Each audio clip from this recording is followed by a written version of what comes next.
Hello and welcome to this delightful, clean, historical Western romance by Shelfie audiobook. We're thrilled to have you join us. Before we dive in, please take a moment to hit the subscribe button, give this audiobook a thumbs up, and share it with your friends. Your support in these small ways helps us bring you more heartwarming romance stories at no cost. Now settle in, get comfortable, and let yourself be swept away into a world of adventure, love, and unforgettable characters. Enjoy! This audiobook is copyrighted by Shelfie Bennett. Chapter 1: Journey's End. The stagecoach lurched to a halt, sending a plume of dust skyward as the driver called, "Silver Creek, last stop before Bannock." Clara Abernathy gripped the edge of her seat as the other passengers stirred. Her entire body ached from weeks of jarring travel, first by train from Boston to St. Louis, then by a succession of increasingly uncomfortable stagecoaches through territories whose names still sounded foreign to her ears. She pressed her mother's Bible to her chest, its familiar leather binding offering what little comfort remained to her in this strange land. "Miss? You're getting down here, ain't ya?" The driver peered through the open door, his weathered face creased with impatience. "Yes, of course." Clara gathered her skirts and accepted his calloused hand, stepping down onto Montana soil for the first time. Her legs trembled beneath her as she stood before Silver Creek's main street, little more than a wide dirt path lined with rough-hewn buildings that looked like they'd been hastily assembled by carpenters in a terrible hurry. The driver tossed down her valise. "All your baggage, ma'am. The rest will come on the freight wagon," she replied, though she wasn't entirely certain of this. James had promised to arrange everything, just as he'd promised so many things in his letters. As the stagecoach rumbled away, Clara clutched her valise in one hand and the Bible in the other, fighting the urge to call it back. The October air bit through her traveling coat, a garment that had been perfectly adequate in Boston, but seemed laughably insufficient against the Montana wind that whipped down from mountains so vast they made her feel small as a child. Those mountains. They hadn't been in James's letters. He'd written of fertile rangeland and prosperous homesteads, but never mentioned how the rugged peaks dominated the horizon, their snow-capped summits piercing a sky so intensely blue it almost hurt to look at it. Despite her exhaustion and uncertainty, Clara couldn't help but marvel at their majesty. A group of men exited the saloon across the street, their loud voices and heavy boots breaking her reverie. They eyed her with undisguised curiosity before tipping their hats and continuing on their way. Clara lowered her gaze, acutely aware of her Eastern dress and solitary state. "Just find James," she whispered to herself. "Everything will make sense once you find James." She surveyed the buildings until she located a storefront with Porter's General Merchandise painted in fading letters across the window. James had written that he did business with Porter's, describing it as the center of commerce in our humble settlement. Clara squared her shoulders and made her way across the rutted street, sidestepping a horseman who barely slowed as he passed. The bell above the door jingled as she entered, announcing her presence to the plump woman arranging bolts of calico on a shelf. The store smelled of coffee, leather, and tobacco, not unpleasant, but nothing like the refined shops of Boston. "Be with you in a moment," the woman called without turning. Clara took the opportunity to collect herself, observing the astonishing variety of goods crammed into the small space. Sacks of flour and sugar stood next to mining equipment. Ladies' notions shared shelf space with ammunition. It was as if all the separate shops of a proper city had been compressed into this single, cluttered room. Now then, the shopkeeper turned with a practiced smile that faltered as she took in Clara's appearance. "Oh my, you're not from around here." "No, ma'am." Clara straightened her spine, just as Mother had taught her when presenting herself to strangers. "I'm looking for James Wright. He was to meet me here today." The woman's expression shifted subtly, a flicker around the eyes, a tightening of the mouth. "You'd be Clara Abernathy, then?" A flood of relief washed through her. "Yes. Has Mr. Wright left a message for me?" The shopkeeper, Mrs. Porter, Clara presumed, wiped her hands on her apron and came around the counter. Her brow furrowed as she looked Clara up and down, taking in her travel-wrinkled dress and exhausted face. "Child, when did you last eat something proper?" Clara blinked at the unexpected question. On the stage, we had some bread and... Sit yourself down right there. Mrs. Porter pointed to a chair beside a pot-bellied stove. I've got coffee hot and some biscuits left from noon. Bewildered, but too weary to protest, Clara perched on the offered seat while the woman bustled about, returning with a steaming cup and a plate of biscuits spread with preserves. Thank you for your kindness, but I really should find Mr. Wright. If you could just direct me... Mrs. Porter settled her considerable frame onto a nearby stool, her face now grave. Miss Abernathy, there's something you ought to know before you go looking for James Wright. A cold knot formed in Clara's stomach. Has something happened to him? No, nothing like that. Mrs. Porter hesitated, unusual for a woman who clearly wasn't shy about speaking her mind. James Wright's place is about 3 miles out of town, nice little spread by the creek. He does well enough with his cattle, keeps his bills paid. That's good to hear, Clara said cautiously, recognizing the peculiar tone people adopt when building toward unwelcome news. Thing is, Mrs. Porter continued, her eyes now full of unmistakable pity, James Wright lives out there with his wife, Sarah, and their 2 children. The biscuit in Clara's hand crumbled as her fingers went numb. There must be some mistake. I'm engaged to marry James Wright. He sent for me. I have his letter. Mrs. Porter shook her head slowly. No mistake, dear. James and Sarah Wright have been married going on 6 years now. Their boy's 4, the girl just turned 2. The room seemed to tilt. Clara set down her untouched coffee with trembling hands, afraid she might spill it. Every mile of her journey, every hopeful thought that had sustained her through the discomforts and fears, every carefully planned detail of the new life she'd imagined, all of it dissolved into meaninglessness. I don't understand, she heard her own voice as if from a distance. He wrote so many letters. He sent money for my passage. Some men get lonely out here, Mrs. Porter said, her tone softening. Write to women back east, spinning tales and making promises they never intend to keep. But why would he have me come all this way if... Clara couldn't finish the thought. She tried to recall James's exact words from his letters. Had he ever explicitly stated he was unmarried? She'd assumed. Everyone had assumed. When he wrote of building a life together, of the home they would share, of his desire for a family, the biblical passages he'd quoted about a man leaving his family to cleave to his wife, had it all been a cruel deception? Ms. Abernathy, Mrs. Porter leaned forward, grasping Clara's cold hands in her warm ones. I don't know what James Wright was thinking, but I do know this. You seem like a decent young woman, and you deserve better than to be caught in whatever scheme he's hatched. Clara pulled her hands away, suddenly conscious of the spectacle she must present, an object of pity to this stranger in this strange place. The walls of the small store pressed in around her as the full weight of her predicament became clear. She was alone in a frontier town, 3,000 miles from everyone she knew, with severely limited funds and no means of supporting herself. Is there a hotel where I might stay tonight? She asked, fighting to keep her voice steady. The Silver Creek Inn's just down the street, Mrs. Porter replied. It's respectable enough. Emma Hargrove runs it. She's a widow, keeps a clean place. But child, what will you do? What indeed? Clara gathered her Bible and valise, rising on legs that threatened to buckle beneath her. I'll think of something, she said, though her mind was a swirl of panic. Thank you for your honesty, Mrs. Porter. Wait, the shopkeeper called as Clara reached the door. Don't go rushing off to confront him just yet. Take the night to collect yourself. Clara paused with her hand on the latch. Do you think... Is it possible he meant to divorce his wife? To start anew with me? The pitying look returned to Mrs. Porter's face. Divorce isn't something folks do lightly out here, Miss Abernathy. And from what I've seen, Sarah Wright has no idea her husband's been corresponding with another woman. Another wave of shame washed over Clara. Not only had she been deceived, she'd been made an unwitting accomplice in the deception of another woman. The thought was unbearable.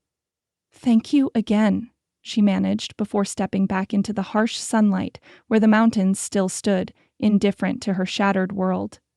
Clara hesitated at the edge of the Wright property, her resolve faltering as she took in the modest ranch house nestled against a stand of cottonwoods. A curl of smoke rose from the stone chimney, and fresh laundry flapped on a line strung between two posts. ordinary domestic scenes that only heightened her sense of trespassing. She'd spent a sleepless night at the Silver Creek Inn before deciding that she needed to face James Wright directly. Not for reconciliation, that bridge had burned the moment Mrs. Porter spoke, but for answers, for the simple dignity of looking her deceiver in the eye. A young boy darted from behind the barn, chasing a spotted pup through tall grass. The child's laughter floated across the yard, piercing Clara's heart. This was James's son, a living embodiment of his betrayal. "Benjamin, don't wander too far," a woman's voice called from inside the house. Clara smoothed her travel-worn skirt and touched her hair, suddenly conscious of her appearance. Drawing a deep breath, she approached the front door, each step leaden with dread and determination. She knocked firmly, clutching her reticule in white-knuckled fingers. The door swung open to reveal a woman perhaps 5 years Clara's senior. Her brown hair was pulled back in a simple knot, her calico dress protected by a flour-dusted apron. Pretty in an unassuming way, not the sickly, shrewish wife Clara had imagined during her dark night of speculation. Recognition dawned instantly in the woman's eyes, not of Clara specifically, but of what she represented. A strange woman, well-dressed despite her obvious travel, appearing unannounced at her door. "May I help you?" The wariness in her voice suggested she already knew the answer would bring no good. "Mrs. Wright?" Clara's carefully rehearsed words dissolved on her tongue. "My name is Clara Abernathy. I believe we need to speak about your husband." Sarah Wright's face drained of color. She gripped the doorframe, her knuckles white against the weathered wood. "Benjamin," she called without turning, her voice unnaturally steady, "take your sister and play in the back room for a spell." Only then did Clara notice the small girl clinging to her mother's skirts, regarding the visitor with solemn eyes. "But Ma, now please." The boy appeared, scooped up his sister, and vanished into the house with one curious glance at Clara. Sarah stepped onto the porch, pulling the door nearly closed behind her. "Whatever you're selling, we don't need any." "I'm not here to sell anything." Clara forced herself to meet the woman's gaze. "I came from Boston at your husband's invitation. He asked me to marry him." The words hung in the autumn air between them. Sarah's expression shifted from denial to dawning horror. "That's a wicked lie," she whispered, though her eyes betrayed her. She was already assembling pieces of a puzzle. Her husband's unexplained trips to town, letters she wasn't permitted to read, money missing from their accounts. Clara reached into her reticule and withdrew a small packet bound with faded ribbon. "These are his letters, 16 of them, sent over the past year. In them, he describes his life here, though he neglected to mention you or your children." Sarah stared at the packet as if it might bite. "James wouldn't. He couldn't possibly." But uncertainty had crept into her voice. "The last one contained money for my passage west." Clara's throat tightened. "He wrote that he was eager to make me his wife before winter set in." Sarah snatched the letters, fumbling with the ribbon. Her eyes darted across the familiar handwriting on the first page. Something crumpled inside her. Clara could see it happen, like watching a building collapse from within. "Come inside," Sarah said finally, her voice hollow. "The neighbors don't need to witness this particular shame." The interior of the Wright home was neat but modest. Braided rugs covered plank floors, simple curtains framed windows that offered views of distant mountains. A half-kneaded loaf of bread sat abandoned on the kitchen table. These domestic details, evidence of Sarah's care and labor, only deepened Clara's discomfort. "The children are in the back," Sarah explained quietly as she stoked the cookstove fire and placed a kettle on to boil. Her movements were mechanical, as if routine might shield her from the calamity unfolding in her kitchen. "Mrs. Wright, I had no idea," Clara began. "Don't," Sarah raised a hand.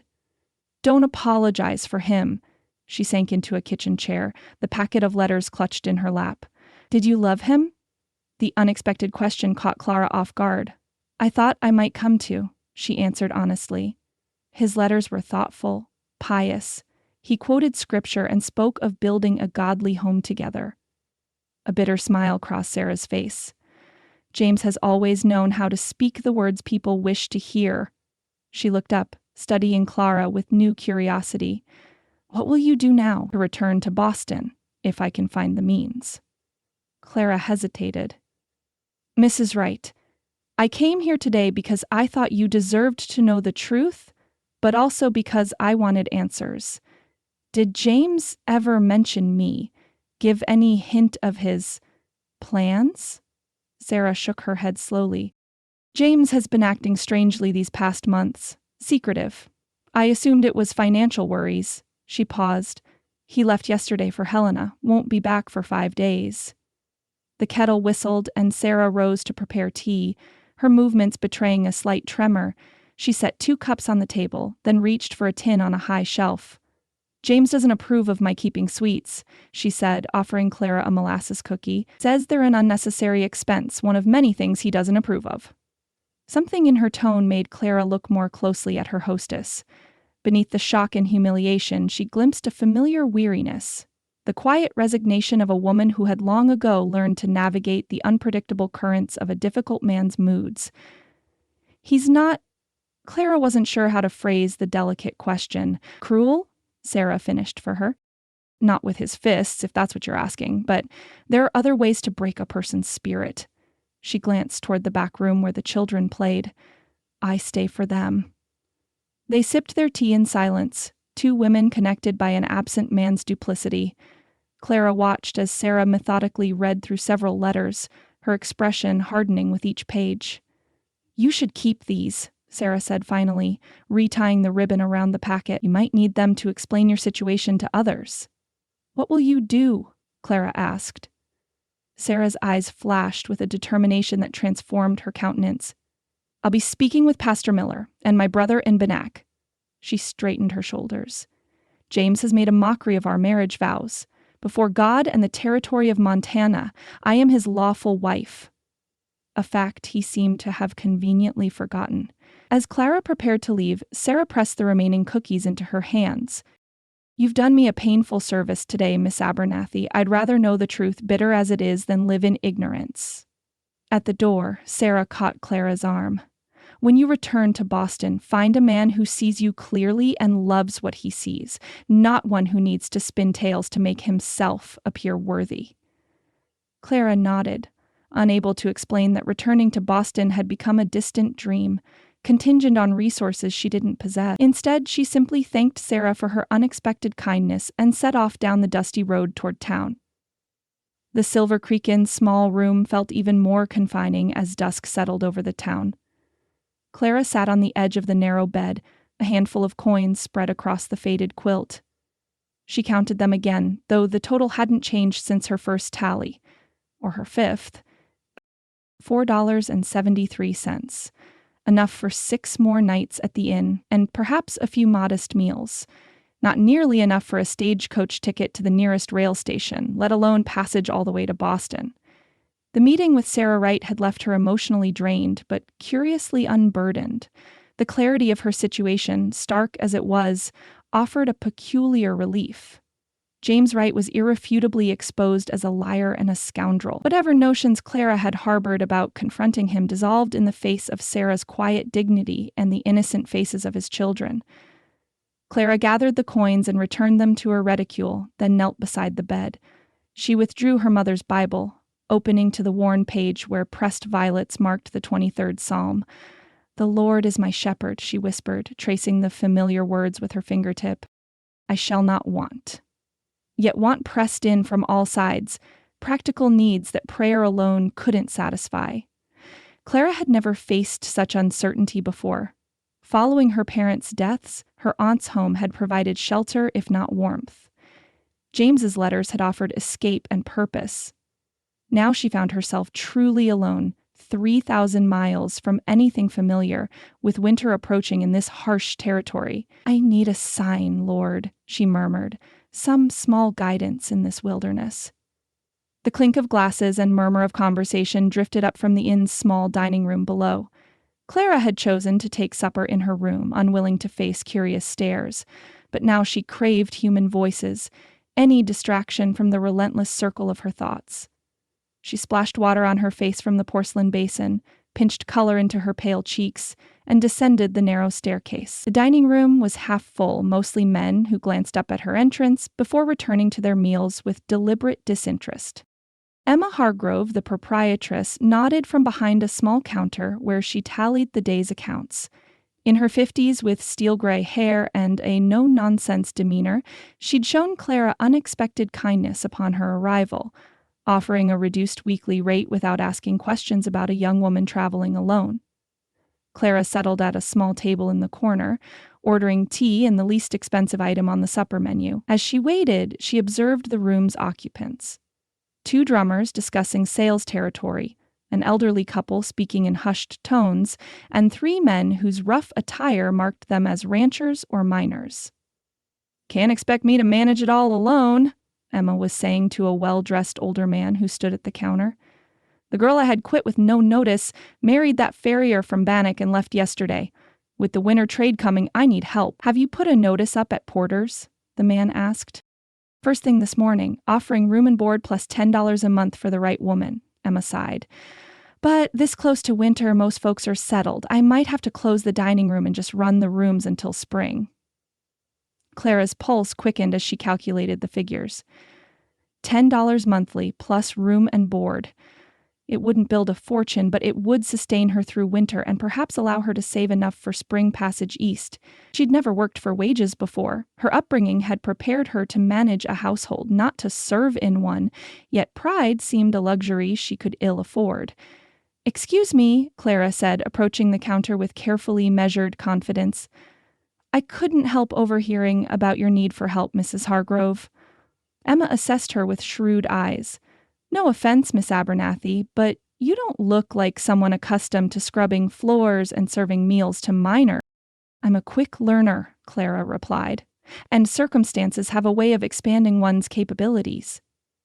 The older man, Dr. Wallace, according to the conversation, coughed discreetly and excused himself, leaving the women to their negotiation. "What circumstances would those be?" Emma asked bluntly. "You arrived yesterday looking like a woman with plans. Now you're seeking employment as a chambermaid. Folks will talk." Clara straightened her shoulders. "Let them talk. I'd rather face gossip than starvation." A glimmer of respect appeared in Emma's eyes. "Can you cook?" "Yes."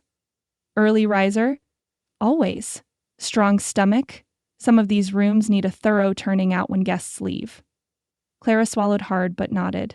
"I'll manage." Emma studied her a moment longer. "I'll give you a trial week. You'll work from dawn until after supper service. Sundays off if you're church-going." She named a figure slightly below what Clara had overheard, $8 monthly, with the difference presumably accounting for her inexperience.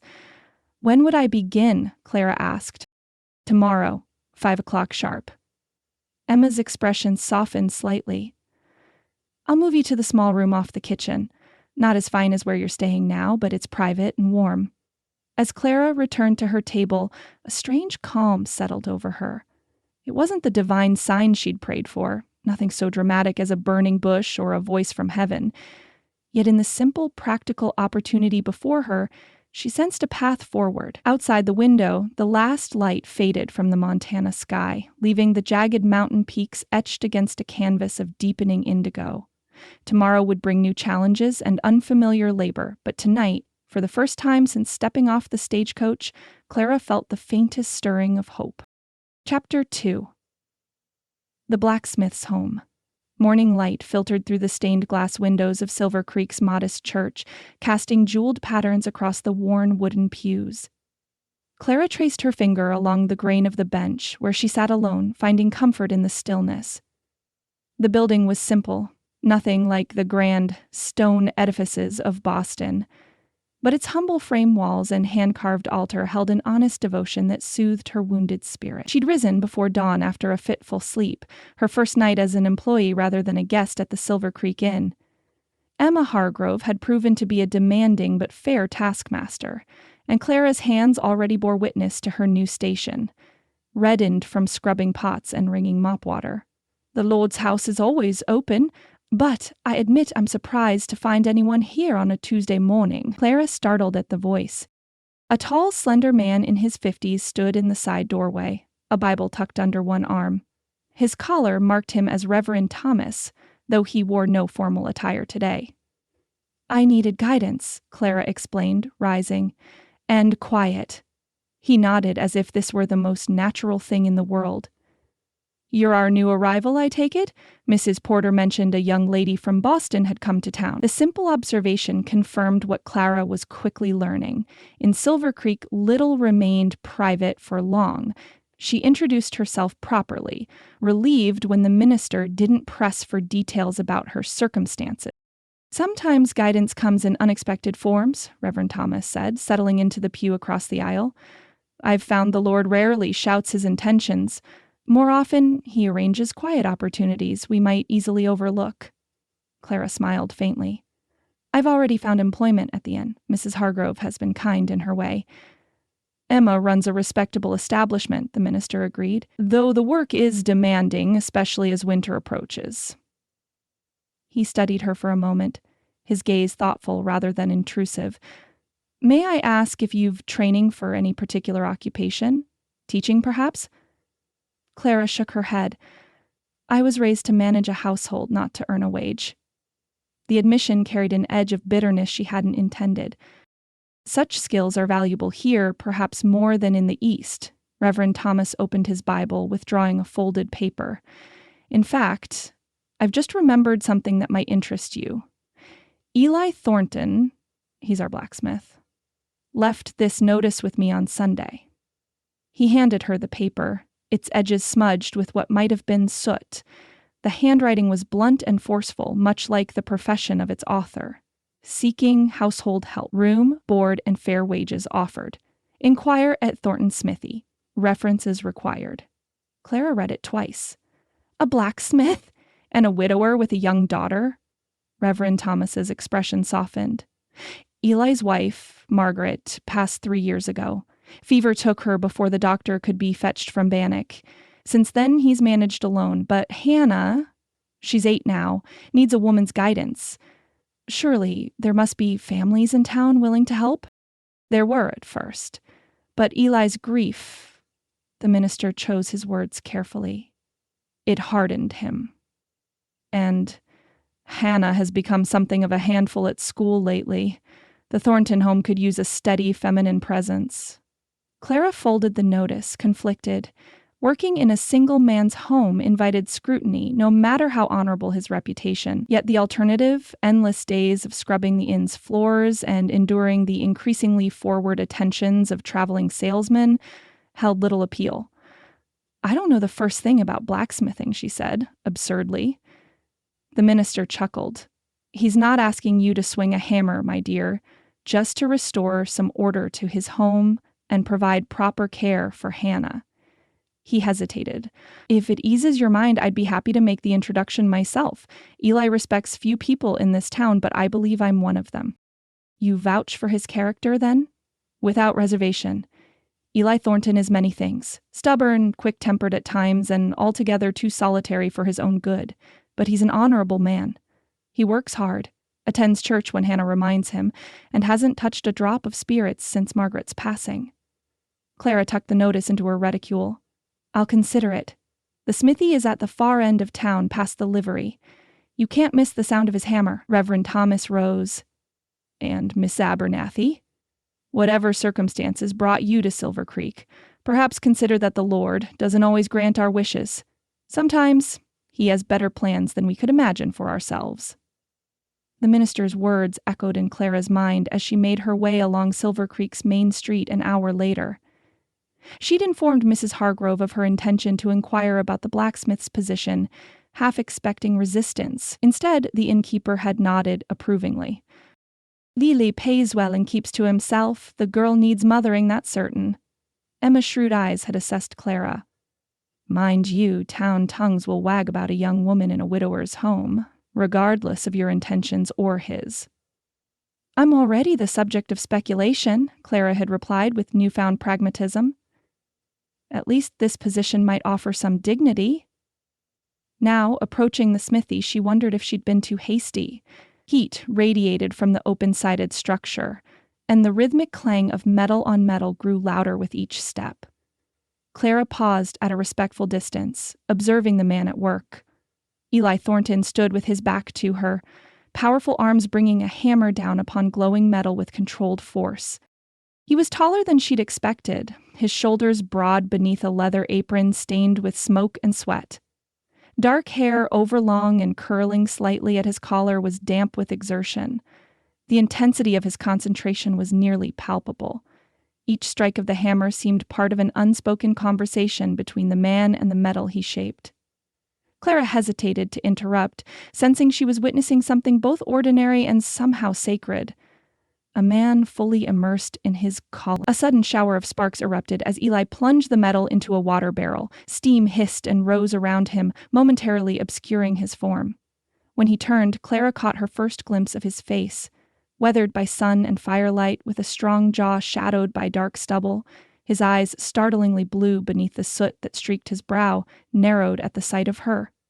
"Smithy's not a place for social calls, ma'am," he said, his deep voice carrying easily across the space between them. "If you've business, state it plainly. If not, the mercantile's 2 buildings back." Clara stiffened at his brusque manner, but stepped forward, determined. "Mr. Thornton? My name is Clara Abernathy. I've come about the position you advertised." He stared as if she'd spoken in a foreign tongue, then set his hammer down with deliberate care. "What position would that be?" "Household help," she said, withdrawing the notice from her reticule. "Reverend Thomas directed me here." Understanding dawned in his expression, followed swiftly by skepticism as his gaze swept over her appearance. Clara knew what he saw. A young woman whose bearing and speech marked her as Eastern, educated, and entirely out of place in his forge. "You're looking for employment. As a housekeeper?" His tone made it clear he found the notion absurd. "I am." Clara met his gaze steadily. "To cook, clean, and mind a child?" He wiped his hands on a rag that looked scarcely cleaner than they were. "Have you any experience with such work?" "I managed my aunt's household in Boston for several years," Clara replied, omitting that she'd done so as family, not as hired help. "I'm thorough, organized, and accustomed to hard work." Eli snorted. "Eastern notions of hard work don't always translate well to Montana territory, Miss Abernathy." His dismissive tone kindled something in Clara, a spark of the same determination that had carried her across the continent. "Perhaps not, Mr. Thornton, but I'd wager Boston dirt scrubs away no differently than Silver Creek's." A flicker of surprise crossed his features. Clearly, he hadn't expected her to challenge him. He studied her more carefully, taking in details he'd initially overlooked. The simple quality of her dress, the calluses forming on her hands, the resolute set of her shoulders. "Why would a woman like you seek position as a housekeeper?" His question was blunt, without pretense of courtesy. "A woman like me, Mr. Thornton?" Clara raised an eyebrow. "You know nothing about me beyond my name." "I know you're not from here. I know your speech and bearing suggest education and means.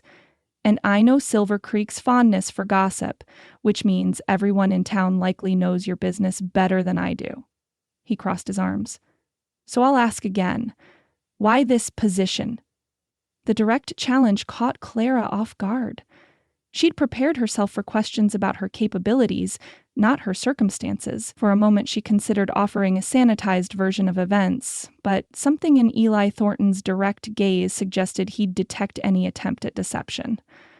"My plans upon arriving in Silver Creek did not unfold as expected," she said carefully. "I find myself in need of employment and a place to stay. Reverend Thomas believes I might be suited to help with your home and daughter." Eli considered this, his expression unreadable. Then he jerked his head toward a workbench where a half-eaten apple and cold coffee sat abandoned. "When's the last time you cooked a meal for more than yourself, Miss Abernathy?" "This morning, for the guests at the Silver Creek Inn," she answered promptly. This gave him pause. "You're working for Emma Hargrove?" "Since yesterday. But the position at the inn offers limited stability." Understanding flickered in his eyes. He clearly knew the type of attention a young woman might receive working in even a respectable establishment like Emma's. "My daughter is willful," he said abruptly. "Her teacher claims she's becoming unmanageable. I've no time to address her behavior properly, and no patience for childish tantrums." "All children test boundaries, Mr. Thornton." Structure and consistency usually help. My home is no fancy Boston parlor. It's small, plain, and often filled with the smell of smoke from the forge. I'm not seeking luxury, sir, just honest work. Eli fell silent, his gaze traveling past her to the street beyond as if weighing unseen factors in his decision. When he finally spoke again, his tone had shifted subtly. The position offers room, board, and $8 monthly. Sundays free unless there's pressing need. Early mornings, as my work begins at dawn. He hesitated. The arrangement would be closely observed by the town. I'll not have Hannah exposed to speculation or gossip. The implication was clear. Any hint of impropriety would not be tolerated. Clara nodded her understanding, oddly reassured by his concern for his daughter's reputation above his own. I would require references, he added. Reverend Thomas has offered to speak on my behalf, as has Mrs. Hargrove, though our acquaintance is brief. Clara hesitated. If you wish to know more of my character, I might direct you to correspondence from my former pastor in Boston. Eli's eyes narrowed thoughtfully. That won't be necessary if Thomas vouches for you. He set his hammer down with finality. You can see the house before deciding. It's behind the smithy. The abrupt shift from interrogation to tentative acceptance caught Clara by surprise. Now? Unless you've more pressing business elsewhere. His expression suggested a faint challenge, as if testing whether she'd balk at the first opportunity. Clara straightened her shoulders. Now is perfectly acceptable, Mr. Thornton. Eli nodded once, then turned to bank the forge fire. As he moved with practiced efficiency, Clara had the distinct impression he was already regretting his impulse. Whatever situation awaited her in the Thornton household, it promised to be far from simple. Yet as she watched him carefully secure his tools, each movement precise despite his obvious strength, she sensed something beyond the gruff exterior he presented. This man who shaped metal with fire and force approached his craft with undeniable care. Perhaps, she thought, there was more to Eli Thornton than his forbidding demeanor suggested. Whether she would have opportunity to discover it remained to be seen. A narrow dirt path led from the smithy to a small clapboard house set against a backdrop of pine trees. The dwelling, plain but solidly built, might have been charming under different circumstances. Instead, an air of neglect hung about it. Untrimmed bushes crowded the walkway, and what had once been a kitchen garden now lay choked with weeds and the withered remains of summer's growth. Eli hesitated at his own threshold, as if suddenly seeing the home through Clara's eyes. It needs tending, he acknowledged gruffly. Haven't found the time. Clara nodded, recognizing the admission for what it was. Not an apology, but a statement of fact. Eli Thornton wasn't a man who made excuses, even when they might be warranted. He pushed open the door, and the state of neglect outside proved only a prelude to the disarray within. The front room served multiple purposes. Kitchen, dining area, and sitting space all crowded together. Unwashed dishes towered in a basin, while stacks of newspapers, leather scraps, and what appeared to be a child's abandoned handwork cluttered every surface. A fine layer of dust coated the furniture, suggesting it had been months since anyone had taken a cloth to it. The scent of stale food and wood smoke permeated the air. Not entirely unpleasant, but speaking to the absence of regular care. A clock ticked on the mantel, its face smudged, but its mechanism still faithfully marking time in a household that had clearly lost its rhythm.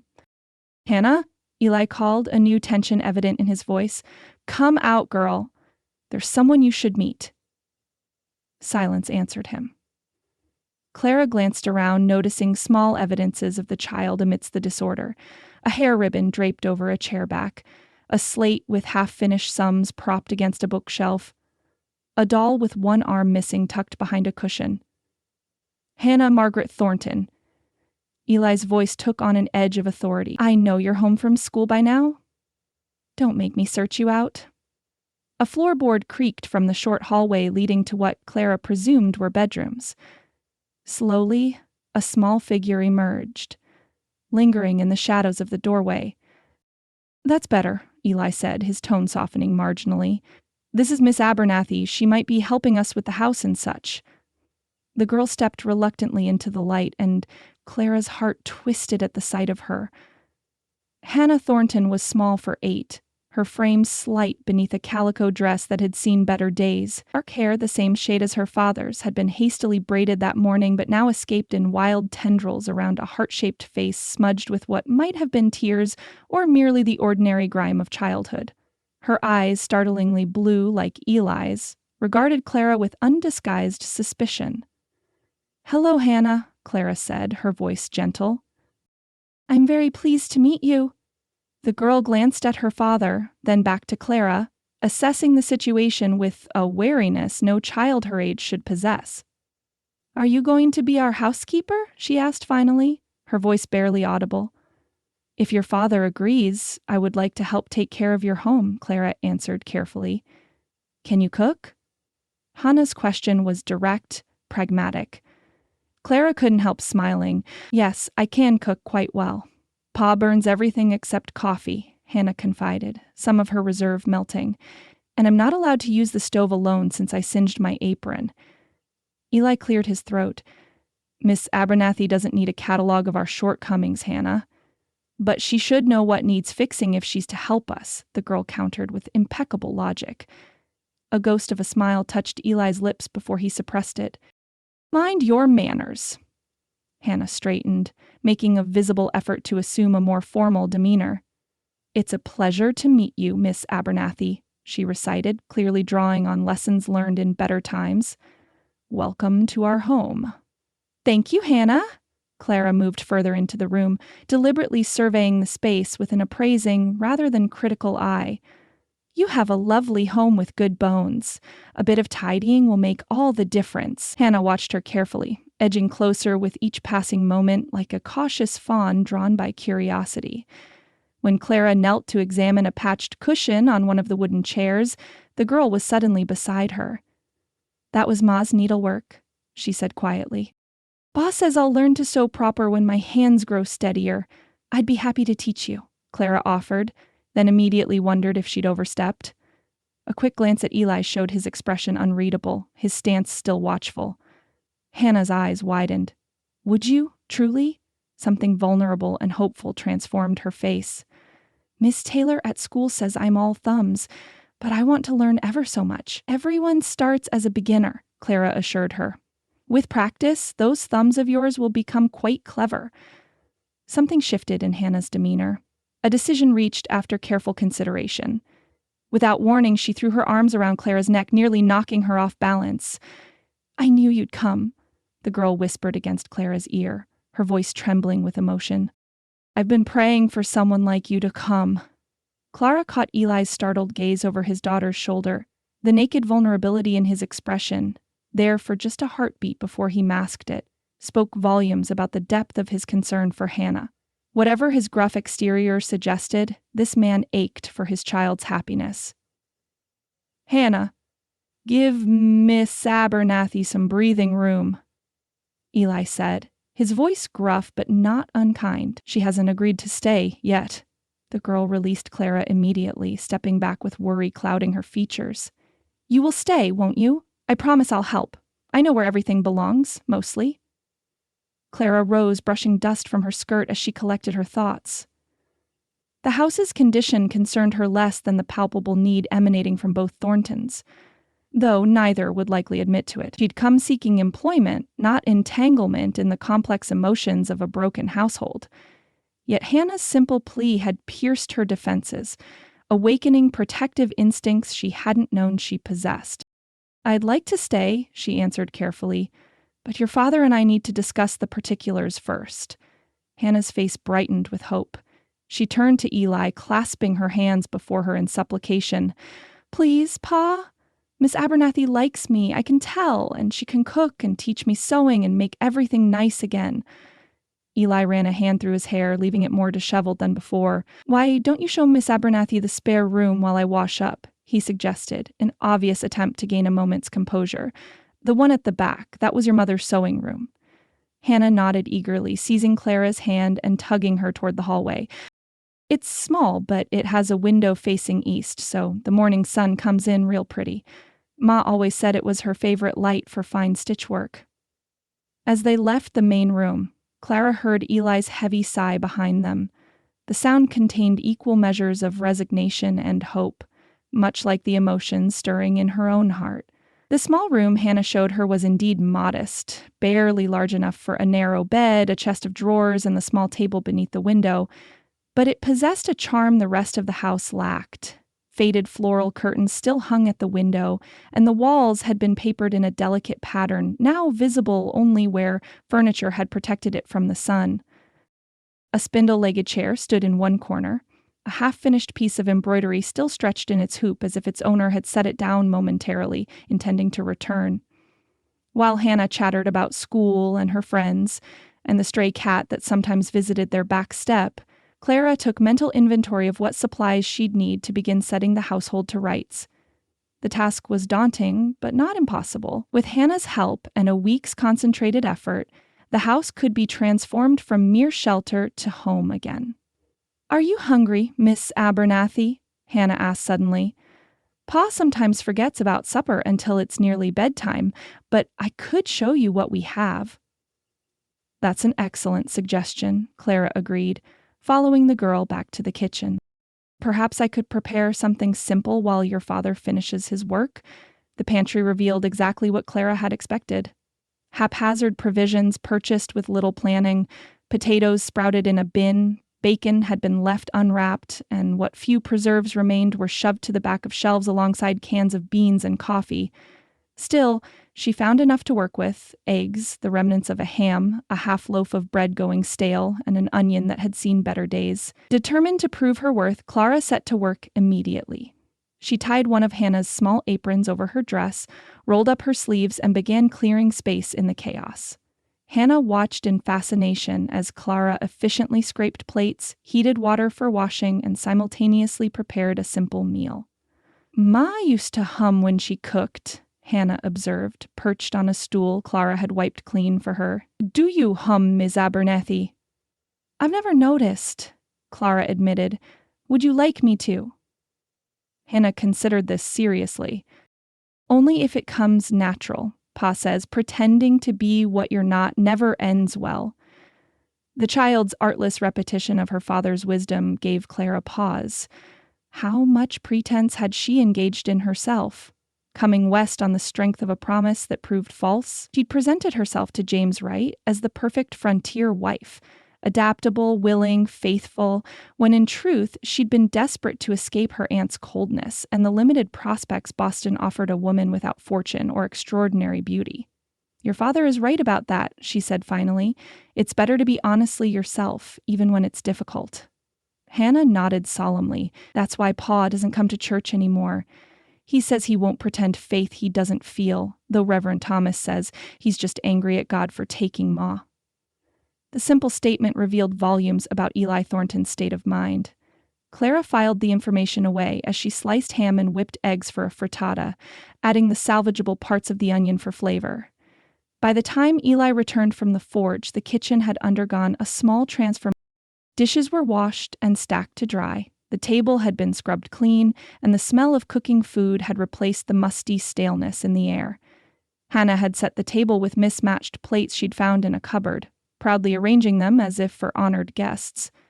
Eli paused in the doorway, his expression caught between surprise and wariness. He'd washed the worst of the forge's grime from his face and hands and had changed his smoke-infused shirt for a clean one, though his dark hair still curled damply at his collar.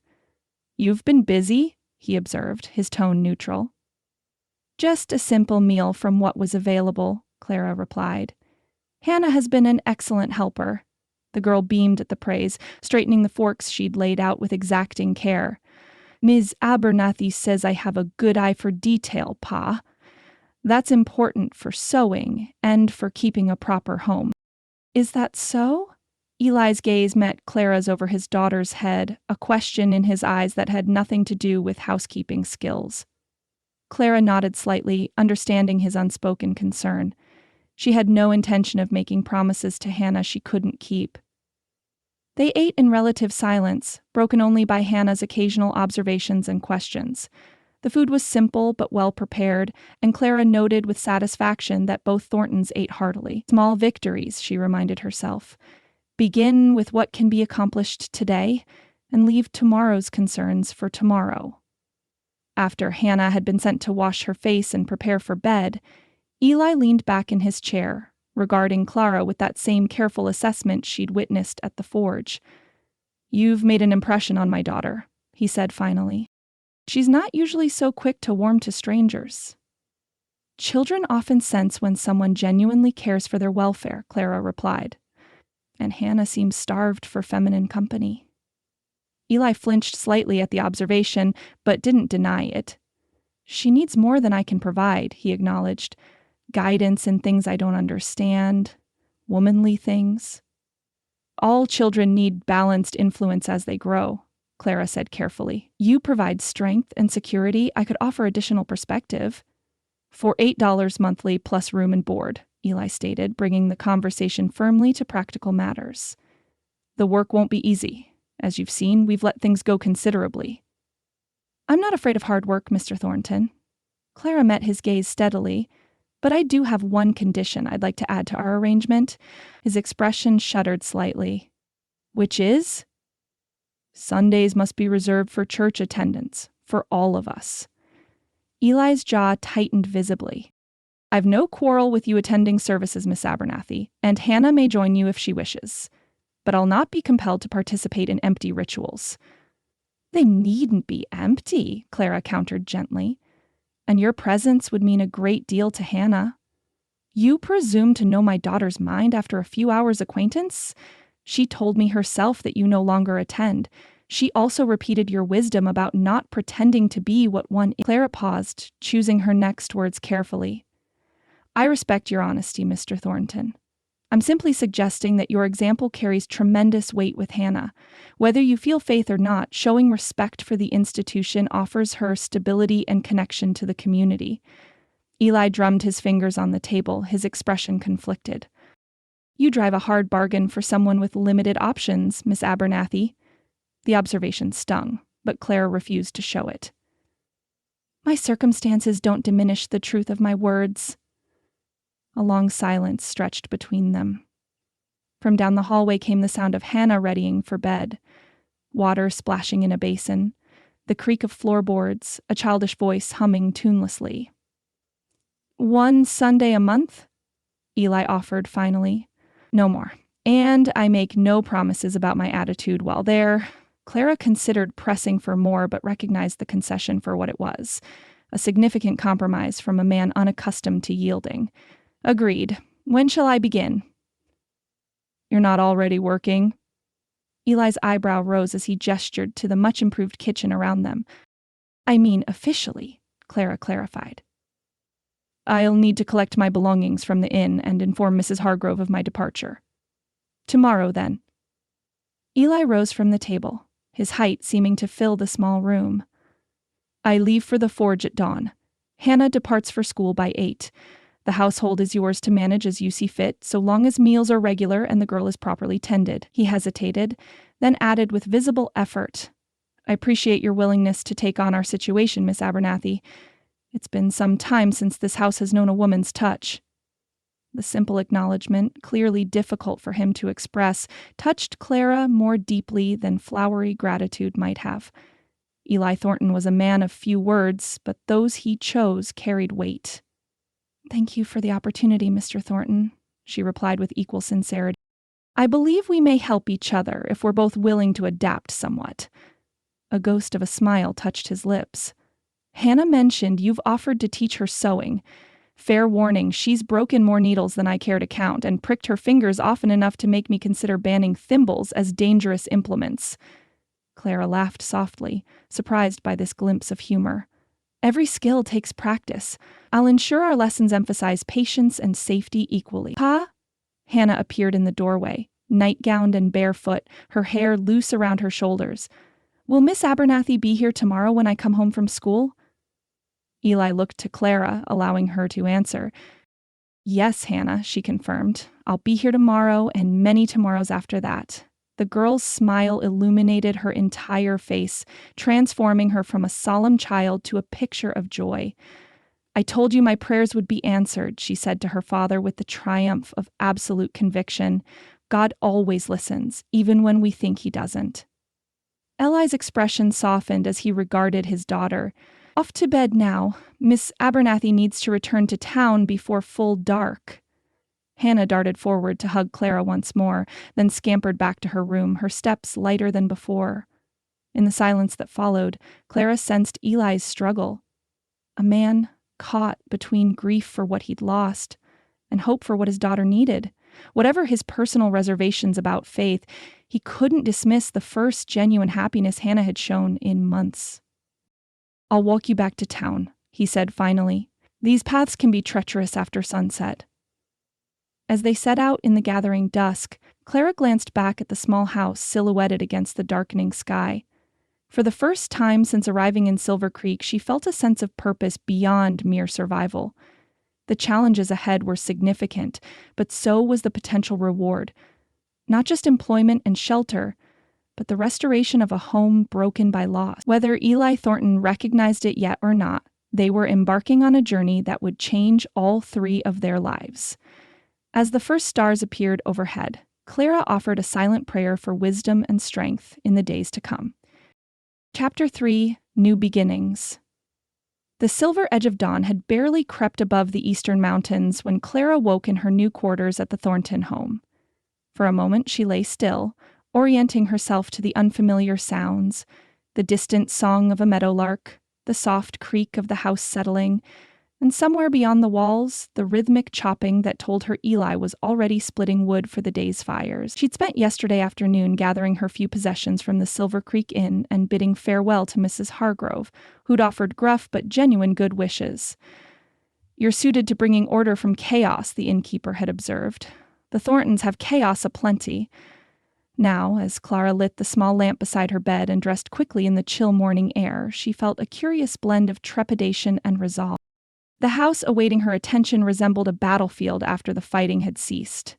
Damaged, but not beyond repair, requiring patience and strategic intervention rather than a full-scale assault. She'd brought with her a precious tin of baking soda, a ball of strong soap, and a small bottle of vinegar. Humble weapons in the campaign ahead, but effective ones.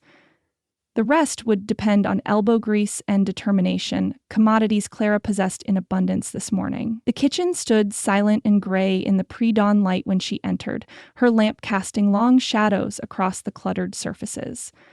Clara set the lamp on a cleared space of countertop and surveyed her domain with a tactician's eye. "Begin with what matters most," she reminded herself. Food and fire. The essentials of comfort and survival. She stoked the cook stove first, adding kindling to the banked coals and adjusting the damper until flames licked hungrily at the dry wood. While the stove heated, she filled 2 large pots with water from the pump at the sink, one for cleaning, one for coffee and cooking.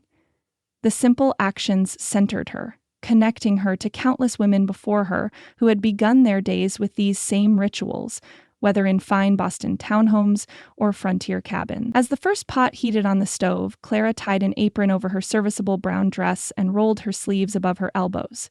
The real work began with clearing and stacking dirty dishes to one side, gathering scattered utensils and brushing crumbs and debris into a dustpan.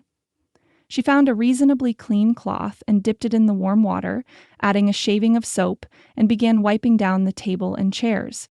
The simple act of cleaning transformed more than the physical space. As grime yielded to her determined scrubbing, Clara felt her own uncertainties receding.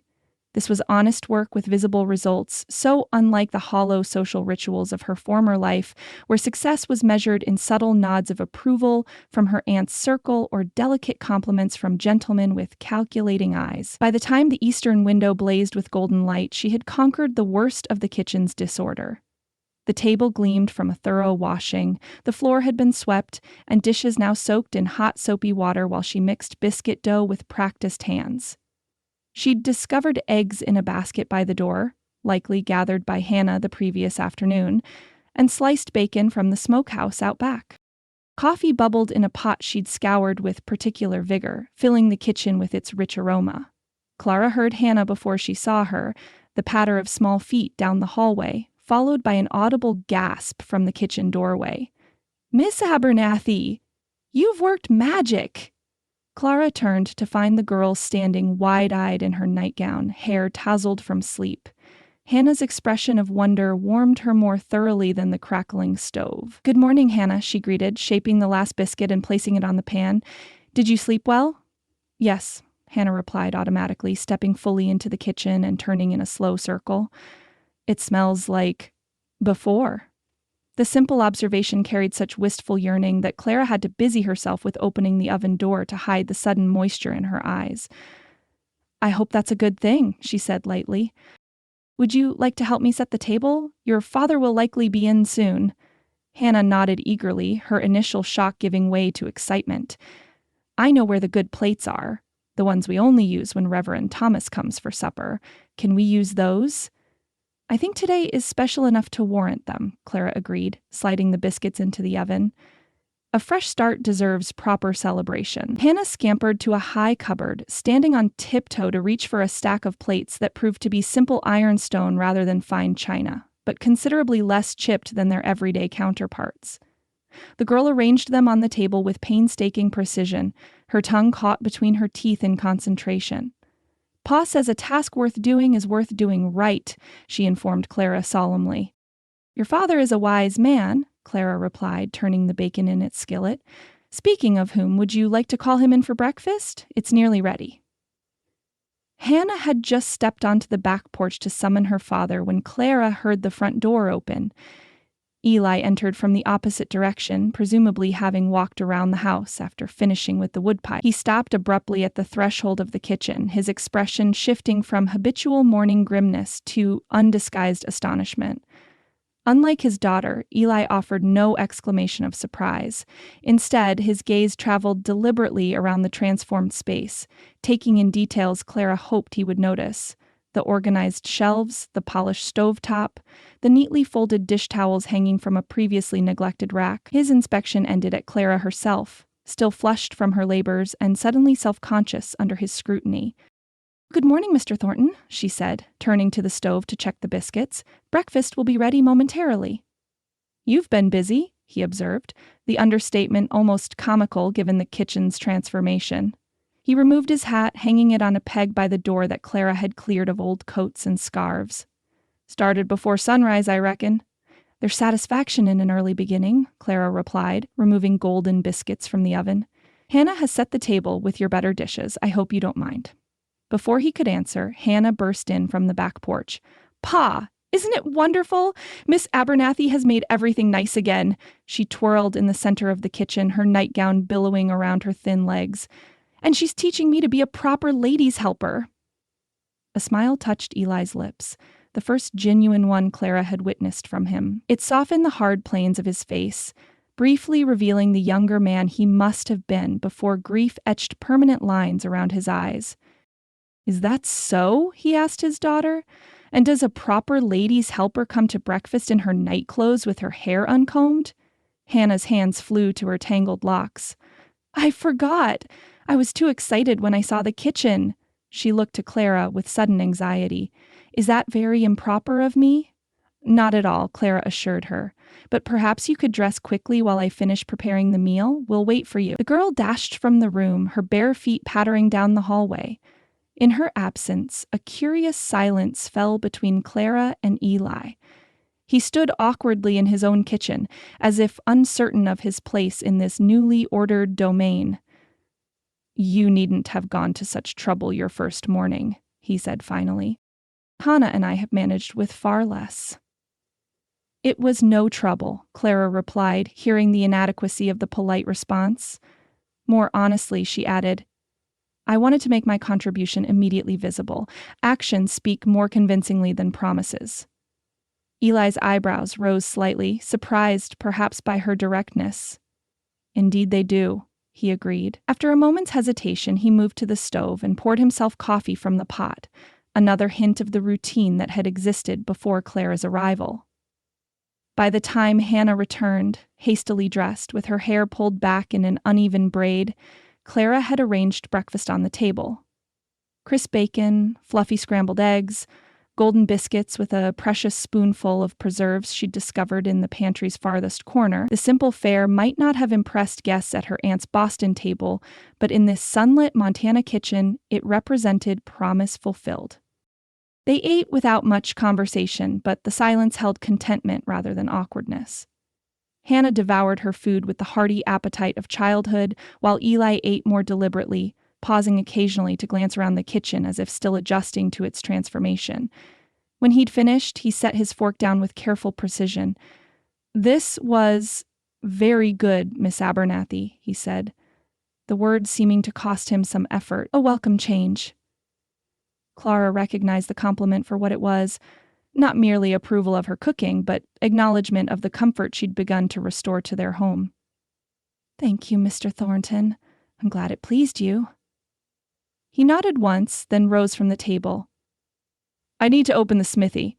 Hannah, mind your manners and help Miss Abernathy as she asks." He reached for his hat, then paused at the door. "The kitchen, it looks right again." After he'd gone, Hannah helped Clara clear the dishes, chattering happily about school and her friends and 100 other subjects that tumbled from her in a stream of pent-up conversation. Clara listened attentively while washing the breakfast dishes, recognizing the girl's hunger for female companionship and guidance. "May I show you my room before I leave for school?" Hannah asked as she dried the last plate with exaggerated care. "I tried to tidy it yesterday after you left, but it still needs help." "I'd be delighted," Clara replied, untying her apron. "Perhaps we can make a plan for organizing it together later today." Hannah's room proved to be a small chamber adjacent to her father's, furnished simply with a narrow bed, a chest of drawers missing one knob, and a small table that served as both desk and vanity. Unlike the rest of the house, the room showed evidence of recent, if inexpert, attempts at order. The bed had been made with crooked precision, and various treasures, pine conans, pretty stones, a bird's feather, had been arranged on the windowsill in careful rows. "It's lovely, Hannah," Clara said sincerely, touched by the girl's efforts to prepare for her inspection. Hannah ducked her head, pleased but embarrassed by the praise. "Ma used to help me keep everything in its place. She said a tidy room makes for a tidy mind." The child traced a pattern on her quilt. "I've tried to remember where things go, but sometimes I forget." "We all need reminders sometimes," Clara assured her. "Perhaps later we could make labels for your drawers or find special boxes for your collections." Hannah's face brightened. "Could we? I have ever so many special things that need keeping." She glanced toward the door, then lowered her voice confidentially. "Some are secret treasures," Clara matched her tone, recognizing the importance of childhood mysteries. "The very best kind." Hannah hesitated, then made a decision. She reached beneath her pillow and withdrew something clutched tightly in her small fist. "This is my most special treasure of all," she whispered, slowly opening her fingers to reveal a tarnished silver locket dangling from a delicate chain. The piece was exquisite despite its neglect, oval-shaped with an intricate floral design etched into its surface. Clara recognized quality craftsmanship in the fine links of the chain and the perfectly balanced weight of the pendant. "It's beautiful," she breathed, careful not to reach for it until invited. "It was Ma's," Hannah explained, her voice hushed with reverence. "Pa made it for her wedding gift. It has their pictures inside, but it won't open anymore." Her lower lip trembled slightly. "I tried to fix it with a hairpin, but I think I made it worse. Pa doesn't know I have it. He packed away all Ma's things after she died, but I found this in her sewing basket and kept it." The confession hung between them. Hannah's first test of Clara's trustworthiness. Would she scold the child for taking what wasn't officially given? Would she report the transgression to Eli? Clara understood the stakes perfectly. With careful movements, she sat on the edge of the bed and patted the space beside her. Hannah perched there anxiously, the locket still cradled in her palm. "May I?" Clara asked gently, holding out her hand. Hannah surrendered the locket with visible reluctance. Clara examined it carefully, noting the fine workmanship that spoke of Eli's skill beyond mere practical metalwork. The clasp had indeed been damaged, likely by Hannah's well-intentioned attempts to open it with inappropriate tools. "Your father is very talented," Clara observed, returning the locket to Hannah's safekeeping. "This is the work of a true craftsman." Hannah nodded proudly. "Pa can make beautiful things, not just horseshoes and wagon parts. Ma said his hands could turn cold metal into poetry." She frowned slightly. "I don't know exactly what that means, but it sounded nice." It means your mother recognized his gift for creating beauty from raw materials, Clara explained. Some people see only the practical uses of things, but artists see possibilities others miss. Hannah considered this, then asked the question Clara knew was coming. Do you think Pa could fix it so I could see inside again? Clara weighed her response carefully. The locket clearly represented more than a piece of jewelry to both Hannah and Eli. Its repair might reopen emotional wounds still healing, yet denying the child this connection to her mother seemed equally problematic. I believe he could, she answered truthfully. But since you took the locket without permission, we should approach this matter thoughtfully. Hannah's face fell. You're going to tell him I took it, aren't you? I won't mention it without your permission, Clara assured her. But I think your father would want to know how much this memento means to you, and he's the only one with the skills to repair it properly. Hannah bit her lip, considering. What if he's angry? Or sad? Sometimes talking about Ma makes him so sad he can't even look at me for days. The innocent observation revealed volumes about the household's unresolved grief. Clara's heart ached for both father and daughter, each struggling to navigate their loss without a map or guide. What if I speak to him first? She suggested. Without mentioning the locket specifically, I could discover whether he might be ready to share some memories of your mother. If he seems receptive, then perhaps we could show him the locket together. Hope bloomed in Hannah's expression. Like a secret mission between us? Clara smiled at the characterization. A mission of healing, yes. Sometimes adults need help facing difficult emotions, just as children do. Hannah threw her arms around Clara's neck, the locket still clutched tightly in one fist. I knew you'd understand, she whispered. You're not like the other ladies who tried to help after Ma died. They just told me to be brave and not make Pa sad with too many questions. Clara returned the embrace, feeling the weight of the child's trust settle around her heart.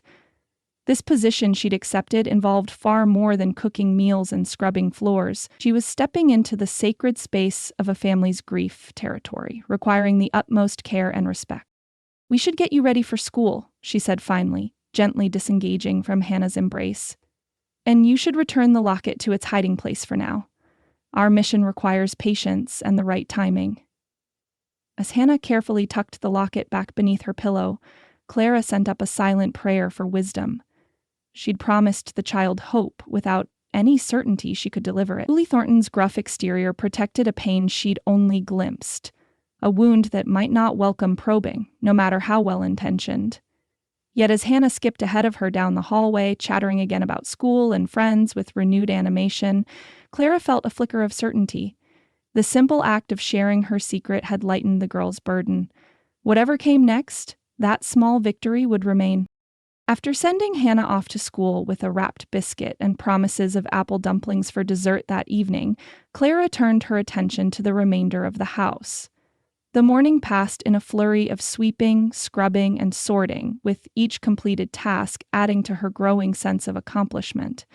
By midday, the main living area had been transformed, much like the kitchen, though plenty of work remained for the days ahead. As she prepared a simple lunch of ham sandwiches and the last of the morning's coffee, Clara recalled Hannah's excited chatter about her father's current project, ornate gates commissioned for Silver Creek's new bank building. The opportunity to deliver Eli's meal offered a glimpse into his professional world, and perhaps a chance to broach the subject of the locket indirectly. The smithy stood a mere 30 paces from the house, yet in crossing that short distance, Clara entered an entirely different realm. Heat radiated from the open-sided structure, carrying with it the distinctive sense of coal smoke, hot metal, and honest sweat. The rhythmic ping of hammer on metal guided her forward. She paused at the entrance, allowing her eyes to adjust to the contrasting brightness of fire and shadow. The sound ceased as Eli noticed her presence. He stood at his anvil, hammer poised mid-strike, his expression questioning. I've brought your lunch, Clara explained, lifting the cloth-covered basket as evidence. Hannah mentioned you sometimes work straight through the day without eating. Eli lowered his hammer and straightened, wiping a forearm across his brow, leaving a smudge of soot that oddly suited his rugged features. That's kind, but unnecessary. I'd have come to the house eventually. The day's too fine to eat indoors, Clara replied, her gaze drawn to the remarkable piece taking shape on his workbench. And I confess to curiosity about your craftsmanship. Hannah speaks of it with great pride. A shadow of self-consciousness crossed his face, so fleeting she might have imagined it. He gestured to a rough-hewn bench near the entrance. You can set it there. I'll wash up. While Eli pumped water into a basin outside the smithy door, Clara ventured closer to the workbench. What she saw nearly took her breath away. The gate section before her was a testament to artistry rarely seen in functional objects. Delicate scroll work twisted through geometric patterns, each curve and angle perfectly balanced. Vine-like tendrils terminated in stylized leaves, so realistic she half expected them to rustle in the breeze. In the center panel, the initials SCB, Silver Creek Bank, she presumed, had been worked into an elaborate emblem that would mark the institution without detracting from the overall design. You possess remarkable talent, Mr. Thornton, she said when he returned, hands still damp but considerably cleaner. Eli shrugged off the compliment as he unwrapped a sandwich. It's just metalwork, practical skills applied to meet a client's needs. This extends well beyond the practical, Clara countered, gesturing toward the gate.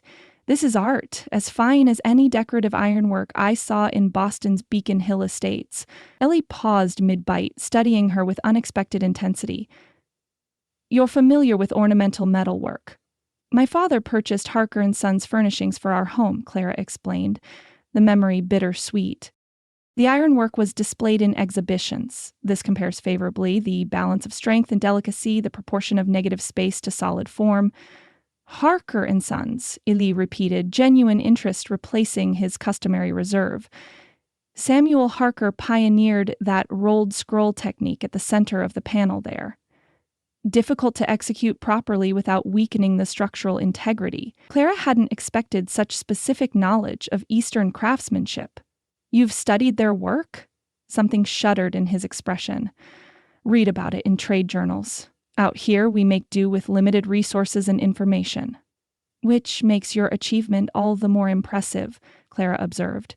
Creating beauty from raw materials with minimal guidance, that requires true mastery. Eli turned away, ostensibly to check the coals in his forge, but not before Clara glimpsed what Hannah had foreshadowed, a flash of pride, quickly masked by practicality. The bank's paying for function, not beauty, he said gruffly. Sturdy gates that keep people and their money secure after hours. Yet you've given them both, Clara persisted gently. Why diminish your artistry? Surely there's no shame in creating something that serves its purpose while also pleasing the eye. Eli remained silent for a long moment, absently brushing iron filings from his workbench. When he finally spoke, his voice carried a depth of emotion that caught Clara by surprise.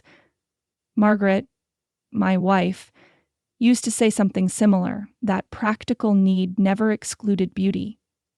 His calloused fingers traced one of the scrolls, the touch incongruously gentle for such strong hands. She'd have liked this design. The mention of Hannah's mother created a natural opening, but Clara hesitated, sensing Eli's fragile willingness to share this memory. To press too quickly might cause him to retreat behind his walls of reserve. Hannah seems to have inherited her mother's appreciation for beauty, she observed carefully. She's created quite an artistic arrangement of treasures on her windowsill. A ghost of a smile touched Eli's lips. Margaret called her our collector of precious things. Never met a child so fascinated by ordinary objects, pine conins, stones, feathers. He shook his head. Gets it honest, I suppose. Her mother kept similar collections. And you? Clara asked. Do you collect anything besides metalworking skills? The question seemed to surprise him. Books, I suppose. Technical mostly, but some literature. Margaret insisted every home needed poetry alongside practical knowledge. A wise woman, Clara said sincerely. Eli nodded, his gaze distant. Wiser than I deserved. He straightened suddenly as if remembering himself. I should return to work. Gates need finishing by week's end. Clara recognized the dismissal and gathered the remnants of lunch. Of course. Will you be home for supper at 6? I thought we might begin regular mealtimes. 6, he agreed with a nod. Hannah will appreciate the routine. As Clara turned to leave, Eli called after her, "Miss Abernathy?" When she paused, he added awkwardly, "The sandwich was just right, thank you." The simple acknowledgement warmed her unexpectedly. "You're welcome, Mr. Thornton." Walking back to the house, Clara reflected on their exchange. Beneath Eli's gruff exterior lay a man of sensitivity and artistic vision, qualities at odds with the stoic blacksmith persona he presented to the world. More importantly, he'd mentioned Margaret without obvious distress, suggesting the possibility of healing conversations in the future. The locket might find its way home after all. By late afternoon, Clara had transformed the dining table from a cluttered catch-all surface to the centerpiece of family life she envisioned it becoming. A thorough search of the linen chest had yielded fabric remnants she'd quickly hemmed into simple napkins. The table's scarred surface had been scrubbed and rubbed with beeswax until it glowed with subtle warmth in the slanting sunlight. Hannah returned from school bubbling with excitement, eager to help prepare for what she'd already dubbed their first real family supper. Under Clara's gentle guidance, the girl arranged a bouquet of late wildflowers she'd gathered on her walk home, purple asters and golden black-eyed Susans that brightened the table in a blue crockery pitcher. "Do you think Pa will notice?" Hannah asked anxiously as she adjusted a crooked bloom. "Sometimes he doesn't see things unless they poke him in the eye." "I suspect he notices more than he lets on," Clara replied, sliding a pan of cornbread into the oven. The savory aroma of rabbit stew made from a brace of conies the neighbor boy had sold her for a few pennies already filled the kitchen.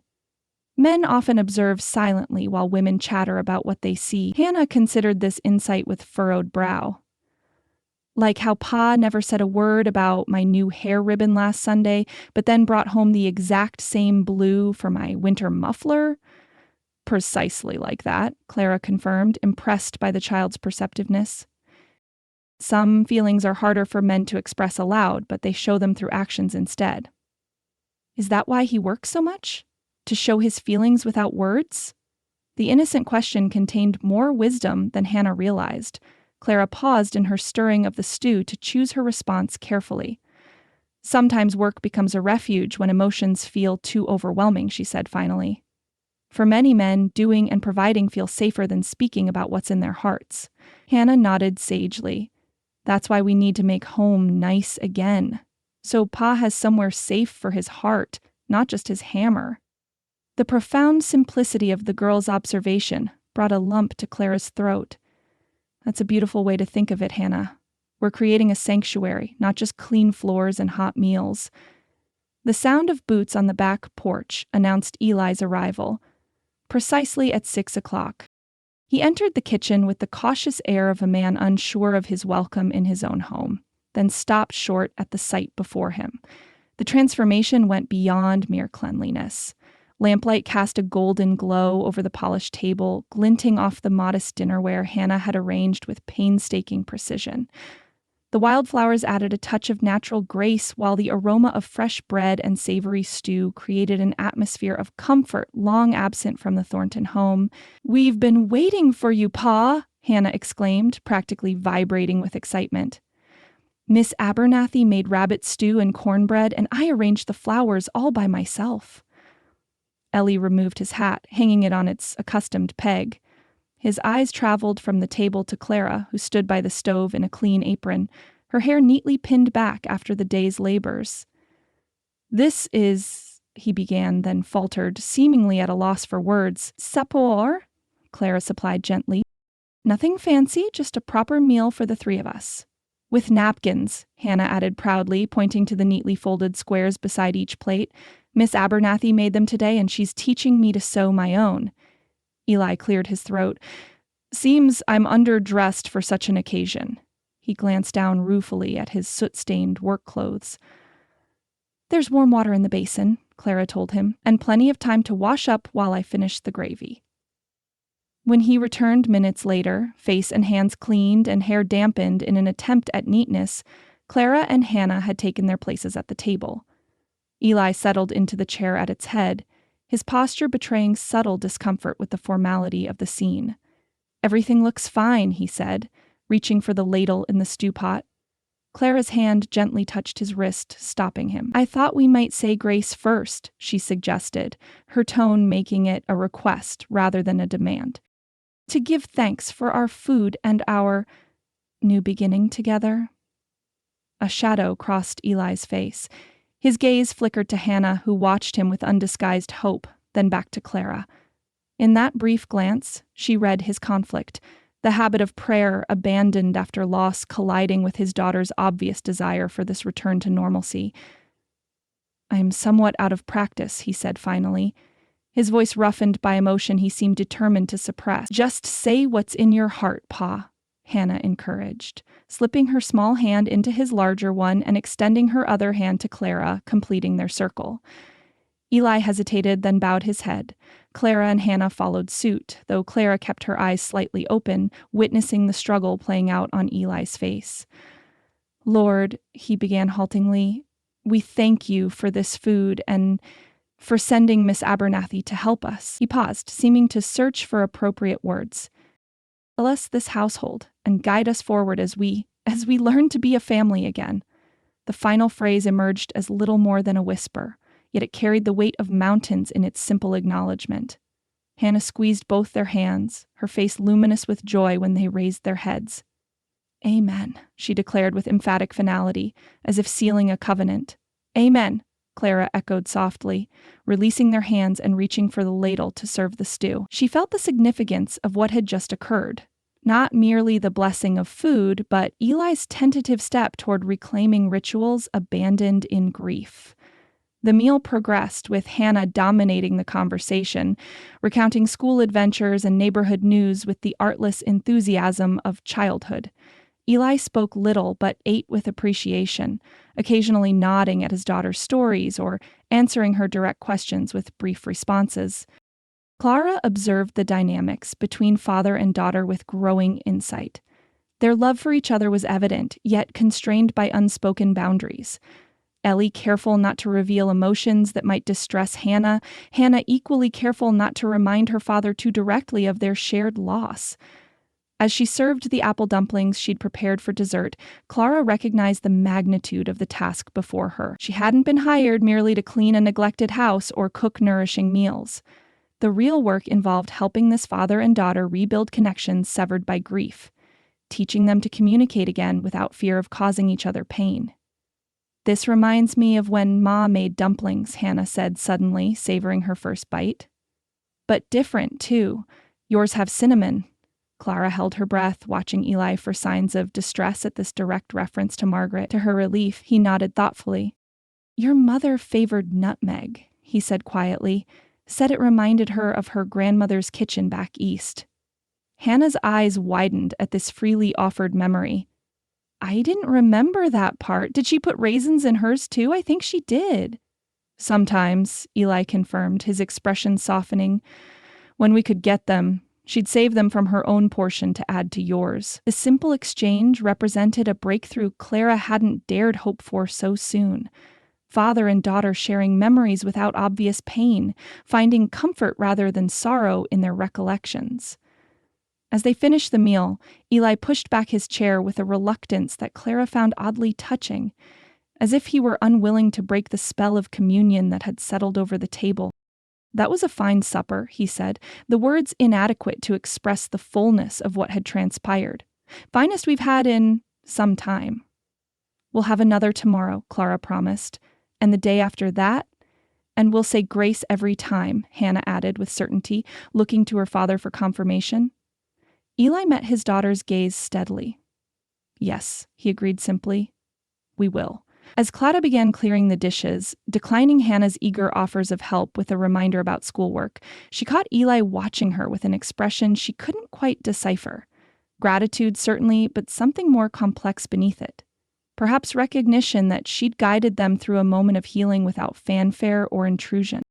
"Miss Abernathy," he said as he rose to depart for his evening work in the smithy, "you've accomplished more today than most manage in a month of Sundays." The quiet acknowledgement warmed her more deeply than effusive praise might have done. "Small steps, Mr. Thornton. Rome wasn't built in a day, nor families restored in one." Something like surprise flickered in his eyes, followed by thoughtful consideration. "No," he agreed finally. "But foundations matter. You've laid a good one today." As he disappeared into the gathering dusk, Clara allowed herself a moment of quiet satisfaction. The day had brought progress on multiple fronts: the physical restoration of the household, Hannah's growing trust, and most significantly, Eli's tentative steps toward embracing memory without being consumed by it. The locket remained unmentioned, but its time would come. The ground was being prepared, one careful conversation, one shared meal, one moment of grace at a time. Chapter 4: Settling In. After a week in the Thornton household, Clara found herself in need of supplies that exceeded their meager pantry.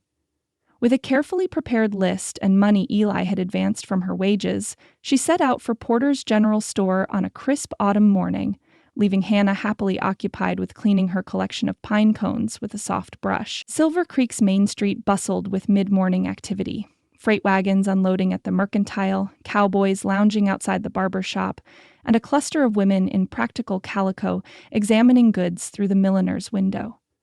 Clara nodded polite greetings as she passed, noting how conversations paused and resumed in her wake like ripples following a stone cast in still water.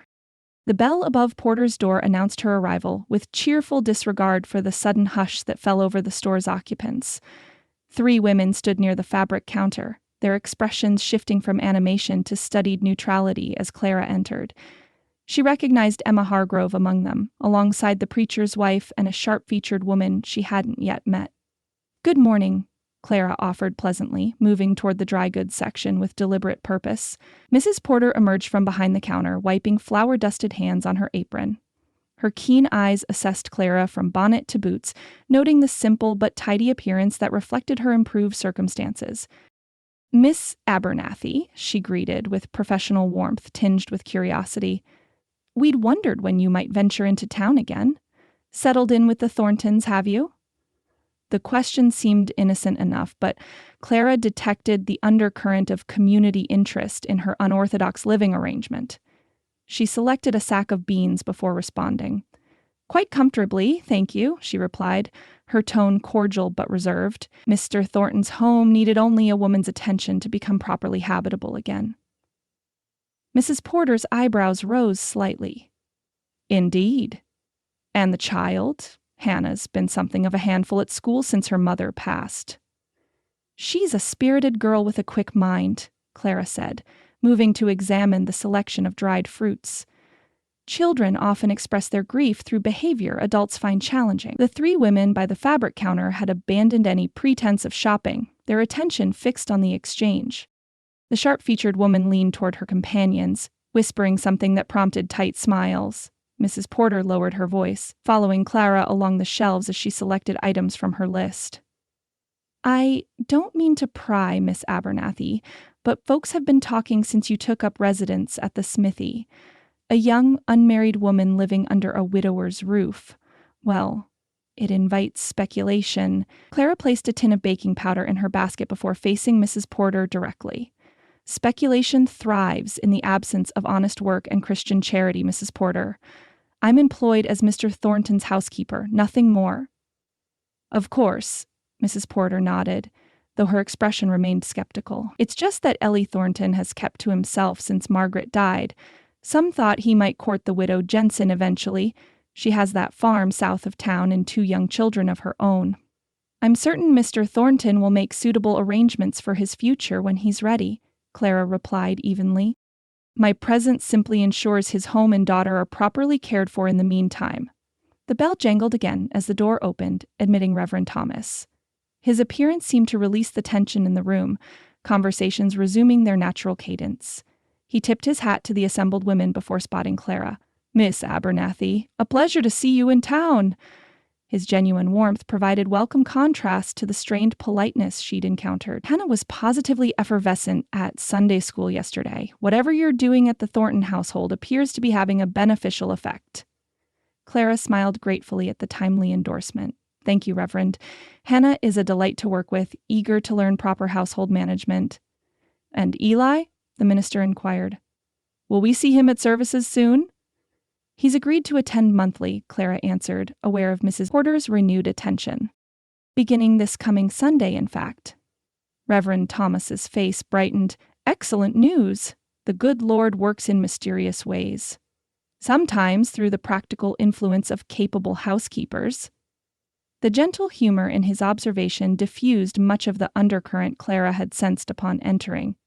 Mrs. Porter moved away to assist another customer, leaving Clara to complete her shopping with less scrutiny. As she paid for her purchases, however, the sharp-featured woman approached. Her stiff posture and compressed lips suggested disapproval barely contained by social convention. "Miss Abernathy, I don't believe we've been introduced. Harriet Wilkins, school board secretary." She extended a gloved hand that Clara accepted briefly. "My niece attends class with Hannah Thornton. She mentions the girl has been speaking of you in rather familiar terms."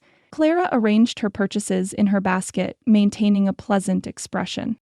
"Children often form attachments quickly, Mrs. Wilkins. I'm merely providing the feminine guidance Hannah has lacked." Indeed, one wonders what other attachments might be forming in that household. The insinuation hung in the air between them, thinly veiled and deliberately provocative. Clara straightened, meeting the woman's gaze directly. A swift retort rose to her lips, then subsided as she considered the source of such suspicion. This woman, this town, had witnessed Eli Thornton's grief and Hannah's subsequent struggles. Their concern, however poorly expressed, stemmed from protective instincts toward a family that had already suffered loss. "Mrs. Wilkins," she said quietly, "I understand your concern for the Thorntons' welfare. It speaks well of this community that you watch over your neighbors so attentively. However, I should clarify that my presence in their home is above reproach. Mr. Thornton maintains strict propriety, and my relationship with Hannah is that of caregiver, not usurper." The straightforward address, delivered without defensiveness, seemed to catch Mrs. Wilkins off guard. Before she could respond, Reverend Thomas rejoined them, his expression suggesting he'd overheard the exchange. "Mrs. Wilkins, I've been meaning to discuss the Christmas pageant with you," he interjected smoothly. "Perhaps you might call at the parsonage this afternoon? Mrs. Thomas has just baked gingerbread."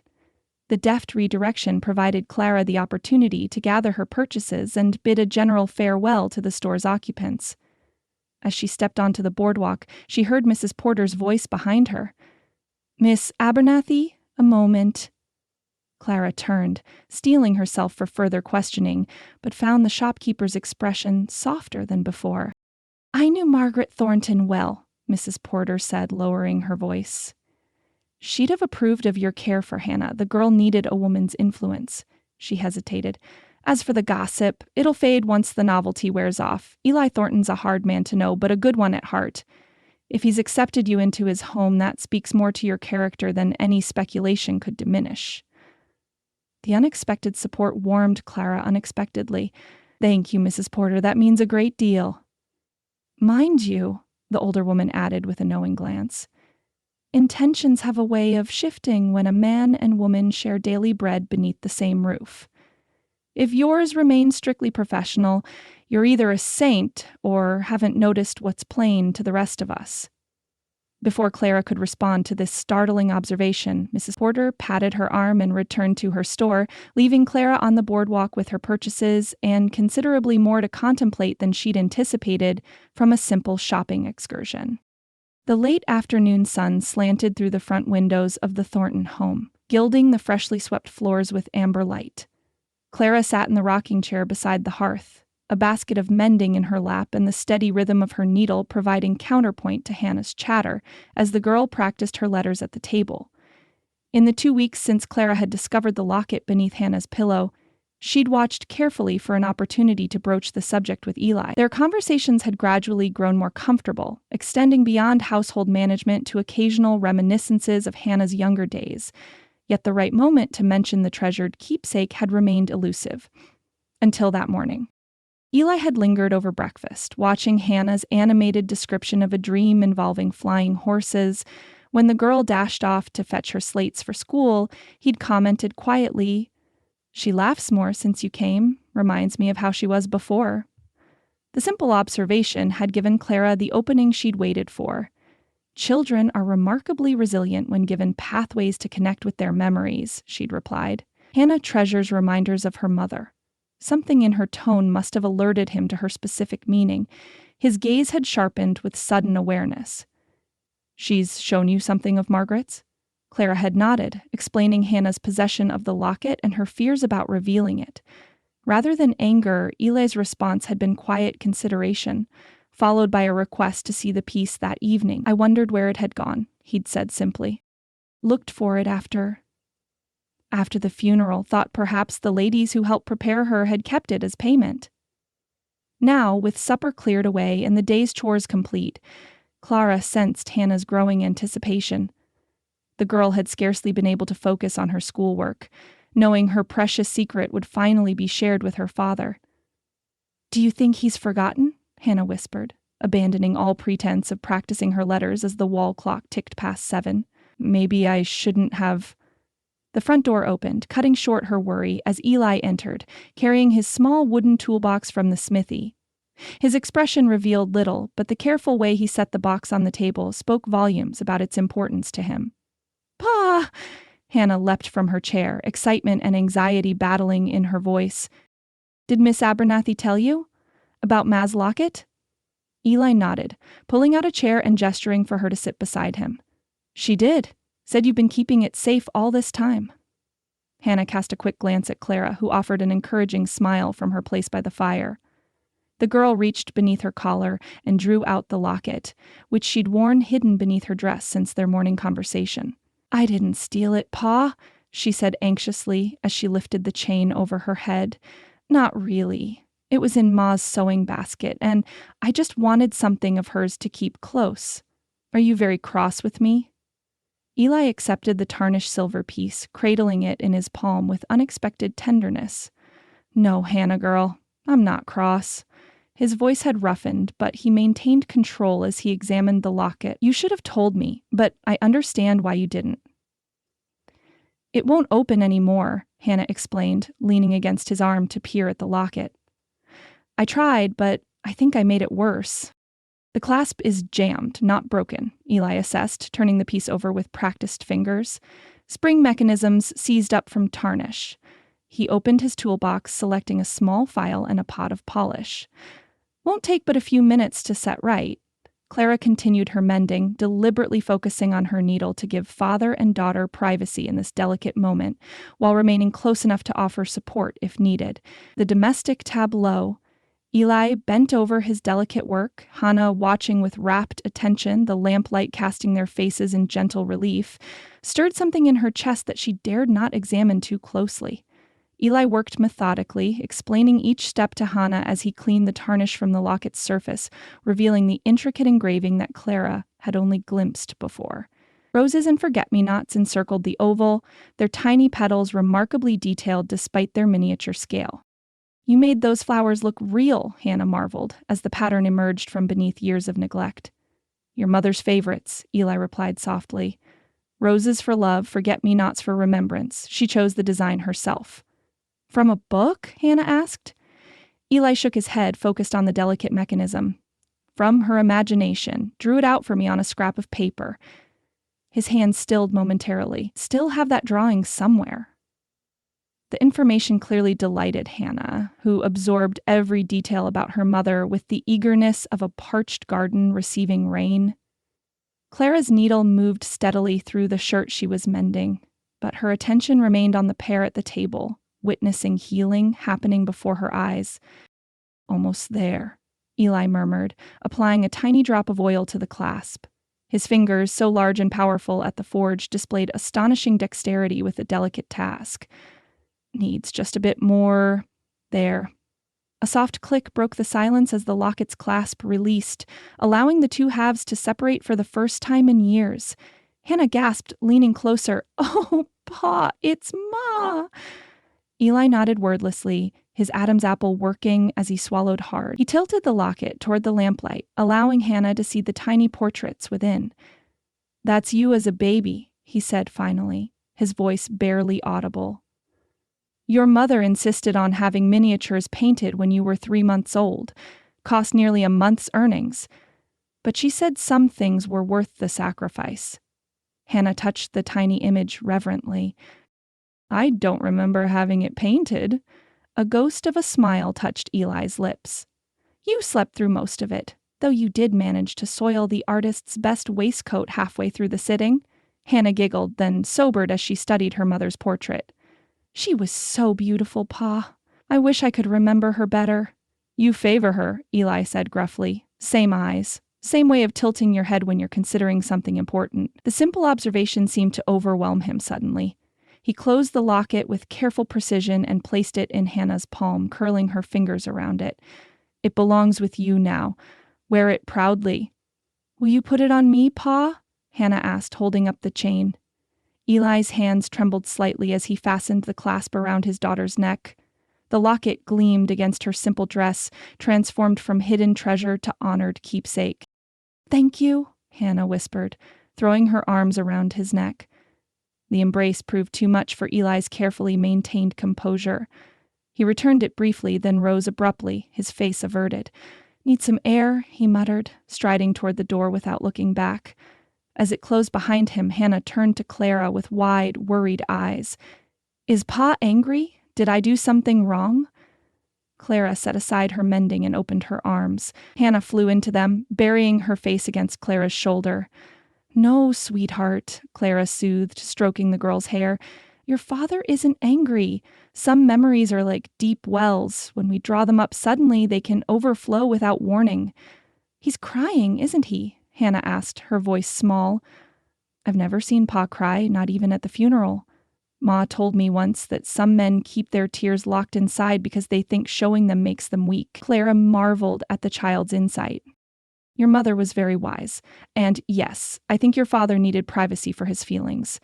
The locket holds powerful memories for him. Should I go to him? Hannah worried at her lower lip. I think perhaps he needs a few moments alone, Clara suggested gently. Why don't you ready yourself for bed? I'll check on your father and make sure he's all right. After tucking Hannah in with extra reassurances and admiring the locket now proudly displayed rather than hidden, Clara filled a mug with fresh coffee from the still warm pot. She wrapped a shawl around her shoulders against the evening chill and ventured onto the back porch.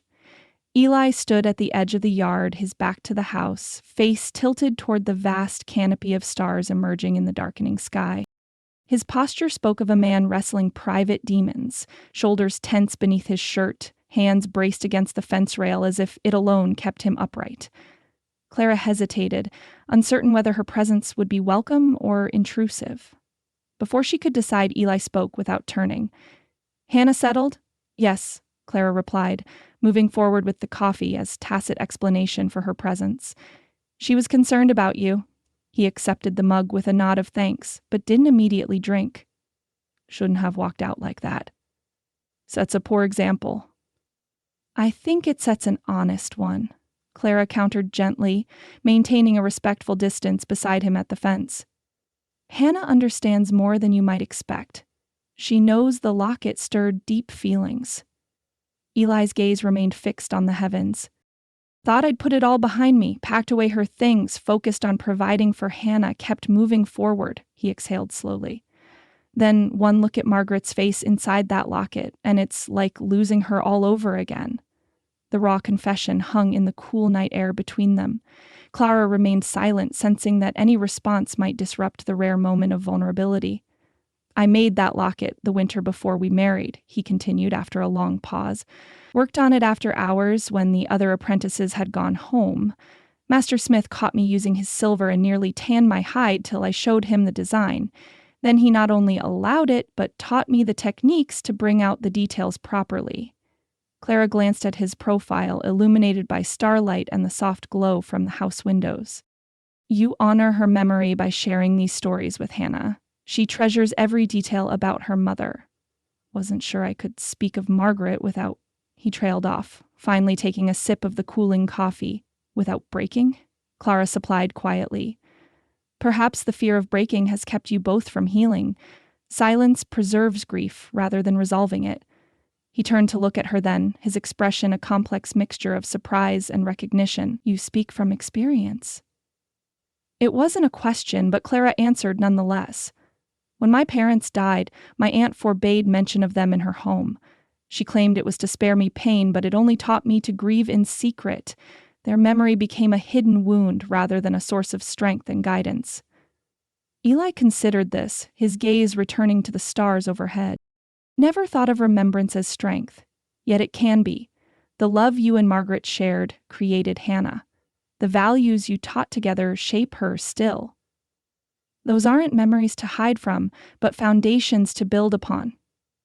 They stood in companionable silence, the soft chorus of night insects and distant coyotes weaving around them. Clara felt no need to fill the quiet with unnecessary words, offering instead the simple comfort of presence, acknowledgement without intrusion, understanding without demand. When Eli finally spoke again, his voice had regained its usual steadiness. "Thank you for the coffee and the rest." Clara nodded, accepting both the gratitude and its deliberate simplicity. "Hannah wants to say goodnight before she sleeps. She's afraid you might be disappointed in her for keeping the locket secret." "Never," Eli said firmly. "I'll go to her now." As he turned toward the house, he paused, his expression softened by shadows. "Miss Abernathy, Clara, you've brought more than order to this household. You've brought perspective I didn't know we needed." The use of her given name, so natural in the intimacy of the moment, sent an unexpected warmth through her chest. "Every home needs both practical care and emotional understanding," she replied. "I'm grateful to provide both where they're valued." Eli nodded once more before disappearing into the house, leaving Clara alone beneath the vast Montana sky.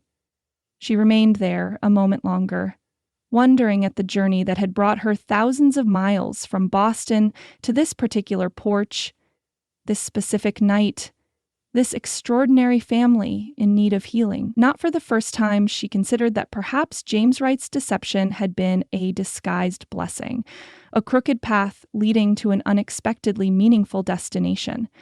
Saturday evening descended on the Thornton household with the golden tranquility that often preceded a Montana Sunday. Clara stood at the washboard behind the house, arms deep in soapy water as she scrubbed Hannah's best dress, a faded blue cotton that had seen better days but would look presentable enough once properly laundered and pressed.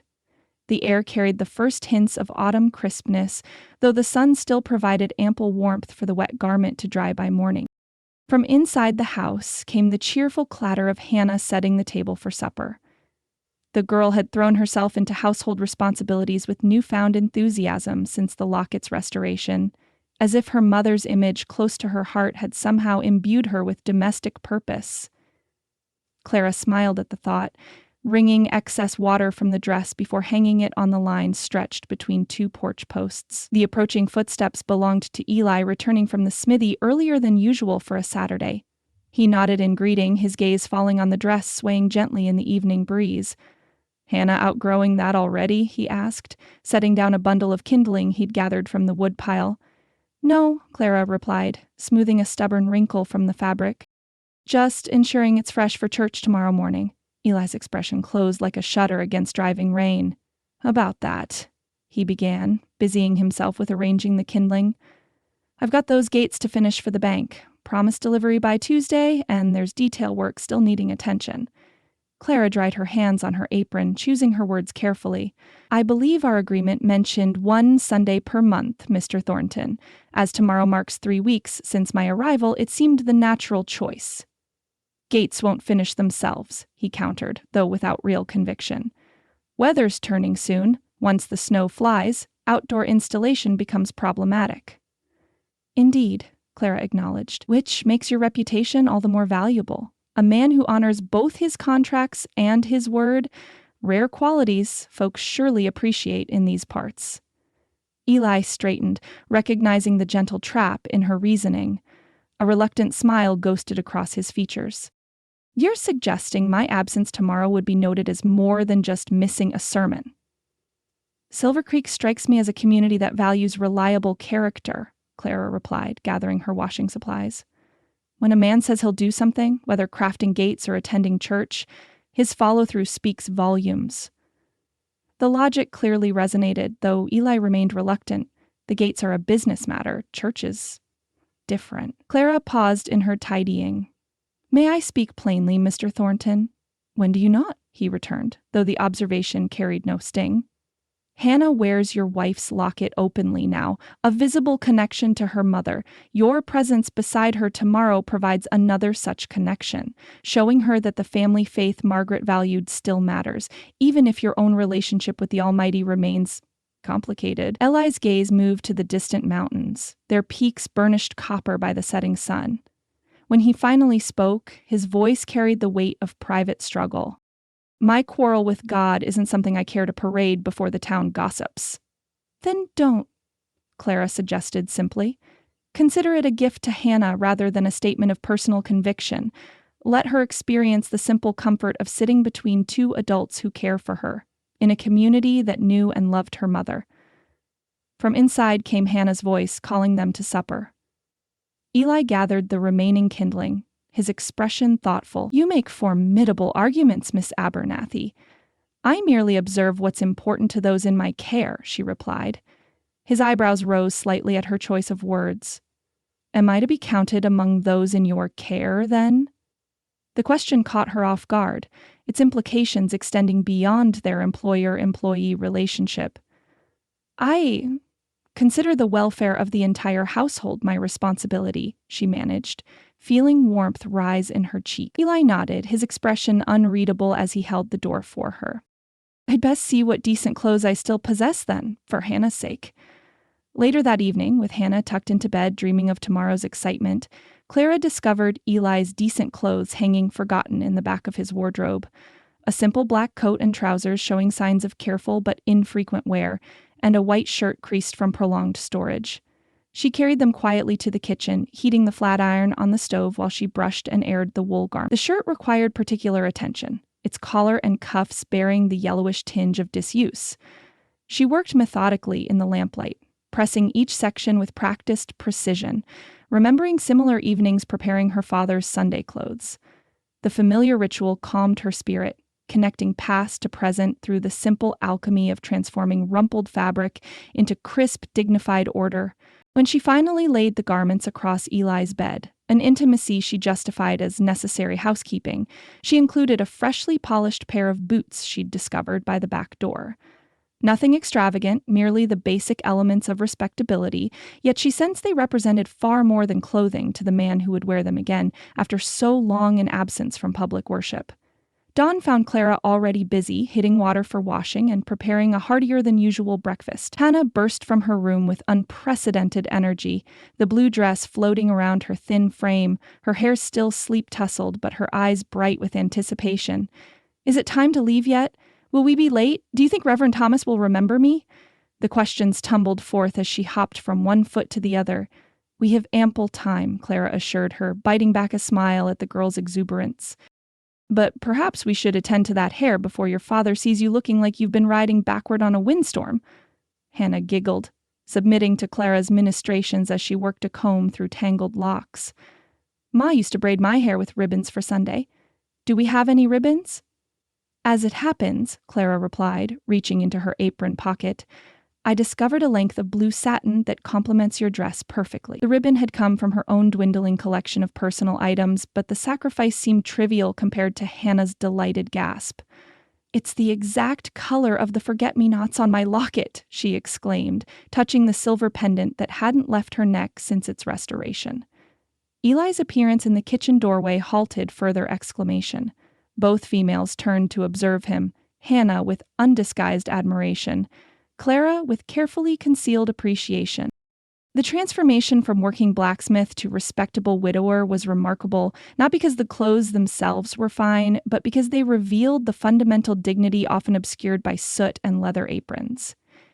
"You look so handsome, Pa," Hannah declared, circling him with appraising eyes, "just like in the picture with Ma that sits in your drawer." Eli tugged self-consciously at his collar, his expression caught between discomfort and affection for his daughter's approval. "These things shrink from disuse," he muttered. "Collars like to choke me before the sermon's half done." "Merely unfamiliar after so long," Clara observed, setting breakfast on the table. "Like many things worth doing, minor discomfort precedes greater satisfaction." His eyes met hers briefly, acknowledging the broader application of her words. "We'll see about that," he replied, but without the resistance that had characterized earlier discussions of church attendance. Silver Creek's white clapboard church stood on a gentle rise at the eastern edge of town, its modest steeple piercing the cloudless October sky. As the Thorntons' wagon approached, Clara observed the gathering of townsfolk in their Sunday finery. Merchants and their wives, ranchers from outlying properties, laborers in carefully brushed coats, and children subdued by parental admonitions to display proper reverence. Hannah perched between Clara and Eli on the wagon seat, virtually vibrating with excitement. She clutched a small nosegay of late wildflowers she'd insisted on gathering for Reverend Thomas, her best hair ribbon fluttering in the morning breeze. The locket gleamed against her blue dress, catching sunlight with each bounce of the wagon. "There's Millie Jenkins," she pointed. "And Mr. Peterson from the bank. Do you think Mrs. Porter will remember me? I haven't been to services since before Christmas last year." Clara smoothed the girl's ribbon, sensing Eli's growing tension as they drew nearer to the gathering. His hands gripped the reins with unnecessary force, knuckles whitening beneath sun-browned skin. "People will certainly be glad to see all of us," she said, emphasizing the collective pronoun. "Remember what we discussed about proper church behavior?" Hannah nodded solemnly. "Speak softly, walk, don't run, and save questions for afterward." She glanced up at her father. "And make sure Pa finds the right hymn pages so he doesn't just stand there holding the book like last time." A startled chuckle escaped Eli at this unanticipated recollection. "Keeping an eye on your old Pa, are you?" he asked, some of the tension easing from his shoulders. "Ma always said you'd get lost in your thoughts during singing and forget to turn the pages," Hannah replied matter-of-factly. "She used to poke you with her elbow when you fell behind." The casual reference to Margaret, spoken without sorrow or hesitation, marked significant progress from the painful silence that had previously surrounded her memory. Clara noted how Eli's expression softened, nostalgia replacing apprehension, as they drew the wagon to a halt beside several others. Their arrival did not go unnoticed. Conversations stuttered mid-sentence as heads turned to observe the unexpected sight of Eli Thornton in his Sunday clothes, helping first Clara and then Hannah from the wagon with grave courtesy. Clara felt the weight of communal scrutiny as they approached the church steps. Some gazes merely curious, others unmistakably speculative, and a few unmistakably disapproving. Mrs. Wilkins stood near the entrance with two similarly pinch-faced companions, their whispered commentary poorly disguised behind gloved hands. In contrast, Mrs. Porter offered a genuine smile and a nod of approval as they passed, her gaze lingering on Hannah's carefully braided hair and proudly worn locket.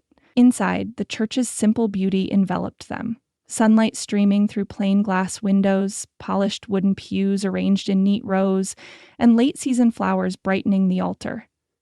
The modest space already hummed with quiet conversation and the rustle of Sunday clothes on hardwood benches. Reverend Thomas spotted them immediately, breaking away from a discussion with the church elders to welcome them with evident pleasure. "The Thornton family. What a wonderful surprise." He clasped Eli's hand in both of his own. "It's been too long, my friend." "Reverend," Eli acknowledged, his discomfort visible only to those who knew him well. Hannah stepped forward, presenting her wildflower bouquet with a small curtsy Clara had taught her. "These are for you, Reverend Thomas. For your sermon table."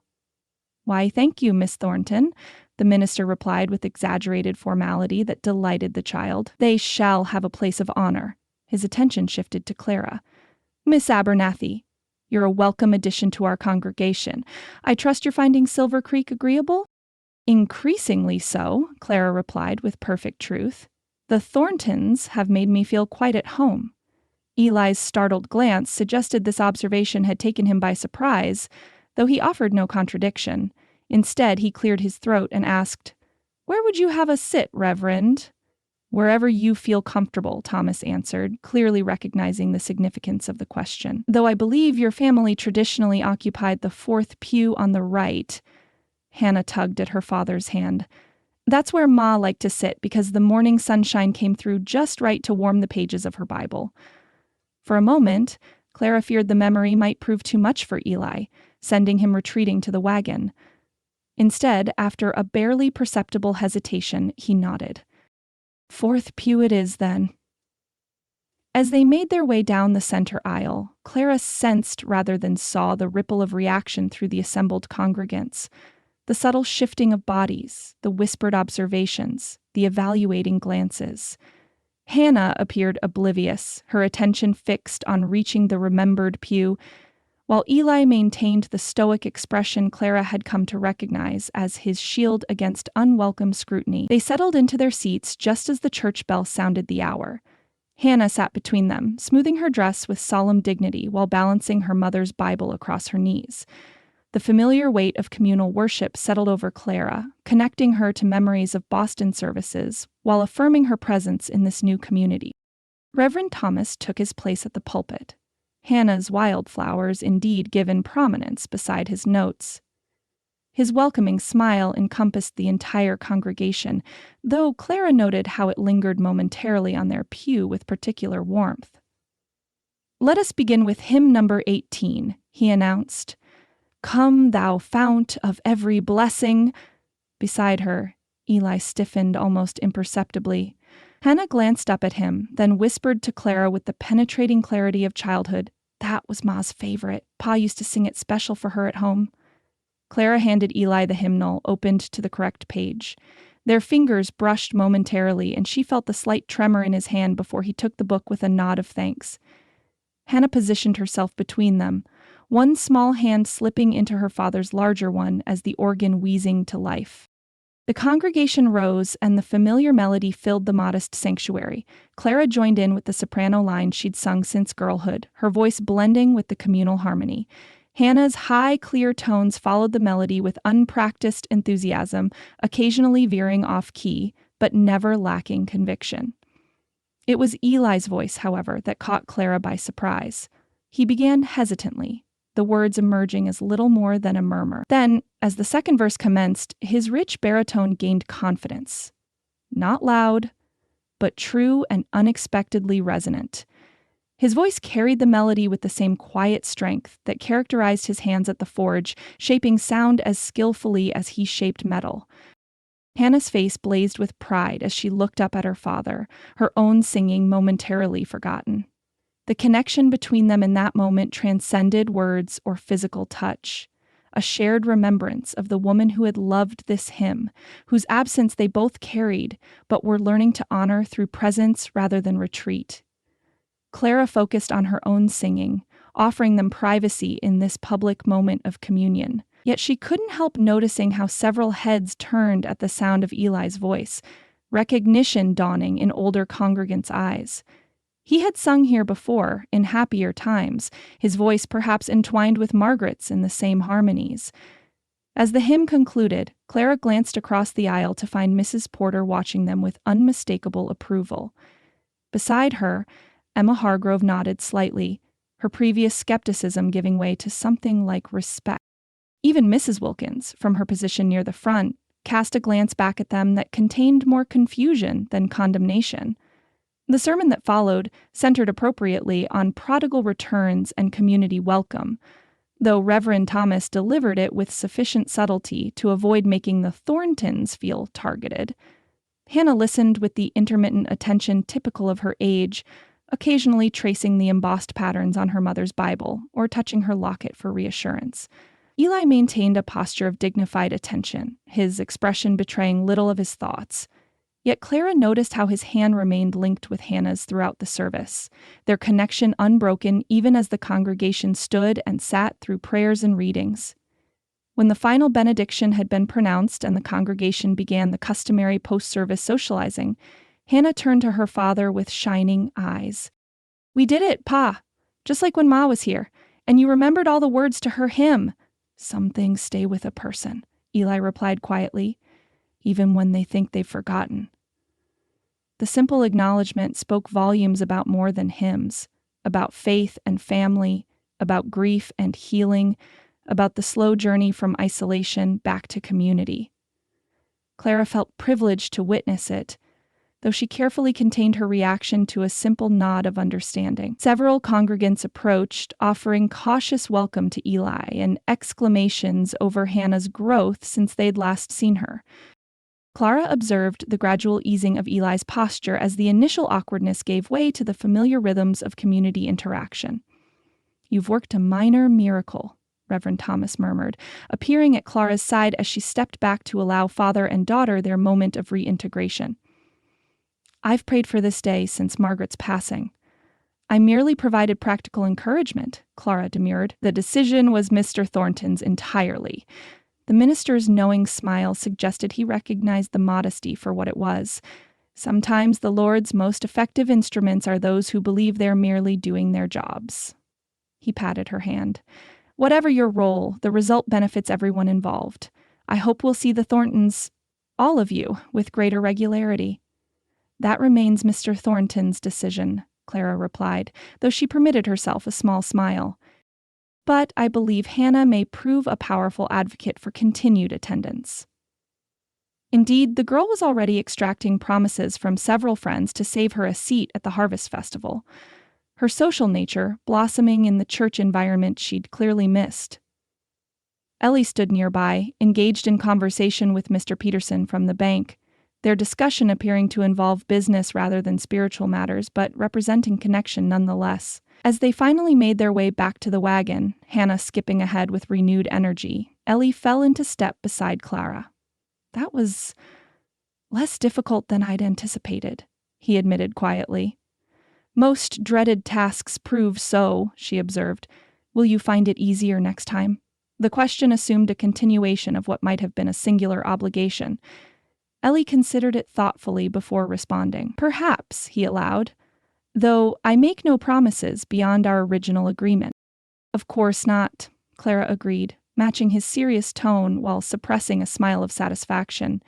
They both recognized the first step had been taken, the pattern established. Hannah's joy and the community's cautious welcome had accomplished what Clara's reasonable arguments could not. As they drove homeward through the brilliant autumn morning, Hannah chattered happily between them about friends reunited with and church activities to anticipate. Clara's gaze met Eli's briefly over the child's head, a silent acknowledgement passing between them. Not quite collaboration, not merely employer and employee, but something evolving toward mutual respect and shared purpose. The Thornton family, fractured by grief but slowly mending, had taken another step toward healing, and Clara, brought to Silver Creek by deception but remaining by choice, found herself increasingly invested in their journey. Chapter 5: Growing Bonds. The first hint of winter whispered through Silver Creek as November ushered in shorter days and frosted mornings. Lamps needed lighting earlier each evening, creating pools of golden warmth within the Thornton home that contrasted with the deepening darkness outside. It was during these lengthening evenings that Clara first noticed Hannah's struggle with her school primer. The girl sat at the kitchen table, brow furrowed in concentration as she traced her finger beneath a line of text, her lips moving silently with each labored word. Shadowed frustration clouded her usually bright expression, and twice she glanced toward the door as if contemplating escape from the troublesome book. Clara continued kneading bread dough, observing without comment, until Hannah slammed the primer shut with uncharacteristic vehemence. "Stupid book," she muttered, then gasped at her own daring, casting a guilty glance toward Clara. "I didn't mean—" "The book isn't stupid," Clara replied calmly, wiping flour from her hands. "Nor are you. Some things simply require more patience than others." She moved to the table, pulling a chair alongside Hannah's. "May I see what's troubling you?" Hannah reluctantly reopened the primer, revealing a page of short paragraphs about pioneers crossing the plains. "Miss Taylor says I read too slow and make too many mistakes. The other children laugh sometimes." The admission carried such quiet shame that Clara felt a surge of protective indignation toward both teacher and classmates. She scanned the page, noting the small, crowded type and vocabulary that would challenge many children Hannah's age. "Reading is like any skill," she said, keeping her tone matter-of-fact rather than pitying. "Your father didn't learn to shape metal perfectly the first time he held a hammer, did he?" Hannah shook her head, some of the tension easing from her shoulders. "Miss Taylor likely forgets that different minds work in different ways," Clara continued. Some children naturally see words as whole pictures, while others must build them piece by piece, like your father constructs his gates from individual scrolls and panels. Hannah considered this new perspective. Pa says rushing good work only ruins the metal. Precisely, Clara agreed. Reading well is more important than reading quickly. She guided Hannah through the paragraph, breaking difficult words into manageable parts and praising each small victory.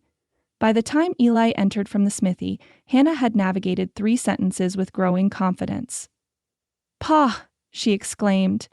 Miss Abernathy says I'm not stupid with reading, just careful, like you are with metalwork. Eli's eyebrows rose as he hung his leather apron on its peg. You're anything but stupid, Hannah girl. Who suggested otherwise? No one exactly, Clara interjected smoothly, sparing Hannah the admission about her teacher. We've simply been discussing different approaches to reading. Hannah has a thoughtful mind that considers each word carefully. Understanding dawned in Eli's expression as he glanced from the primer to his daughter's face. Clara had noticed how he often sensed undercurrents without requiring explicit explanation, one of many quiet strengths he possessed. Your mother was the same way with reading, he said, moving to wash at the basin. Sounded out every word until she was certain of it. By the time I met her, she'd become the finest reader in her county. Hannah's face brightened at this new connection to Margaret. Truly? Miss Taylor says I'm the slowest in our class. Then Miss Taylor hasn't the sense God promised a goose, Eli muttered, then caught himself with a rueful glance toward Clara, which is to say, teachers sometimes miss important qualities in their students. That evening, after dishes were washed and the kitchen set to rights, Clara made an unexpected suggestion. I thought perhaps I might read aloud for a while before Hannah's bedtime. Would that be agreeable? Eli looked up from the small piece of silver he'd been shaping at the table. Hannah always enjoys stories. I meant for all of us, Clara clarified.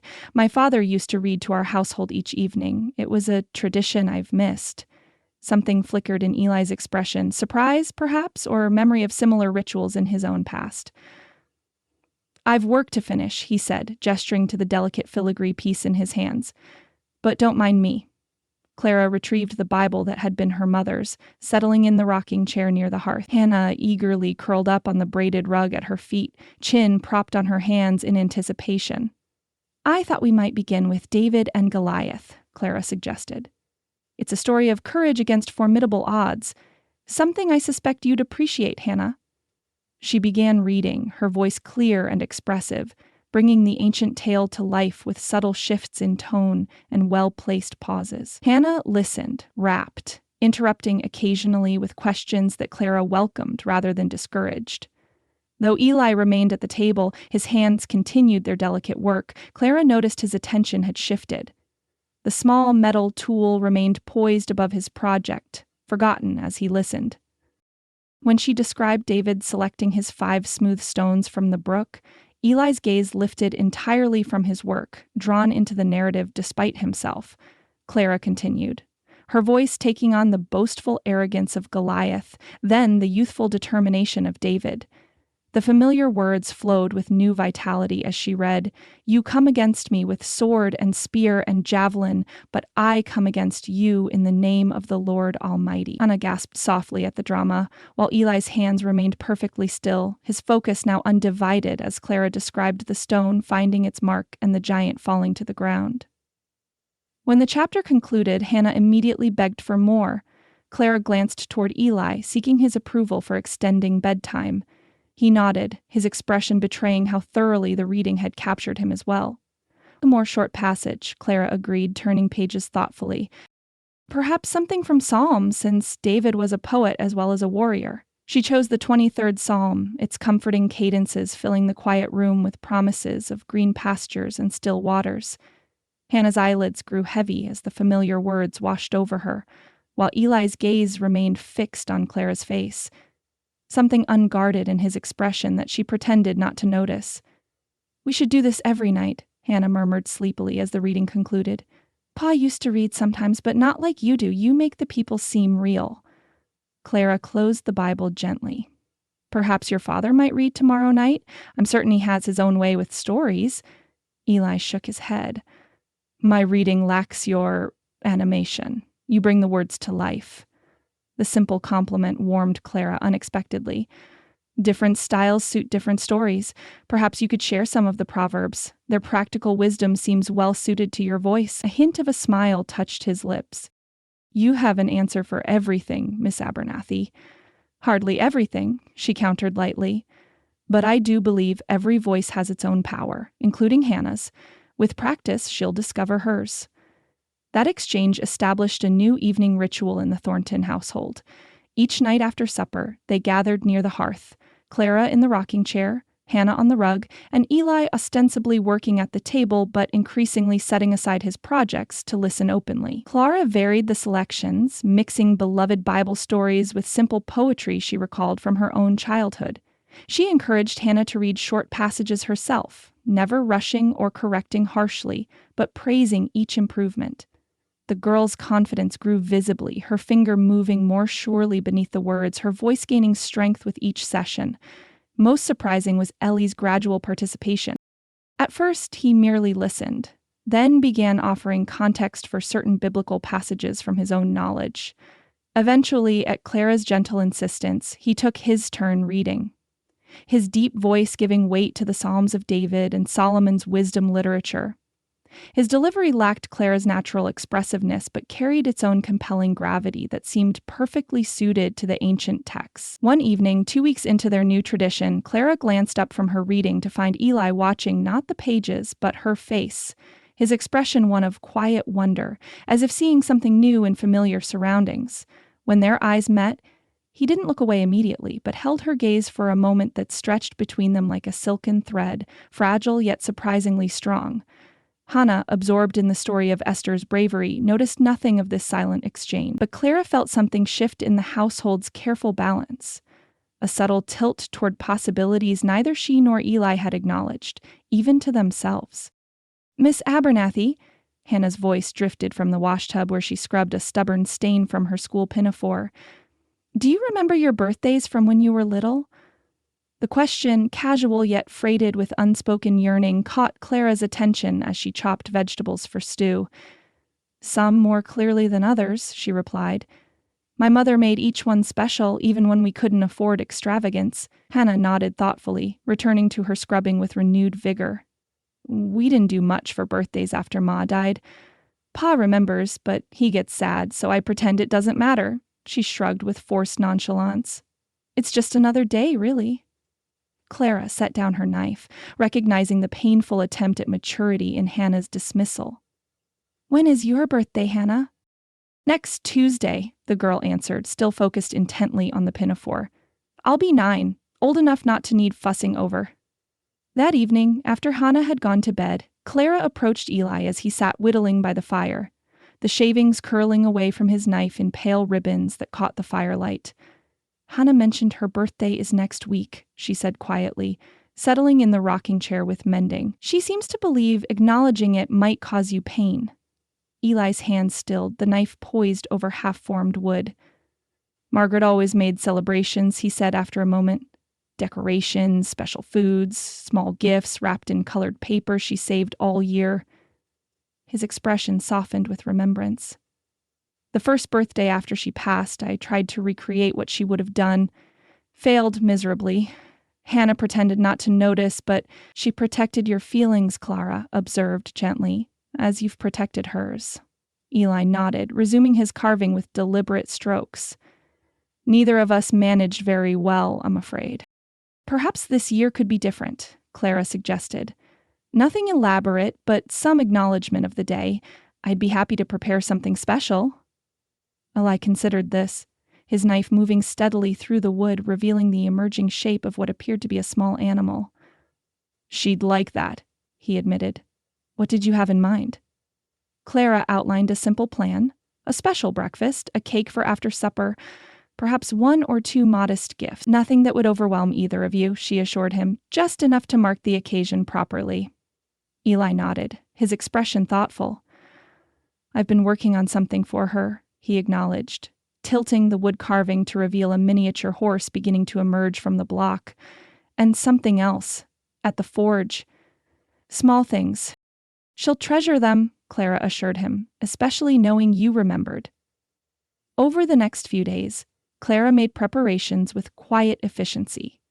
From her dwindling personal funds, she purchased a length of emerald green ribbon that would complement Hannah's dark hair and bring out the blue of her eyes. From Mrs. Porter, she obtained cinnamon and dried apples, ingredients for a special cake from her mother's recipe. The morning of Hannah's birthday dawned clear and cold, with frost etching delicate patterns on the window glass. Clara rose before sunrise to stoke the stove and begin preparations for a special breakfast, Johnny cakes with honey butter and strips of precious bacon she'd bartered for with Mrs. Jensen, using extra bread she'd baked. The scent of brewing coffee and frying bacon roused Eli from his room earlier than usual. He appeared in the kitchen doorway, hair still mussed from sleep, surprise evident in his expression as he surveyed Clara's preparations. "You've been busy already," he observed, reaching for the coffee pot. "Birthdays deserve a proper beginning," Clara replied, flipping the Johnny cakes with practiced ease. "Is Hannah stirring yet?" "Still sleeping. She was reading late by lamplight, some book she brought home from school." Clara smiled at this evidence of Hannah's growing confidence with reading. "Would you wake her? Breakfast is nearly ready." When Eli returned with a sleepy-eyed Hannah, her hair hastily braided and nightgown replaced with a simple dress, Clara had the table set with the household's best dishes, chipped but carefully arranged, and a small bouquet of dried autumn flowers and evergreen sprigs at its center. "Happy birthday, Hannah," she said warmly, setting a plate of Johnny cakes before the wide-eyed child. Hannah looked from Clara to her father, uncertainty and hope mingling in her expression. "You remembered," she whispered. "Of course we remembered," Eli replied gruffly, placing a hand on her shoulder. 9 years old today, growing up too fast for your old pa's liking." Tears welled in Hannah's eyes, but she blinked them back bravely. I didn't expect... I know birthdays are hard since your mother left us," Eli finished for her, his voice steady, though his hand tightened slightly on her shoulder. "But she'd want us to celebrate you, Hannah girl. Every year of your life is a gift she helped create." The simple acknowledgement of Margaret, spoken not with grief, but with appreciation, marked how far Eli had come in his healing. Clara busied herself with serving breakfast, giving father and daughter a moment of privacy within the shared space. The meal passed with Hannah's growing excitement as she savored the special foods and accepted birthday wishes. Clara promised a surprise for after supper, sending the girl off to school with heightened anticipation for the day's end. Once Hannah had departed, Eli lingered at the table, turning his coffee cup slowly between calloused fingers. "Thank you," he said finally, meeting Clara's gaze with unguarded gratitude, "for reminding me that some traditions should continue, even when it's difficult." "Hannah needs happy memories to build her future upon," Clara replied, gathering dishes. "As do you. As do all of us," Ellie amended quietly, rising to help clear the table in a gesture that had become increasingly common as the household routines settled into comfortable patterns. The day passed in pleasant anticipation, with Clara preparing the appleseed cake between other household tasks. By mid-afternoon, the rich aroma of cinnamon and baked apples filled the small house, drawing appreciative comments from Eli when he came in to warm himself between forge projects. "Smells like Margaret's kitchen at harvest time," he observed, washing soot from his hands at the basin. "She had a similar recipe, passed down from her grandmother, I believe. Most families have their own variations," Clara agreed. "This was my mother's specialty. The secret is soaking the dried apples overnight in sweet cider." Ellie nodded, drying his hands on the towel she offered. "Hannah will be pleased." He hesitated, then added, "I've finished her gifts. Would you like to see them before she returns?" Clara followed him to the smithy, curious about what he'd created in the hours spent there after supper each evening. Inside, the familiar scents of coal and metal greeted her, along with lingering warmth from the banked forge. Eli moved to his workbench, lifting a cloth to reveal a small object that drew an involuntary gasp of appreciation from Clara. A miniature silver horse stood poised in mid-gallop, its flowing mane and tail captured with remarkable detail, despite being scarcely larger than a thimble. The craftsmanship surpassed even the bank gates in its delicacy, revealing Eli's true mastery when working at the smallest scale. "It's exquisite," Clara breathed, bending closer to admire the tiny creature. "Hannah will cherish it always." She's been fascinated by the Jensen's new mare, Eli explained, a hint of pride warming his voice. Talks of having her own horse someday. A dream worth nurturing, Clara agreed. And the wooden carving, did you complete it as well? Eli nodded, reaching into his pocket to produce a smooth wooden horse that complemented the silver one, less detailed but conveying the same sense of motion and spirit. Something she can handle without fear of damaging it, he explained. The silver one's more for looking than playing. Clara smiled at his practical consideration. Perfect companions, like the real and the ideal. She'll love both for different reasons. When Hannah returned from school, cheeks flushed with cold and excitement, she found the table transformed once again. The cake stood at its center, simple but beautiful with its crown of glazed apple slices. Beside it lay two small packages, one wrapped in brown paper tied with Clara's green ribbon, the other nestled in a small wooden box Eli had fashioned. For me? Hannah whispered, approaching the table with reverent steps. Both of them? Happy birthday! Clara and Eli spoke almost in unison, exchanging a brief smile at their synchronicity. Hannah touched the packages with wondering fingers before looking up at them both. Which should I open first? Mine is just a small thing, Clara said. Perhaps your father's gifts would be better saved for last. With careful movements that prolonged the pleasure of anticipation, Hannah untied the green ribbon and unfolded the brown paper to reveal Clara's gift. The matching ribbon and a small book of children's verses Clara had discovered at Porter's store. Oh, Hannah exclaimed, lifting the ribbon to admire its rich color. It's the most beautiful green I've ever seen. Can I wear it right now? Will you braid it into my hair, Miss Abernathy? Of course, Clara agreed, touched by the child's genuine delight in such a simple gift. And the book is for our evening reading. I thought you might like to choose some of the poems yourself. Hannah clutched both treasures to her chest, eyes shining. Thank you, they're perfect. Ely cleared his throat gently. Perhaps you'd care to see what your old pa managed to put together? Hannah carefully set Clara's gifts aside and opened the wooden box, her gasp echoing Clara's earlier reaction as she discovered the silver horse within. Pa! Did you make this? It looks alive. She lifted it with exquisite care, turning it to catch the light on its polished surface. I've never seen anything so beautiful. There's something else as well, Eli prompted, watching her with barely concealed pleasure in her reaction. Hannah discovered the wooden carving beneath the box's padding, drawing it out with equal appreciation.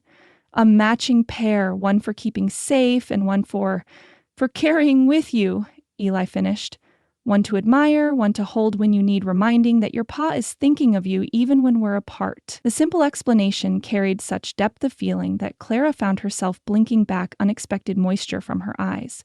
Hannah had no such restraint. Tears spilled freely as she threw her arms around her father's waist. It's the best birthday ever, she declared, her voice muffled against his shirt. Better even than when Ma was here, because I didn't think we'd ever have one again. Eli's arms encircled his daughter, his expression revealing complex emotions. Grief touched by healing, sadness illuminated by present joy. Over Hannah's head, his eyes met Clara's, conveying wordless gratitude for her role in rebuilding what had been broken. As they shared cake around the table that evening, Hannah positioned her horses as guests of honor beside her plate. The conversation flowed easily between them, punctuated by Hannah's frequent expressions of delight and Clara's gentle reminders to eat more cake than frosting.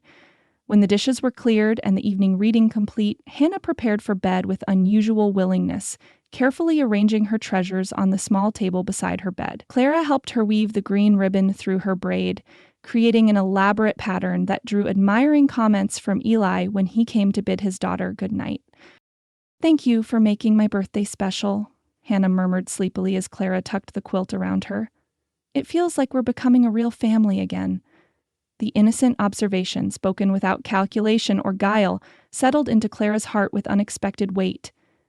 As she joined Eli by the hearth for their customary quiet hour before retiring, the words resonated in her thoughts. She called us a family, she said softly, taking up her mending. Eli looked up from the book he'd been reading, one of the volumes of poetry Clara had introduced to their evening ritual. Did she? before falling asleep. She said it felt like we were becoming a real family again. Clara kept her tone neutral, though the implications stirred complex feelings within her. I thought you should know. Eli was silent for a long moment, gazing into the flames that painted his strong features in warm light and shadow. Children see things simply, he said finally, without the complications adults create. True, Clara agreed, though sometimes their simplicity reveals truths we've overlooked. Their eyes met across the hearth, the moment stretching between them with unspoken possibilities. Neither seemed willing to break the silence with words that might disturb the delicate balance they'd established. Finally, Eli returned to his book, though his gaze lingered a moment too long on Clara's face before dropping to the pages. Hannah had a good birthday, he said, his voice carrying undertones she couldn't quite decipher. That's what matters most. Yes, Clara agreed, returning to her stitches with careful attention. That's what matters most. But as the fire settled into glowing embers and the wind whispered around the corners of the house they now shared, both recognized that Hannah's innocent observation had given voice to something shifting beneath the surface of their carefully defined roles. Something neither was quite ready to name, but neither could entirely deny. The Saturday mail delivery at Porter's General Store had become a ritual, Clara observed, more from habit than expectation. In the 3 months since her arrival in Silver Creek, not a single letter had arrived bearing her name. Her aunt in Boston, her sole remaining family connection, had never been one for regular correspondence, even when Clara lived under her roof. So when Mrs. Porter called her name as she examined a bolt of flannel for winter nightgowns, Clara looked up with genuine surprise. Letter for you, the shopkeeper announced, holding up a cream-colored envelope pinched between work-reddened fingers. Postmark says Boston. Clara accepted the envelope with a mixture of curiosity and trepidation. Her aunt's precise, angular handwriting marched across the front in perfectly straight lines, as rigid and uncompromising as the woman herself. She tucked it into her basket beneath the purchased flannel, unwilling to open such a private communication amid the curious gazes of Saturday shoppers. Must be wondering how you're faring out here in the wilderness, Mrs. Porter observed, unable to resist commenting as she measured out Clara's requested yard of flannel. Family back east often can't imagine why anyone would choose Montana over civilization. Indeed, Clara replied noncommittally, though her mind raced with possibilities. She had written to her aunt 6 weeks earlier, explaining her changed circumstances, without delving into the painful details of James Wright's deception. The letter had been primarily practical, establishing her whereabouts should any urgent family matters arise, and assuring her aunt that she had secured respectable employment. She managed to complete her shopping without further inquiry, though she felt the envelope's presence like a physical weight as she walked back to the Thornton home. The unseasonably mild November day had drawn Hannah and several other children to the schoolyard for Saturday games, while Eli worked at the forge completing a rush order of hinges for the new bank doors. The empty house offered welcome privacy as Clara settled at the kitchen table and broke the envelope seal. The paper inside carried the faint scent of lavender water, her aunt's signature fragrance, a subtle reminder of the Boston parlor where Clara had spent so many dutiful but joyless hours. November 4, 1874. Dear Clara, your letter of September 27th has reached me after considerable delay. I confess to both relief at learning of your whereabouts and dismay at the circumstances you describe. That you were subjected to such unconscionable deception by the man Wright is regrettable, though I warned you repeatedly against hasty correspondence with unknown persons. A woman in your position, unmarried and dependent, cannot afford romantic notions about frontier life or men of questionable background. Your current situation, while preferable to complete destitution, remains highly irregular. Employment as housekeeper to a widower with a young child invites speculation about your character and intentions. I shudder to think what your poor mother would say of such an arrangement. I have consulted with Reverend Blackwood, who agrees that your return to Boston is the only proper course. While your prospects here remain limited, they surely exceed whatever future awaits you in that remote territory. I am prepared, therefore, to forward funds sufficient for your return journey, despite the considerable inconvenience this expense presents to my household budget.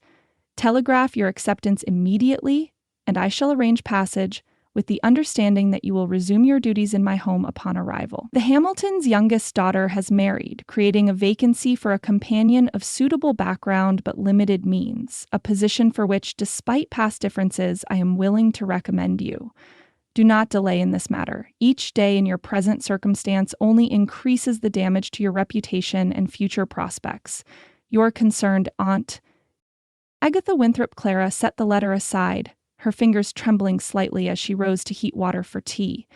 The familiar tone criticism wrapped in the guise of concern, generosity extended but heavily qualified, awakened memories of the stifling existence she'd fled. Aunt Agatha's parlor, with its precisely arranged furniture and rigid schedule of appropriate activities. The endless rounds of calls among women whose conversation never strayed beyond acceptable topic. The pitying glances directed at Clara when they thought she didn't notice. The poor relation, unmarriageable due to lack of dowry and unremarkable appearance. She had left Boston seeking purpose and connection. James Wright's letters had promised partnership, respect, the opportunity to build something meaningful together.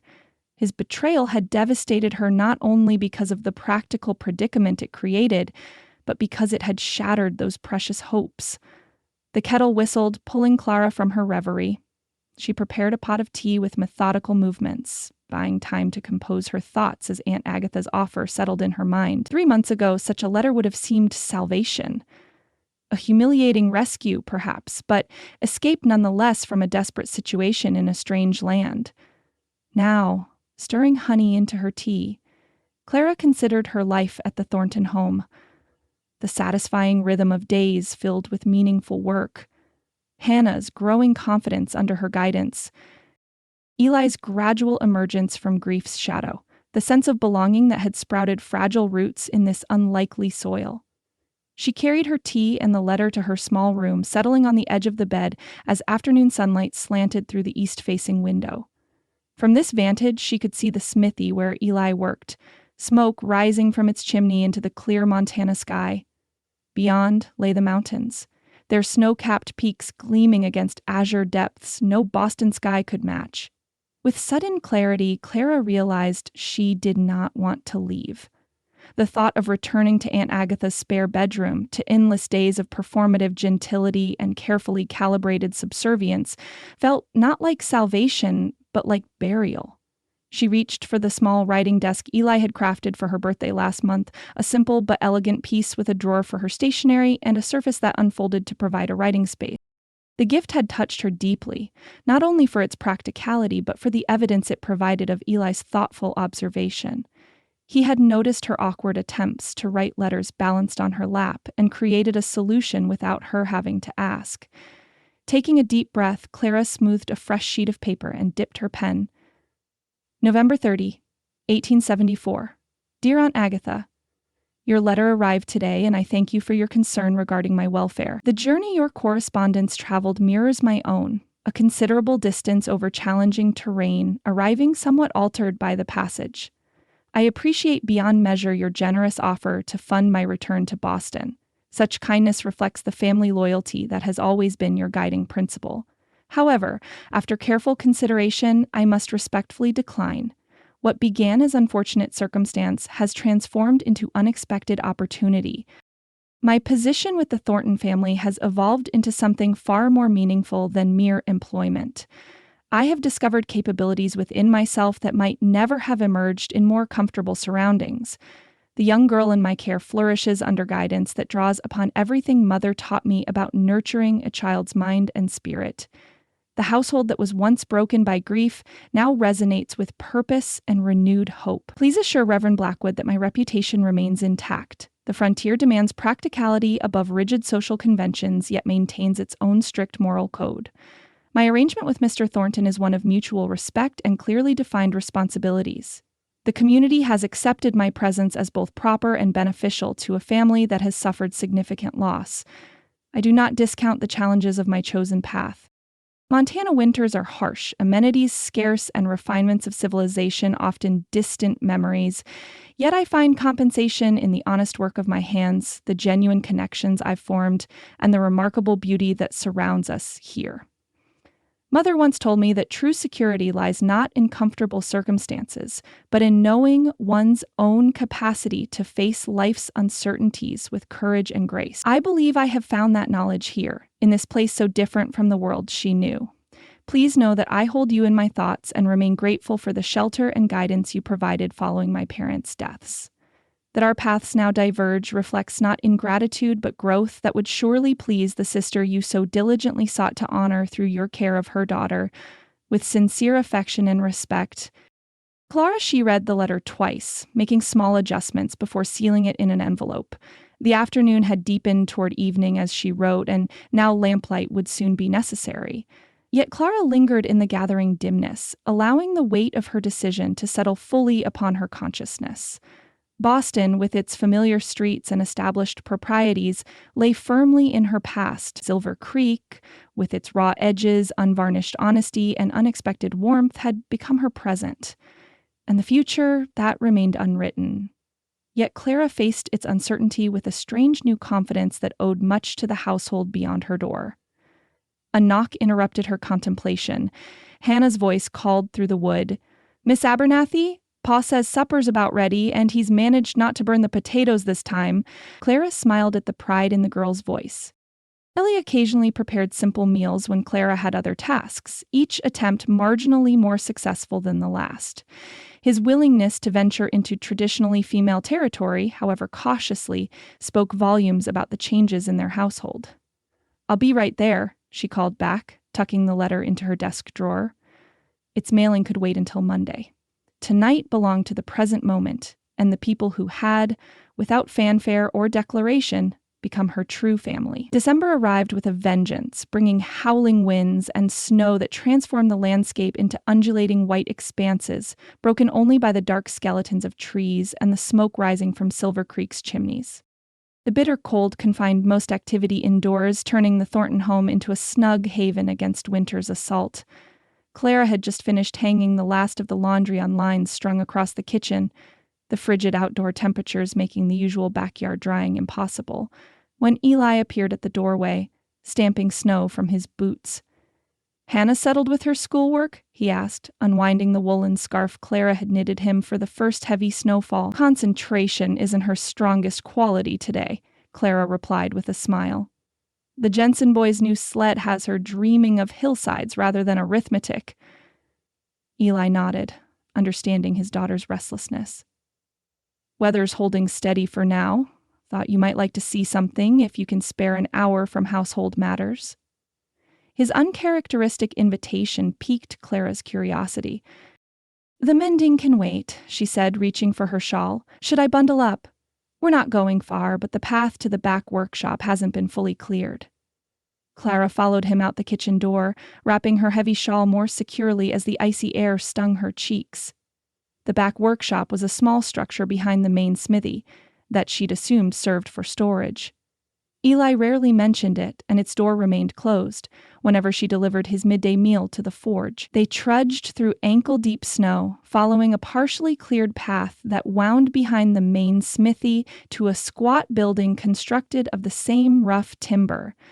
Unlike the open-sided forge where Eli conducted his regular blacksmithing, this structure featured a proper door and small windows shuttered against the cold.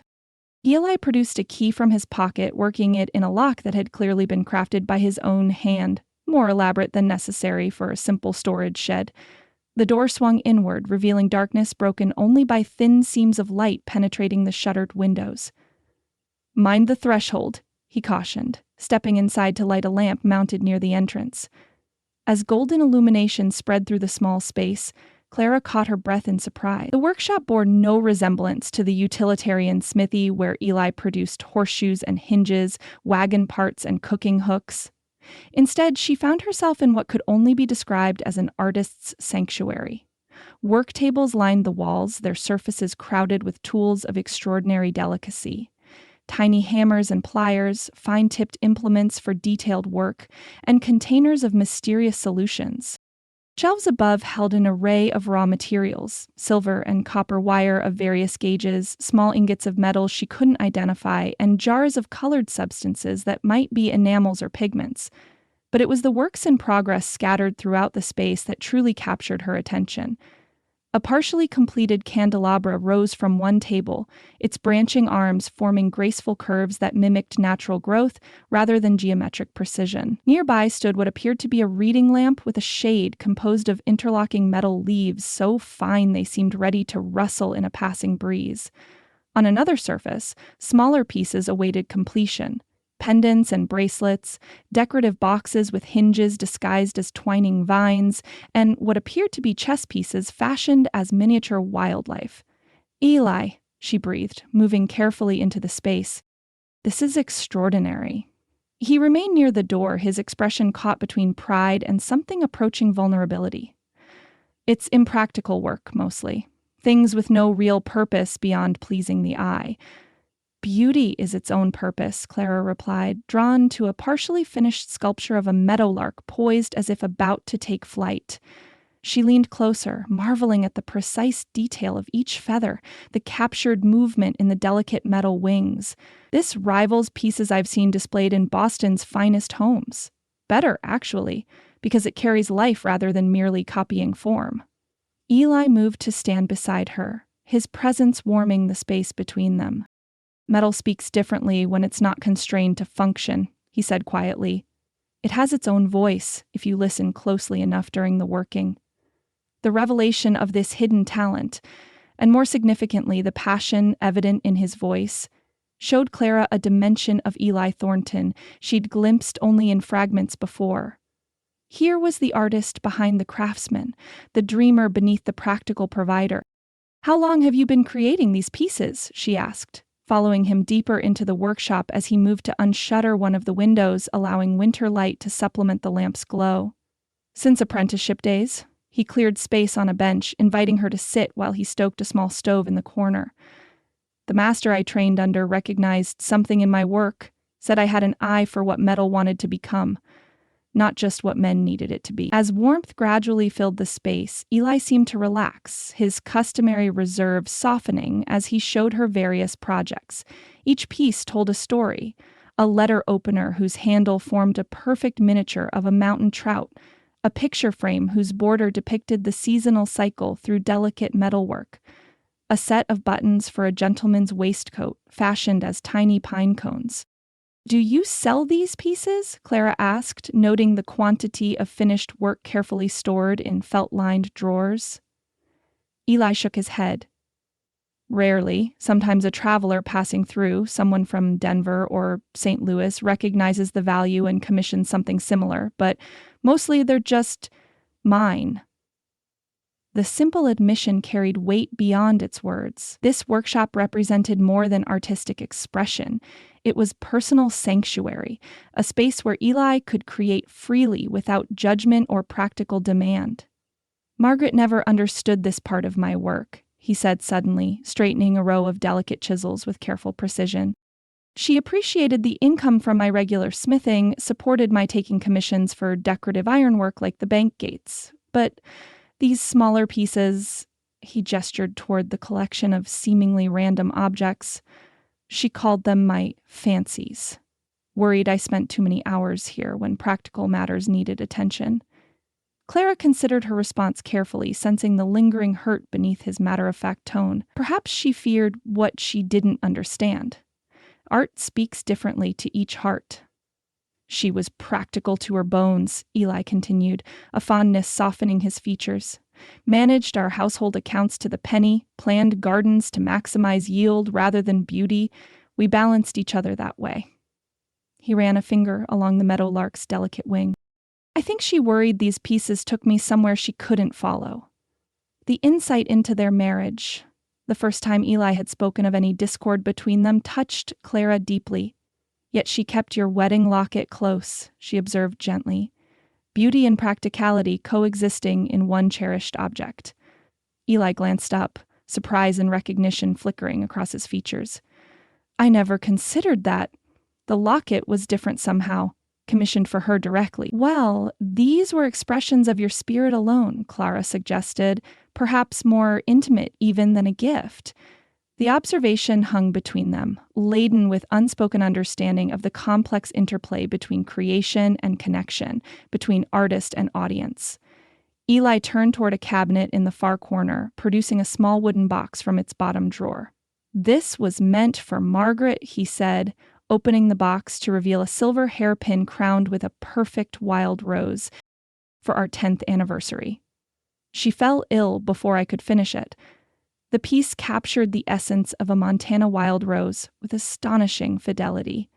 Delicate petals unfurling around a center of intricate stamens, the stem forming graceful curves that would secure it in a woman's hair. Clara imagined how it would have caught the light, drawing attention to the wearer while showcasing the creator's devotion. "It's beautiful," she said simply. "A perfect marriage of function and artistry." Eli closed the box carefully, returning it to its drawer. "I've shown no one else this workshop," he said, his back still turned. "Not even Hannah knows the extent of what I create here." The admission settled over Clara like a mantle of unexpected responsibility. He had shared not merely a physical space but a deeply personal aspect of himself, one protected from casual observation or criticism. That he had chosen to reveal it to her represented a level of trust she hadn't realized existed between them. "Thank you," she said, the words inadequate for the complex emotions swirling within her, "for sharing this with me." When Eli turned back, his expression held a strange mixture of uncertainty and relief. The look of a man who has revealed a closely guarded secret and found acceptance rather than judgment. "I thought you might understand," he said simply. "You see beauty in ordinary things, the way you arrange Hannah's hair or set the table with whatever wildflowers survived the season. How you read, bringing words to life beyond their meaning on the page." The observation caught Clara by surprise, not merely for its content but for the evidence it provided of Eli's careful attention to details she hadn't realized he noticed. "I was raised to believe order and beauty elevate daily life from mere existence to something meaningful," she replied. "My mother created grace from limited means. It's her legacy I try to honor in small ways." Eli nodded, moving to relight his workbench lamp as the winter afternoon began to fade. Would you mind if I worked for a while? There's a piece I've been considering that might benefit from fresh perspective." "Of course," Clara agreed, settling more comfortably on the bench he'd cleared for her. "I'd be honored to watch, if that wouldn't disturb your concentration." For the next hour, Clara observed in fascinated silence as Eli transformed from the taciturn blacksmith she knew into an artist fully absorbed in his creation. His large hands, so powerful when wielding forge hammers, demonstrated astonishing delicacy as they manipulated fine wire and tiny tools. The piece taking shape before her appeared to be a pair of earrings, delicate silver circles from which suspended what might become snowflakes or stars.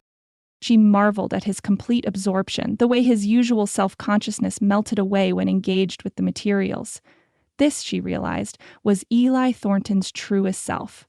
Neither the grieving widower nor the practical provider, but the artist whose spirit found expression through metal transformed by fire and skill. When he finally set his tools aside, a companionable silence settled between them. Outside, the early winter darkness had fallen completely, transforming the workshop's windows into mirrors reflecting their lamplit figures. Clara on her bench, Eli at his work table, connected by shared appreciation for beauty drawn from unlikely materials. "We should return before Hannah worries," he said finally, "but perhaps you might visit again? When time permits." The invitation carried significance beyond its simple words. Clara recognized it as both gift and request, an offering of continued access to this private world and a desire for her presence within it. "I'd like that very much," she replied, rising to gather her shawl as he banked the stove's fire. "Thank you for trusting me with this part of yourself." As they stepped back into the winter night, snow crunching beneath their boots and stars emerging in the vast Montana sky, Clara felt something shift in their carefully maintained relationship. Boundaries remained, propriety still governed their interactions, roles remained clearly defined, but a new understanding illuminated the space between employer and employee, between widower and unmarried woman, between artist and appreciative witness. They walked side by side toward the warm lights of home, neither speaking but both aware that something profound had been exchanged. A confidence offered and honored, a connection deepened beyond what either had anticipated when Clara first arrived at the Thornton doorstep. Chapter 6, Spring Awakening. March arrived in Silver Creek with the mercurial temperament of a spoiled child. One day offering gentle sunshine and melting snow strips, the next howling with bitter winds that sent residents scurrying back to their wood stoves. But even these capricious tantrums couldn't disguise the inevitable surrender of winter's grip. Each day stretched a few minutes longer, and beneath the receding snowbanks, the first brave tips of crocuses thrust upward like tiny green beacons of hope. Clara stood at the kitchen window one Sunday morning, a half-dried plate forgotten in her hands as she studied the newly exposed patch of earth behind the Thornton home. The winter landscape that had seemed so barren upon her arrival now revealed subtle possibilities that stirred her imagination. Where others might see only muddy desolation awaiting spring's touch, she envisioned neat rows of vegetables, interspersed with cheerful marigolds and trailing nasturtiums. "You're mighty taken with that view," Eli observed, entering the kitchen with an armful of split logs for the cook stove. "Though I can't imagine what's caught your attention. Nothing out there but mud and last year's weeds."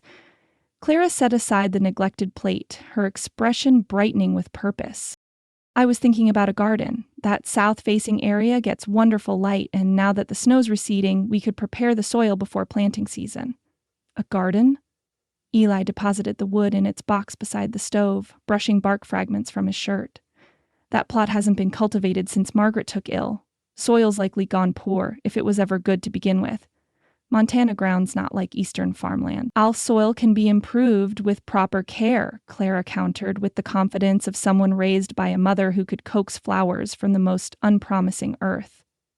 "Compost, manure from the stables, effort and patience can transform it." Ellie regarded her with a mixture of skepticism and indulgence that had become his customary response to her domestic innovations. Over the winter months, Clara had introduced numerous small changes to the household, from rearranging furniture to allow more natural light, to implementing a regular schedule of cleaning tasks that Hannah could manage. Each suggestion had initially met with reservation, then gradual acceptance as its benefits became apparent. "A garden means considerable work," he pointed out, pouring himself coffee from the pot keeping warm on the stove. "Digging, weeding, watering, not to mention the disappointment when late frosts kill half your plantings. Montana's growing season is short and unforgiving." "Then we must make the most of every day it gives us," Clara replied, undeterred. "I've been saving seeds from the kitchen, tomatoes, squash, beans. Mrs. Porter mentioned she has extra potato eyes I could have for starting. And Hannah would benefit from learning to grow things." At the mention of his daughter, Eli's expression softened perceptibly. Since Clara's arrival, Hannah had blossomed from a withdrawn, grieving child into a spirited girl eager to master new skills under Clara's patient guidance. He could scarcely deny the positive influence of these women's lessons, as he privately termed them. "How much land did you have in mind?" he asked, his tone suggesting surrender to the inevitable. Clara led him to the window, pointing to an area roughly 20 by 30 feet, from the corner of the woodshed to that large boulder, and extending to where the wild roses begin. The rocks would make a natural border on that side. Eli studied the plot with a craftsman's eye, mentally calculating the work involved. "Ground there's rocky. You'll break your back clearing it, and likely your heart when nothing grows." "Then I shall have an excellent rock garden instead," Clara replied with serene determination. "Either way, it will be an improvement over weeds and mud." A reluctant smile tugged at the corner of Eli's mouth. "You're not easily discouraged, are you, Miss Abernathy?" "Would you have hired me if I were?" she countered lightly. Their eyes met in shared understanding of how far they'd come since that first meeting at the smithy. from wary employer and desperate applicant to something approaching partnership in the raising of Hannah and maintenance of the household. The moment stretched between them, comfortable yet charged with awareness neither chose to examine too closely. Hannah's arrival broke the silent exchange, her footsteps clattering down the hallway as she burst into the kitchen, still fastening the buttons on her Sunday dress. "I can't make this last one close properly," she announced, presenting her back to Clara without preamble. As Clara knelt to adjust the troublesome button, Eli drained his coffee cup. "Your Miss Abernathy has grand plans for gardening," he informed his daughter. "Seems determined to grow vegetables where your mother always said nothing but thistles would survive." Hannah's face brightened. "A garden? With flowers, too? Can I help? Millie Jensen has a garden, and she's growing sweet peas up strings this year." Clara smoothed the now properly buttoned dress. "We'll need all the help we can get. The ground needs thorough preparation before we can plant a single seed. Can we start today? After church?" Hannah clasped her hands in entreaty, looking from Clara to her father. Eli raised his hands in mock surrender. "Don't look to me for objections. If you two are determined to battle Montana soil, I'll merely provide bandages for blistered hands and sympathy for disappointed hopes." But 3 days later, when Clara and Hannah began the formidable task of clearing the garden plot, Eli's skepticism didn't prevent him from appearing with 2 sturdy shovels and a pickaxe from the shed. "Thought you might need proper tools," he said casually, as if his participation were an afterthought rather than deliberate assistance. "That kitchen fork you're using isn't meant for digging stones." Clara accepted the offered shovel with a smile that acknowledged both the gift and the unspoken support behind it. "Thank you. I was beginning to think we'd need dynamite for some of these rocks." The following weeks established a new evening ritual in the Thornton household. After supper dishes were cleared and homework completed, Clara and Hannah would don old aprons and head to the garden plot with determined energy. What had seemed a modest project soon revealed itself as a heroic undertaking. The soil proved even rockier than Eli had warned, with stones ranging from egg-sized pebbles to boulders, requiring 2 pairs of hands to roll aside. But Clara attacked each obstacle with the same methodical patience she brought to all household challenges. She established a system, Hannah unearthing smaller stones and piling them along what would become the garden's border, while Clara tackled the larger impediments, occasionally calling for Eli's assistance with those beyond her strength. The physical labor, though demanding, brought unexpected pleasure. After months confined largely indoors by winter's severity, the feel of cool, damp earth beneath her fingers and the earthy scent of soil awakened something primal in Clara. Even the ache in her back and shoulders at day's end carried satisfaction, tangible evidence of effort expended toward creation. Most evenings, Eli would emerge from the smithy as they worked, ostensibly to wash up for supper, but invariably pausing to observe their progress. His comments evolved from good-natured skepticism to practical suggestions about drainage and sun exposure. Occasionally, he joined their efforts, his stronger arms making quick work of stubborn roots or particularly massive stones. "You're more persistent than I gave you credit for," he remarked one evening, watching Clara and Hannah spread stable compost over the newly cleared ground. Both females were splattered with mud, their cheeks flushed with exertion and shared purpose. "Most would have abandoned this rocky patch weeks ago." "Clara says anything worth doing takes perseverance," Hannah replied before Clara could respond. The girl had taken to dropping Miss Abernathy in unguarded moments, a familiarity that secretly pleased Clara, though she maintained proper address in her own speech, and that satisfaction comes from overcoming, not avoiding difficulties. Eli's gaze shifted to Clara, something unreadable in his expression. "Sounds like wisdom hard-earned." Clara smoothed her soil-stained apron, oddly self-conscious under his steady regard. "My mother believed in teaching through example rather than lecture. She faced considerable hardships with remarkable grace." "She'd be proud of this undertaking, then," Eli observed quietly, "transforming barren ground into something fruitful." The simple tribute to her mother's memory touched Clara deeply. "I hope so," she said, turning back to the task at hand to hide the sudden moisture in her eyes. "Though I believe she'd say the garden is merely a beginning. The true cultivation happens within those who tend it. Later, as April's warming days softened the soil further, Clara often glanced up from her planting to find Eli watching from the smithy doorway. Unlike his earlier skepticism, his expression now held something closer to admiration as rows of carefully marked vegetable beds took shape, interspersed with flower seeds Hannah had selected from Mrs. Porter's collection. The garden became more than mere physical space. It embodied hope, renewal, the promise of beauty emerging from unpromising beginnings. As Clara pressed the last of the seeds into the welcoming earth, she reflected on the parallel transformation occurring within the Thornton household. From rocky beginnings, something new and vibrant had taken root among the three of them. A connection that, like the garden itself, required constant tending, but promised abundant harvest. The May morning dawned with perfect clarity, the kind of crystalline brightness unique to western skies. Clara had risen early to bake bread, enjoying the peaceful solitude before Hannah would bound out of bed with weekend energy undiminished by the school week just concluded. The garden beyond the kitchen window showed promising signs of life. Neat rows of bean and pea sprouts reaching skyward with determined optimism, while the first brave nasturtiums unfurled tender leaves. The distinctive sound of Eli's footsteps on the porch interrupted her contemplation. He entered carrying a small crate of metal items, hinges, hooks, and decorative elements crafted over the winter months when bitter cold allowed only indoor work at the smithy. "Robertson's place today?" Clara asked, recognizing the pieces as part of a commission for a rancher whose property lay some 8 miles outside town. Eli nodded, setting the crate on the table. "Then the Wilkinsons after. Likely be gone most of the day."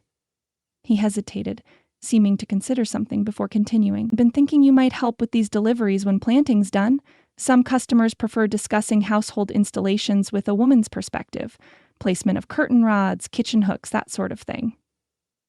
The suggestion surprised Clara. She'd occasionally accompanied Eli into town when larger purchases required an extra pair of hands, but venturing to outlying ranches represented a significant expansion of her duties. "I'd be happy to assist," she replied, wiping flour from her hands. "Though I should warn you, I've never ridden a horse." Eli's eyebrows rose in genuine astonishment. "Never? Not even in Boston?"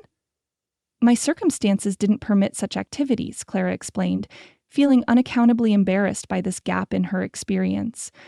"My father kept no horses, and after his death, my aunt considered riding lessons an unnecessary extravagance for a girl of my position."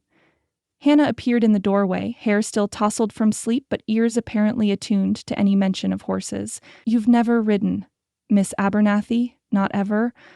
"I'm afraid not," Clara admitted, turning back to her bread dough with determined focus. "Though I'm certain I could learn, if necessary."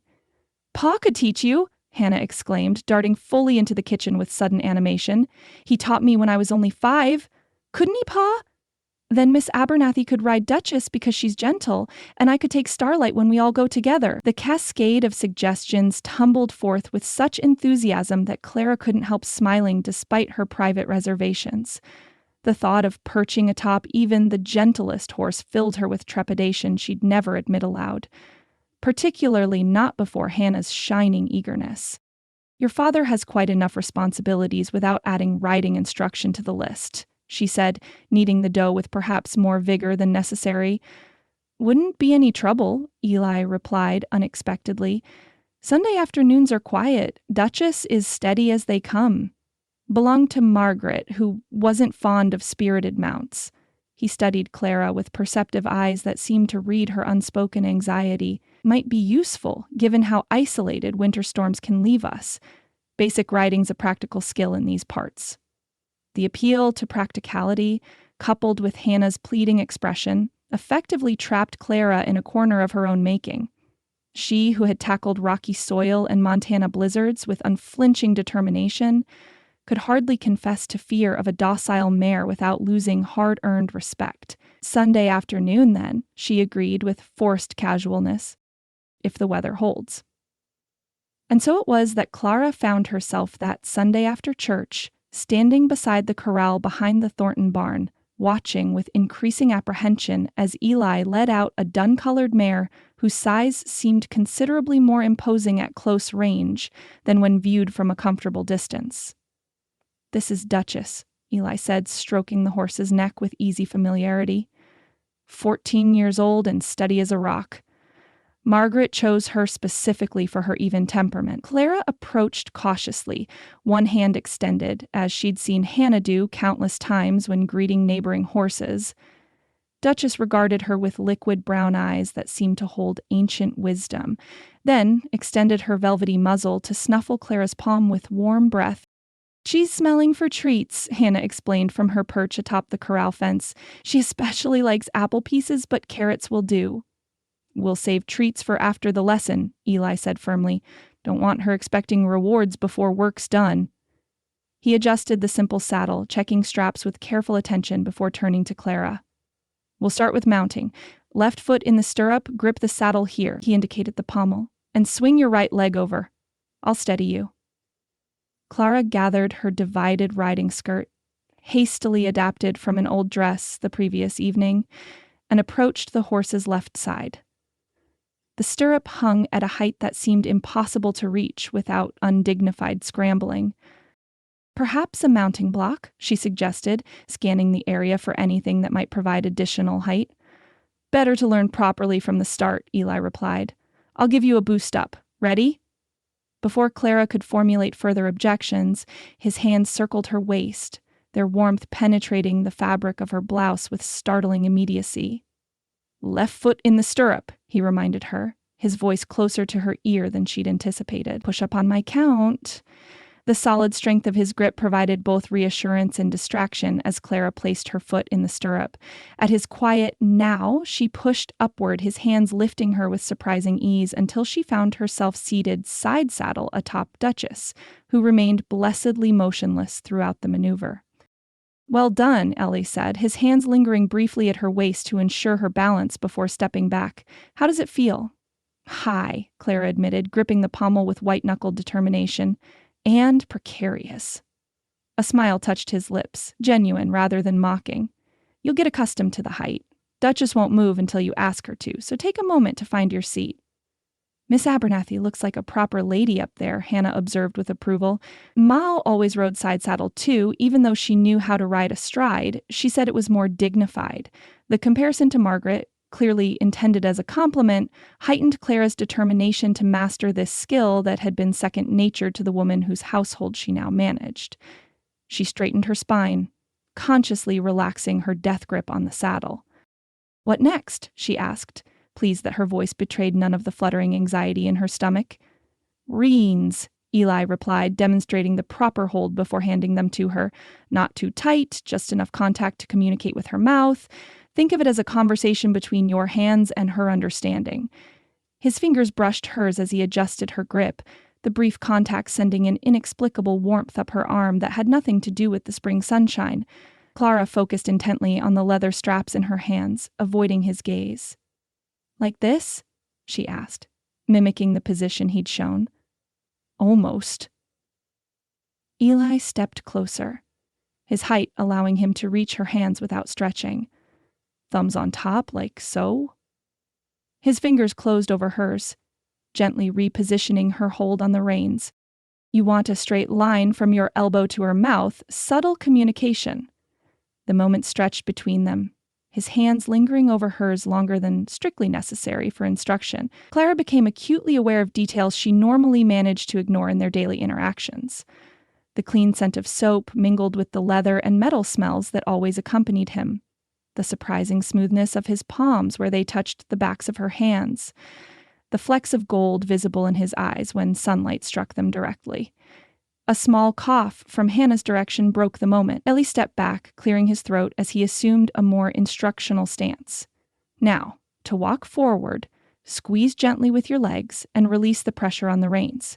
Duchess knows voice commands as well. A simple walk-on will suffice."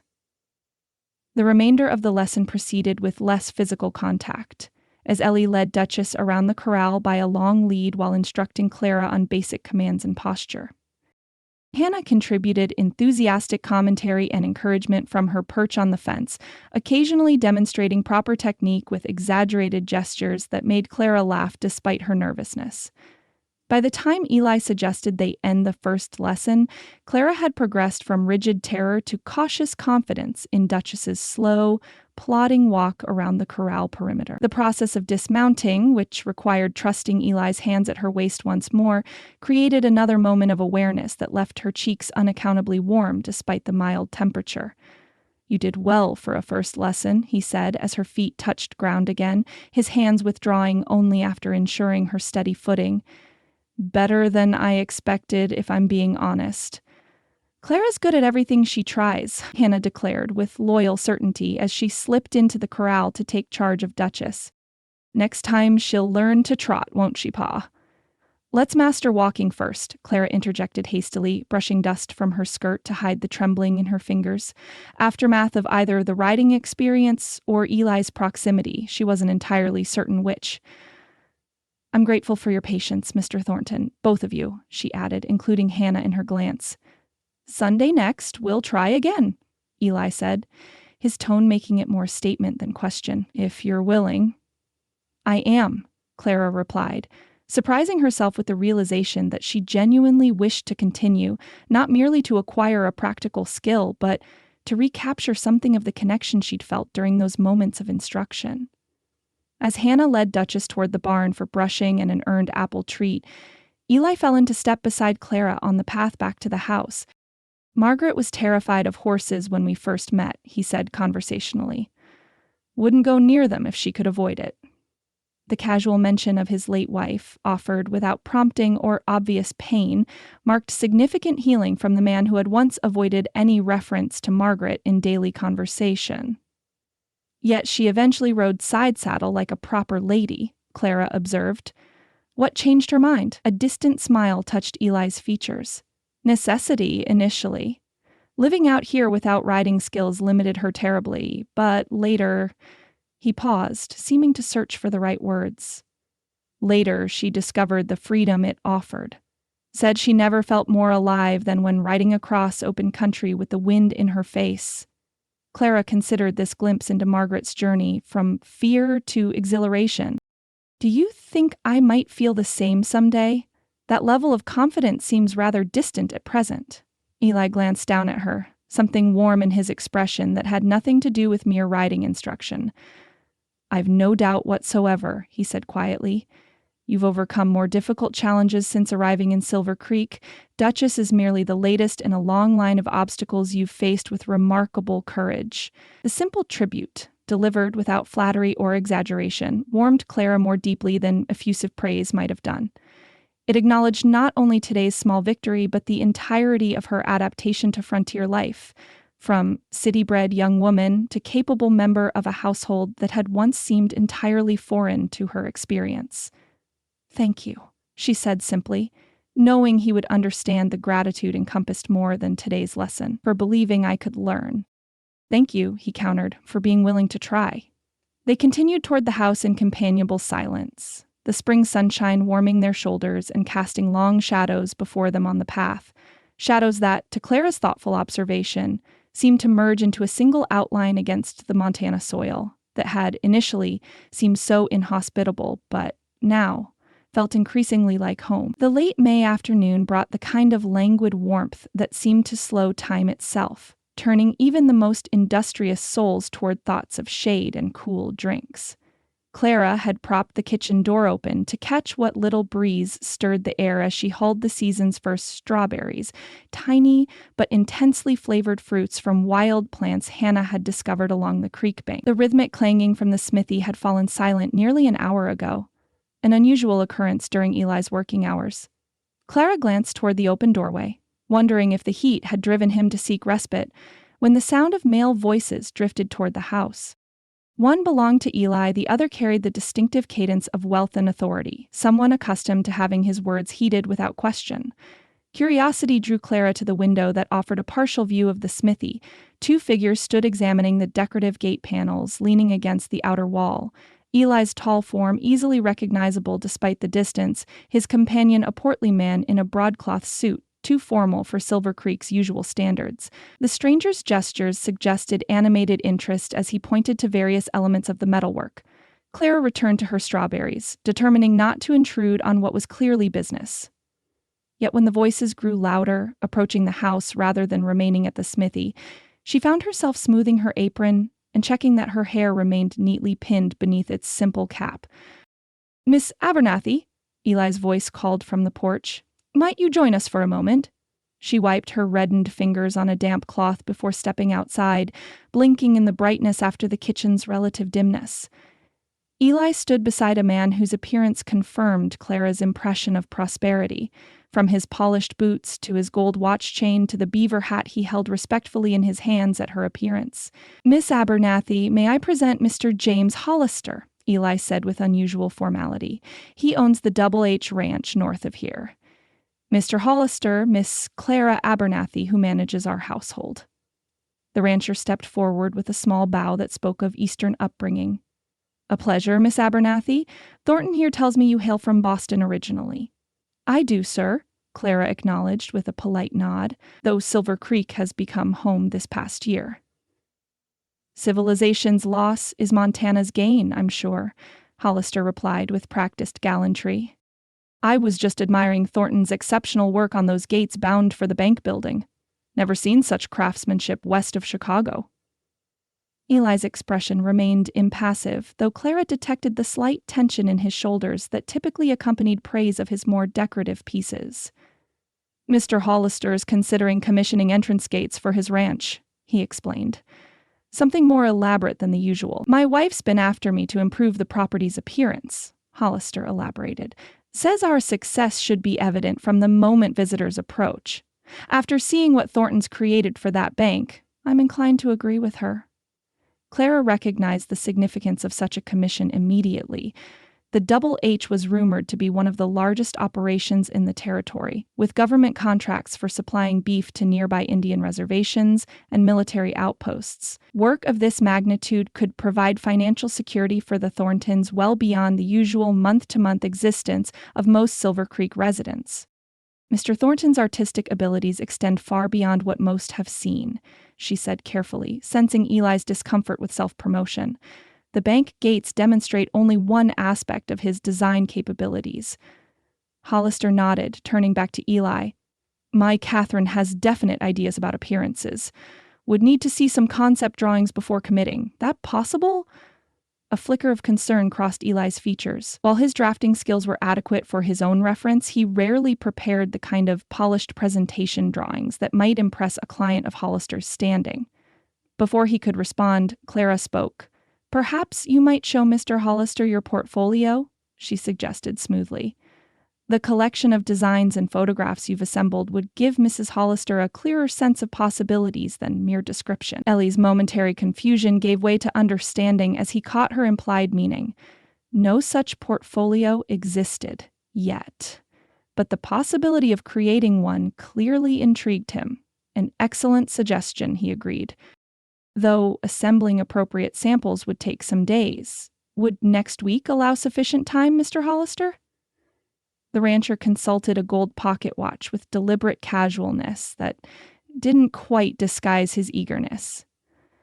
"We're hosting a gathering for my daughter's birthday in 6 weeks. Having new gates installed by then would please my wife immensely." He directed his attention to Clara. "Perhaps you might accompany Mr. Thornton when he brings this portfolio. Catherine would appreciate a woman's perspective on design elements appropriate for a family residence." Clara glanced at Eli, awaiting his response rather than presuming to accept on his behalf. His slight nod granted permission before he answered aloud. "If Miss Abernathy's schedule permits, I'm certain she would provide valuable input. Her aesthetic judgment has proven quite sound." The simple compliment, delivered with such matter-of-fact confidence, warmed Clara unexpectedly. Eli seldom offered praise directly, though his growing respect had become evident in smaller ways. Consulting her on household decisions, implementing her suggestions without argument, trusting her judgment regarding Hannah's education and activities. After further discussion of practical details and arrangements to meet the following Thursday, Hollister departed in a handsome buggy that reinforced Clara's impression of substantial means. She and Eli watched until it disappeared around the bend leading toward town. "A portfolio?" he asked finally, a hint of amusement in his voice. "That was quick thinking." Clara smiled, brushing a loose strand of hair from her forehead. "My father kept one for his furniture commissions. Sketches, photographs when available, testimonials from satisfied clients. It helped potential customers envision possibilities beyond their original expectations. And you believe I could create something similar? I'm hardly an accomplished draftsman." "You're more skilled than you admit," Clara countered. "Those preliminary sketches for the bank gates were quite detailed, and your workshop contains numerous small designs that could be adapted to larger pieces." Eli considered this, rubbing absently at a smudge of soot on his forearm. Hollister's commission would represent significant income. With winter's repair work and the bank gates, we've managed well enough, but there's little extra for improvements I've been considering. "The roof," Clara nodded, familiar with his concerns about the house's aging shingles. "And Hannah's education fund." "You've been paying attention," he observed, something like approval warming his usually reserved expression. "It's my home, too," she replied simply, then felt heat rise in her cheeks at the unintended intimacy of the comment. "That is, I take an interest in the household's welfare." If Eli noticed her momentary discomfort, he gave no sign. "We should begin working on this portfolio immediately. I have some drawings in the workshop that might serve as a starting point." "I'd be happy to help arrange them attractively," Clara offered. Presentation matters nearly as much as content with clients like the Hollisters. That evening, after Hannah had gone to bed, they spread Eli's collected sketches and designs across the kitchen table. Clara sorted them by type and size, while Eli evaluated each for quality and relevance. The simple domestic activity carried an unexpected intimacy. Their heads bent close over the work, hands occasionally brushing as they reached for the same paper, conversation flowing easily between practical assessment and creative vision. "This one," Clara, holding up a detailed drawing of an elaborate garden gate with climbing roses worked into its design. "This shows both structural understanding and artistic sensibility. Mrs. Hollister would appreciate the floral elements." Eli accepted the sketch, studying it with critical eyes. "It's old, something I imagined for Margaret but never executed. The proportions need adjustment for the scale Hollister's discussing." "But the concept is sound," Clara insisted, "and deeply appealing. It suggests both security and beauty, precisely what estate gates should convey." As the evening progressed, Clara found herself increasingly captivated by the breadth of Eli's untapped talent. Designs for everything from simple fireplace tools to elaborate architectural elements emerged from his collection, evidence of a creative mind constrained primarily by limited opportunity rather than limited vision. "You could build a reputation far beyond Silver Creek with work of this caliber," she observed, arranging selected sketches in a leather folder he'd unearthed from a trunk of Margaret's belongings. "These compare favorably with decorative metalwork I've seen in the finest Boston homes." Eli's response carried the practical caution of a man accustomed to measuring himself against local needs, rather than broader possibilities. "Silver Creek's where Hannah's taking root, where Margaret rests. My obligations lie here, not chasing reputation in eastern cities." "One doesn't preclude the other," Clara pointed out gently. "Commissions like Hollister's could come from throughout the territory, bringing the work to you rather than requiring your relocation." He considered this, his expression thoughtful as he aligned the edges of the portfolio with meticulous precision. "You have greater ambitions for my work than I've allowed myself," he said finally. "Perhaps that's not entirely unwarranted." The simple acknowledgement represented significant shift from the man who had dismissed his decorative pieces as impractical fancies when first showing Clara his workshop. She recognized the trust implicit in his willingness to consider broader possibilities for talents long kept private. "The Hollister Commission is just the beginning," she said, her confidence genuine rather than merely encouraging. "Once others see what you're capable of creating, demand will follow naturally." As they completed the portfolio preparations, a comfortable silence settled between them. The quiet companionship of shared purpose and mutual respect that had gradually replaced their initial wariness. When Clara finally rose to trim the lamp before retiring, she paused to look back at Eli, still seated at the table, his strong hands resting on the portfolio that represented not merely a business opportunity, but a step toward embracing gifts too long hidden. "Thank you," he said simply, meeting her gaze with unguarded appreciation. "For seeing possibilities I'd stopped looking for." The quiet sincerity in his voice touched her more deeply than elaborate expressions of gratitude might have done. "That's what family does," she replied softly. "Reminds us of our better selves when we've forgotten to look." Only after she'd reached her room did Clara fully register what she'd said, claiming familial connection beyond her official role as employee and caretaker. Yet Eli's lack of correction or discomfort suggested the sentiment, while perhaps premature in expression, wasn't entirely unwelcome to him. She fell asleep that night with thoughts not of Boston's distant sophistication, but of entrance gates with climbing roses, of leather portfolios filled with dreams rendered in pencil, and of a future taking shape in Silver Creek with foundations stronger than she'd dared imagine possible a year before. Silver Creek's spring market day dawned clear and promising, with just enough breeze to flutter the canvas awnings erected along the town's main street without threatening to collapse them. Clara surveyed the festive scene from the Thornton wagon with undisguised pleasure, her winter-weary spirit responding to the vibrant gathering that represented both commerce and community celebration. Beside her on the wagon seat, Hannah practically vibrated with excitement, pointing out familiar faces and colorful displays. "Look, Pa!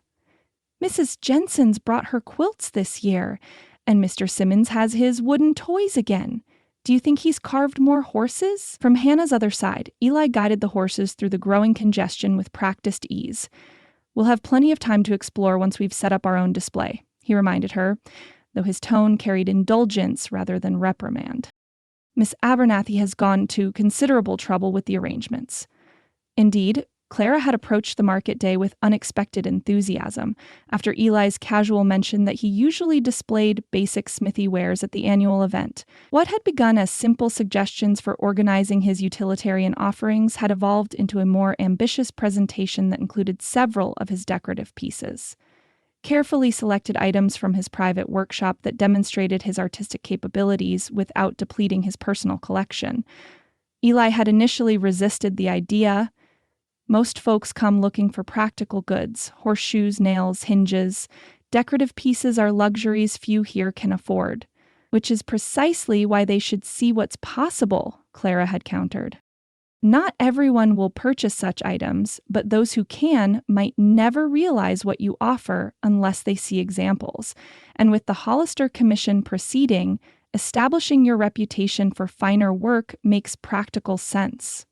The logic had eventually persuaded him, particularly after the successful presentation of his portfolio to the Hollisters the previous week, Catherine Hollister's enthusiastic response to his designs, and her obvious appreciation of Clara's input regarding placement and decorative elements had confirmed the wisdom of showcasing talents previously kept private.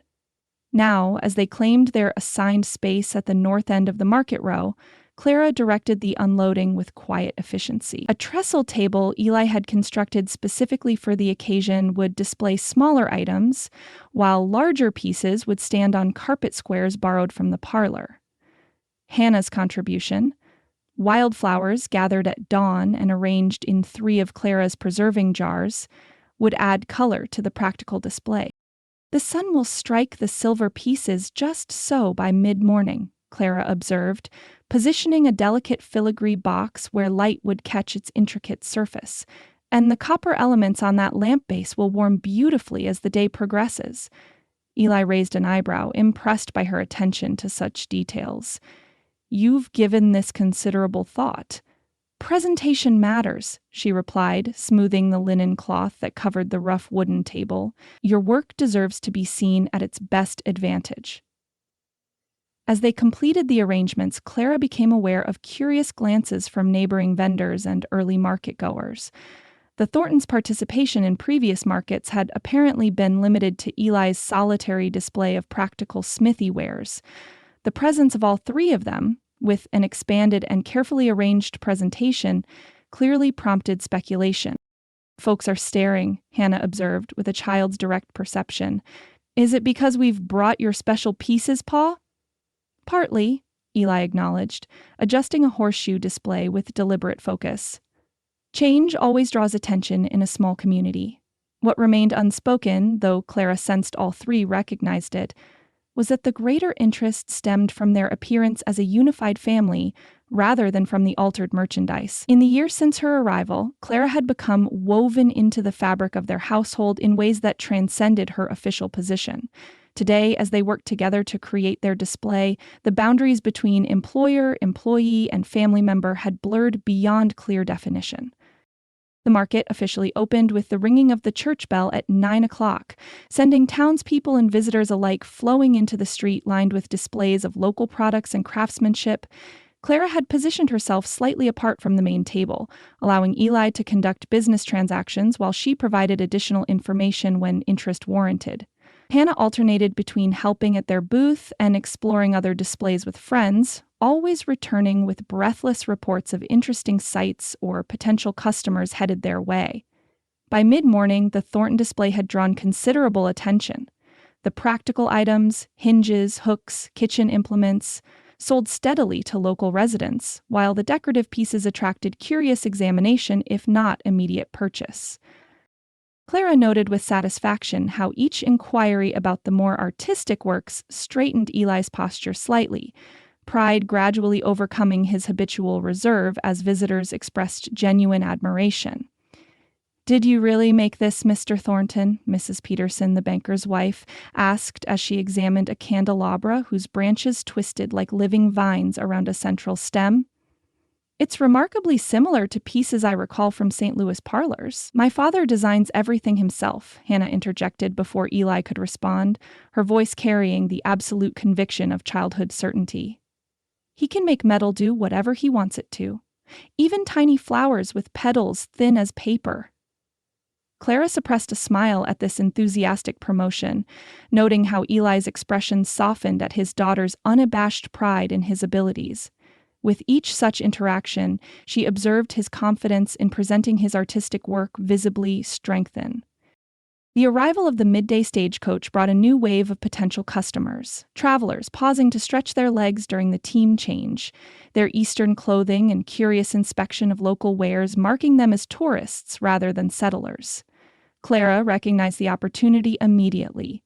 "Perhaps some cool water for the passengers," she suggested to Hannah, who eagerly grasped the dipper and bucket they'd brought for their own refreshment. "Offer it by the stagecoach first, then mention your father's display if they seem interested."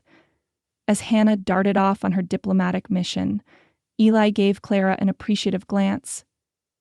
"Clever strategy." "Simply practical," she demurred. "Thirsty travelers make poor customers. Refreshed ones might linger long enough to appreciate craftsmanship that reminds them of home." The approach proved effective. Several passengers followed Hannah back to the Thornton display, their initial politeness giving way to genuine interest as they examined Eli's more decorative pieces. Clara engaged the visitors with the practiced social grace her aunt had insisted upon, drawing connections between Eli's work and similar items they might have encountered in Eastern establishments. A middle-aged couple from Philadelphia showed particular interest in a silver letter opener with a handle shaped like a trout, reminiscent of the gentleman's fishing expeditions in the Adirondacks, his wife explained. As Eli described the creation process, Clara noted how his customary taciturnity yielded to genuine enthusiasm when discussing techniques and materials with a knowledgeable audience. "We couldn't possibly carry it with us for the remainder of our journey," the lady said regretfully after her husband inquired about price. "The rigors of stagecoach travel would surely damage such delicate work." "Thornton Metalworks would be pleased to ship it to your Philadelphia address," Clara suggested smoothly. "Properly packed, it would arrive in perfect condition, perhaps as a memento of your Montana adventure." The sale concluded to everyone's satisfaction, with Clara recording shipping details in a small ledger she'd prepared for such contingencies. As the Philadelphia couple departed, Eli turned to her with undisguised admiration. "You've missed your calling," he observed. "Should have been in sales rather than housekeeping." "I simply recognized what they needed. Reassurance that beautiful things can bridge the gap between wilderness adventure and civilized comfort," she replied.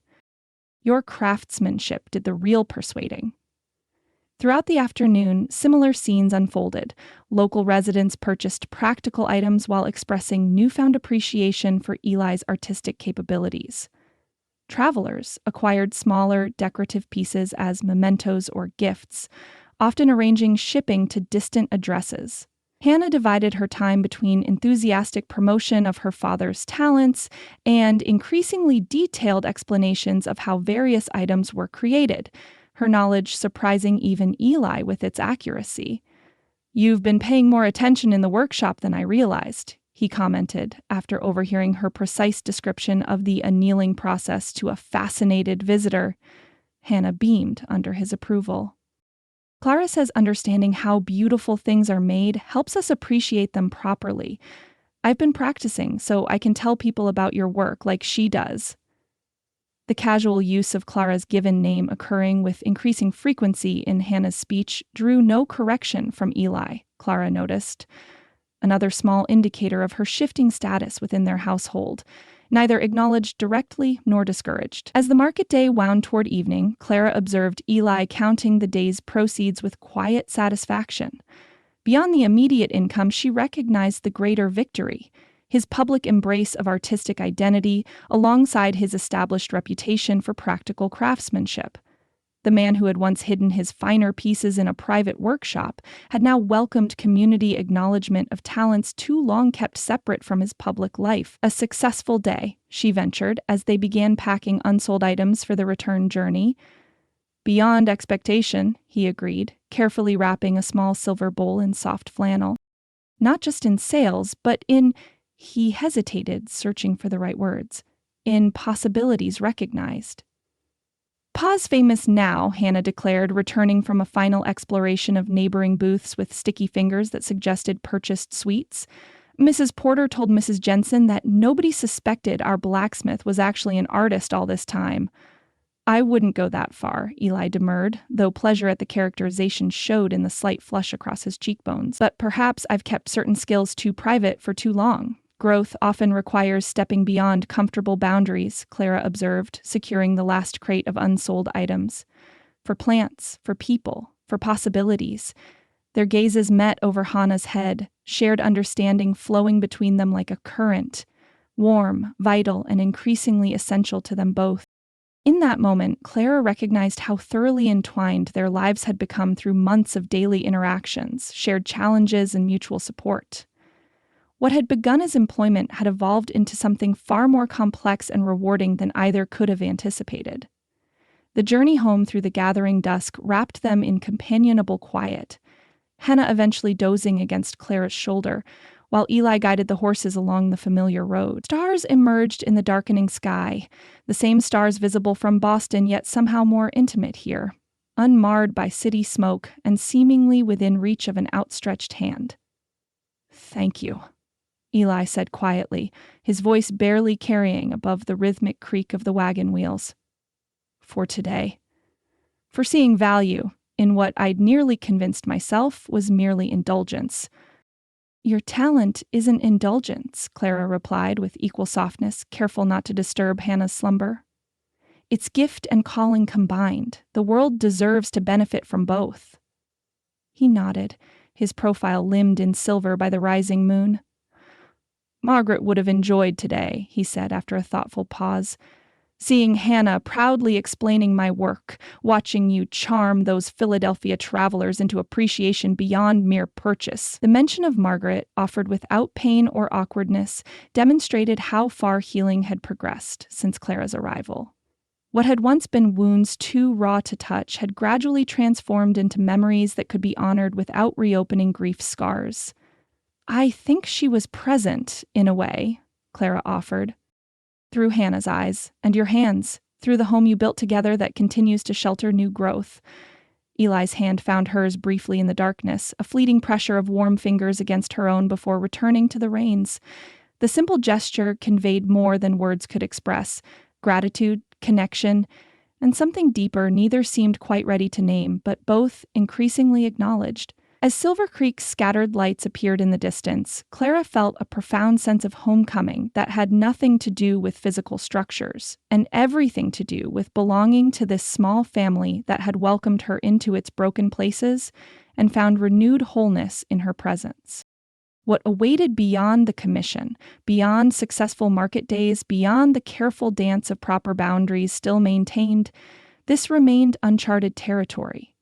Yet as Hannah stirred against her shoulder and Eli guided the horses with confident hands down the familiar road, Clara found herself facing that uncertainty with something approaching serenity. Whatever the future held, they would meet it together, just as they had navigated the day just concluded, with combined strengths, shared purpose, and growing trust in possibilities once hidden, but now gradually revealing themselves in the light of mutual understanding. Chapter 7.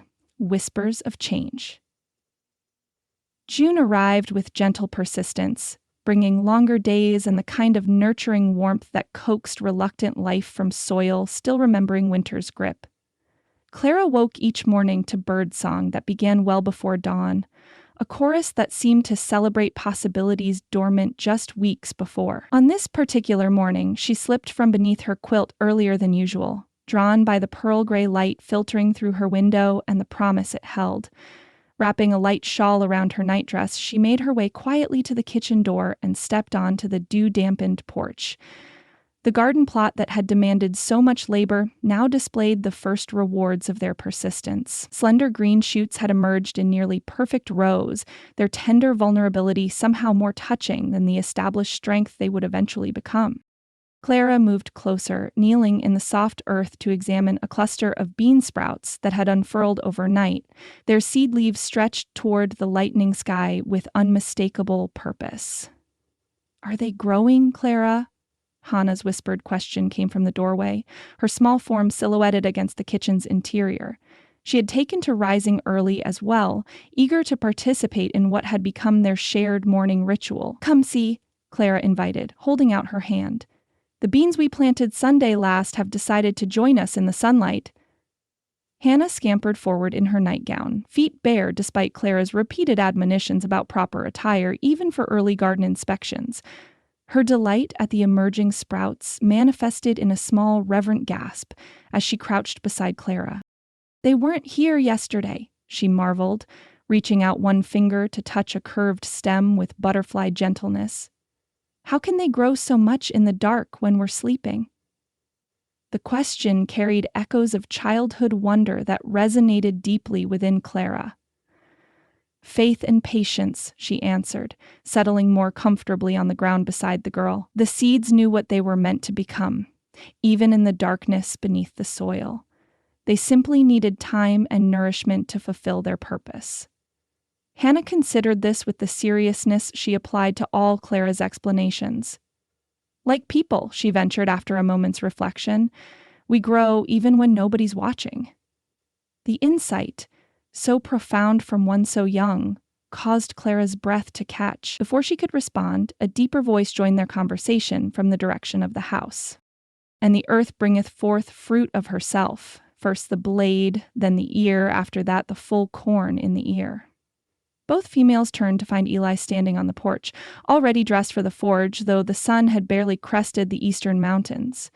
His expression held none of the customary preoccupation that typically accompanied his early departure for work. Instead, he studied the garden and its admiring attendants with something approaching contentment. "That's scripture," Clara observed, surprised not by his knowledge, but by his voluntary quotation of it. Despite his gradual return to church attendance, Eli rarely referenced the Bible in daily conversation. He nodded, descending the steps to join them at the garden's edge. "Mark's gospel. My father believed a man should understand both the word and the world it described." He knelt on one knee, examining the neat rows of emergence with a craftsman's appreciation for ordered growth. "You've done well here, both of you." The simple praise warmed Clara more than the strengthening sunlight that now bathed the garden in gold. She'd grown accustomed to Eli's taciturn nature, learning to read approval in actions rather than words. This direct acknowledgement, offered without qualification, represented yet another small shift in their evolving relationship. "Clara knows all about growing things," Hannah declared with absolute confidence. She says every seed holds a miracle if we have eyes to see it. Does she now? Eli's gaze shifted to Clara, something unreadable yet warming in its depths. Sounds like wisdom worth considering. Clara felt color rise in her cheeks at Hannah's wholesale adoption of her passing observation. I merely suggested that natural processes contain elements of wonder we too often overlook, she clarified. My mother maintained that gardens cultivate patience and humility in equal measure. Your mother sounds like a perceptive woman, Eli remarked, his attention returning to a particularly vigorous pea shoot that had climbed nearly an inch up its supporting string. Mine held similar views, though she expressed them differently, said God spoke clearest through growing things, if people would only hush their chattering and listen properly. This unexpected glimpse into Eli's family background, a subject he rarely discussed, held Clara momentarily speechless. Hannah, however, seized the opening with characteristic directness. Did your ma have a garden like ours, Pa, with flowers and vegetables together? A shadow of old grief crossed Eli's features, quickly replaced by the softer melancholy of distant memory. She did. Insisted that beauty and sustenance belonged side by side, not separated as if one mattered more than the other. He traced a careful finger along the curve of the pea tendril. I'd forgotten that until now, seeing what you two have created here. The moment held a fragile intimacy, the three of them kneeling in morning light before evidence of renewal, both botanical and personal. Clara felt something shift within the household's carefully maintained balance. Another small step toward the family they were gradually becoming, rather than the arrangement of convenience that had initiated their connection. Will you help us water before you leave for the forge? Hannah asked, already moving toward the bucket and dipper they kept for tender seedlings that required gentler ministration than the rain barrel's flow allowed. Clara expected Eli to decline, citing waiting work or early customers. Instead, he nodded, rising to his full height with unconscious grace. I can spare a few minutes. Those Hollister gates won't suffer for a brief delay. For the next quarter hour, they tended the garden together, Hannah carefully dipping water for the most delicate shoots, Clara demonstrating how to distinguish emerging vegetables from the inevitable weeds that mimicked them, and Eli offering occasional observations about weather patterns and growth expectations based on his own childhood recollection. The domesticity of the scene struck Clara with unexpected poignancy. In the year since her arrival, countless small moments had accumulated into something resembling family life. Yet this simple shared task in the day's first light seemed to crystallize the transformation more clearly than grand occasions or significant events might have done. As Eli finally departed for his forge, Clara called after him, "We'll bring your midday meal when the sun reaches halfway mark." He turned, silhouetted against the brightening eastern sky, the rising sun creating a momentary halo around his tall form. I'll look forward to it, he replied, the simple response carrying warmth beyond its literal meaning. Hannah slipped her small hand into Clara's as they watched him stride toward the smithy, the day's ordinary pattern resuming after their shared interlude. Pa's different now, she observed with the child's unfiltered perception. Not sad all the time like before you came. The observation, delivered without calculation or intent to manipulate, nevertheless sent a complex cascade of emotions through Clara's heart. Pride in having helped heal what had been broken, concern over the responsibility such influence entailed, and deeper currents she hesitated to examine too closely in the revealing light of morning. We've all changed, she replied carefully, guiding Hannah back toward the house and the day's required preparations. Growth isn't confined to gardens. Behind them, the newly emerged seedlings reached towards strengthening sunlight with mute persistence, their silent striving an echo of the household's own gradual transformation. Tender, vulnerable, yet undeniably alive with possibilities none of them had anticipated when first planted. Hannah? Where have you disappeared to? Clara called from the clothesline, where freshly laundered sheets snapped in the June breeze. The girl had been helping pin smaller items before suddenly vanishing without explanation, leaving Clara with damp fabric and declining patience. No response came from the yard's immediate vicinity, though Clara thought she detected a rustle from the direction of the large cottonwood that shaded the western edge of the property. She sighed, securing the last corner of a sheet before gathering her empty basket. Hannah Margaret Thornton, she called more firmly, using the girl's full name as indicator of growing seriousness. I require your assistance to finish these linens. A giggle floated down from above, confirming Clara's suspicion. Tilting her head back, she spotted Hannah, perched in the cottonwood's middle branches, legs dangling with careless disregard for both height and the dress that had been cleaned when morning chores began. "I can see everything from up here," the girl called down, waving with enthusiasm that sent her precarious perch swaying. The Jensen's new calf and Mr. Peterson riding toward town, and even smoke from the Indians' camp beyond the ridge. Alarm flooded Clara at the sight of Hannah balanced so casually on the narrow branch, at least 15 feet above ground. "Come down immediately," she directed, keeping her voice steady despite the fear clutching at her throat. "That branch isn't meant to hold your weight." "It's holding me just fine," Hannah countered, standing up to demonstrate her balance with the fearlessness of childhood.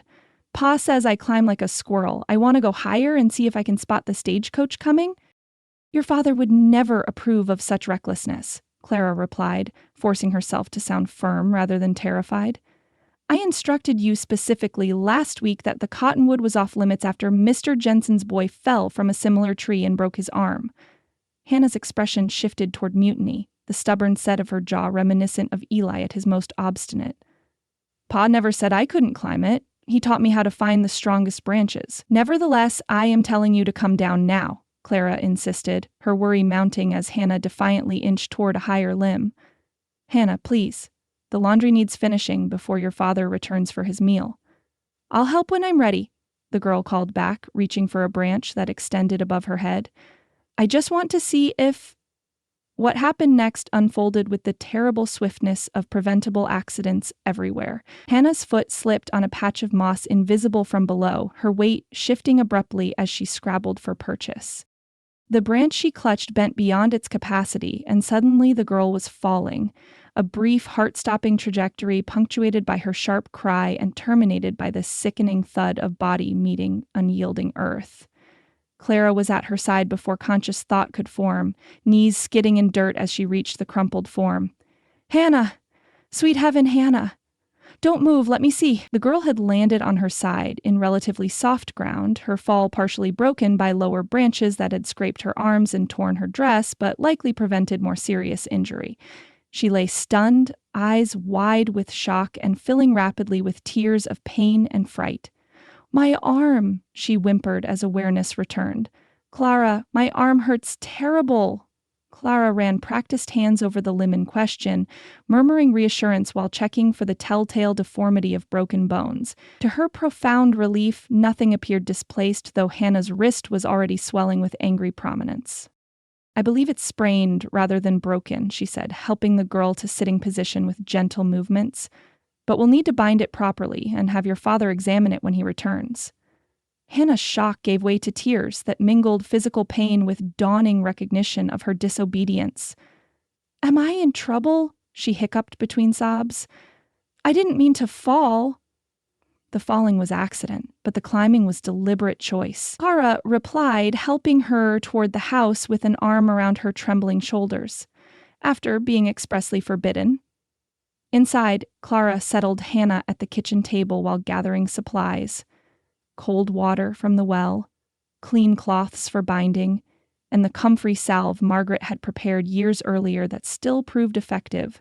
For sprains and bruises, the familiar acts of tending injury provided structure for emotions that might otherwise have overwhelmed them both. Clara's residual terror at what might have happened, Hannah's pain and emerging defensiveness. "Hold still while I clean these scratches," Clara directed, dampening a cloth to address the various scrapes on Hannah's arms and legs. "We don't want infection setting in before the wrist can heal." Hannah winced at the cloth's contact with raw skin. "That hurts." "I'm being as gentle as possible," Clara assured her, though maintaining the firmness necessary for proper cleaning. "These scratches need attention before we wrap your wrist." Working methodically, she washed each abrasion and applied salve where needed, the rhythm of care gradually calming her still racing heart. Hannah remained uncharacteristically quiet during the ministrations. her earlier defiance subdued by pain and the unmistakable gravity of Clara's manner. When at last Clara began wrapping the swollen wrist with careful precision, Hannah ventured tentatively, "Are you very angry with me?" The question carried genuine concern rather than manipulation, drawing a measured sigh from Clara as she secured the bandage's end. "I'm disappointed that you chose to disregard clear instruction meant to keep you safe," she answered honestly. "And I'm frightened by how much worse your injuries might have been." Hannah's lower lip trembled. "I just wanted to see farther." "I understand that desire," Clara acknowledged, moving to prepare a willow bark tea that would ease the wrist's throbbing. "But wanting something doesn't justify disobeying those responsible for your welfare." "Pa wouldn't have made such a fuss," Hannah muttered, the pain and shock now giving way to the rebellious indignation common to children facing consequences.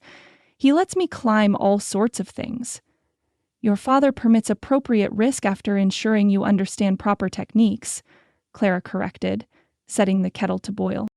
"You would never approve of direct disobedience, particularly regarding safety matters we've specifically discussed." Hannah's face flushed, tears of a different sort welling in her eyes. "You're not being fair. You make too many rules about everything, how I dress and when I do chores and what I can play at. You're always telling me what to do, but you're not my real mother." The words struck with precision, born of childish anger rather than deliberate cruelty, finding their mark in the vulnerable territory of Clara's uncertain status within the household. She stilled, kettle suspended above the stove, as pain entirely separate from Hannah's accident washed through her. "No," she agreed quietly, setting the kettle down with careful control. "I'm not your mother. I would never presume to take Margaret's place in your heart or your father's." The simple acknowledgement of truth seemed to drain Hannah's defensive anger, leaving confusion and remorse in its wake. Fresh tears spilled down her cheeks, these born of emotional rather than physical distress. "I didn't mean— Clara, I'm sorry."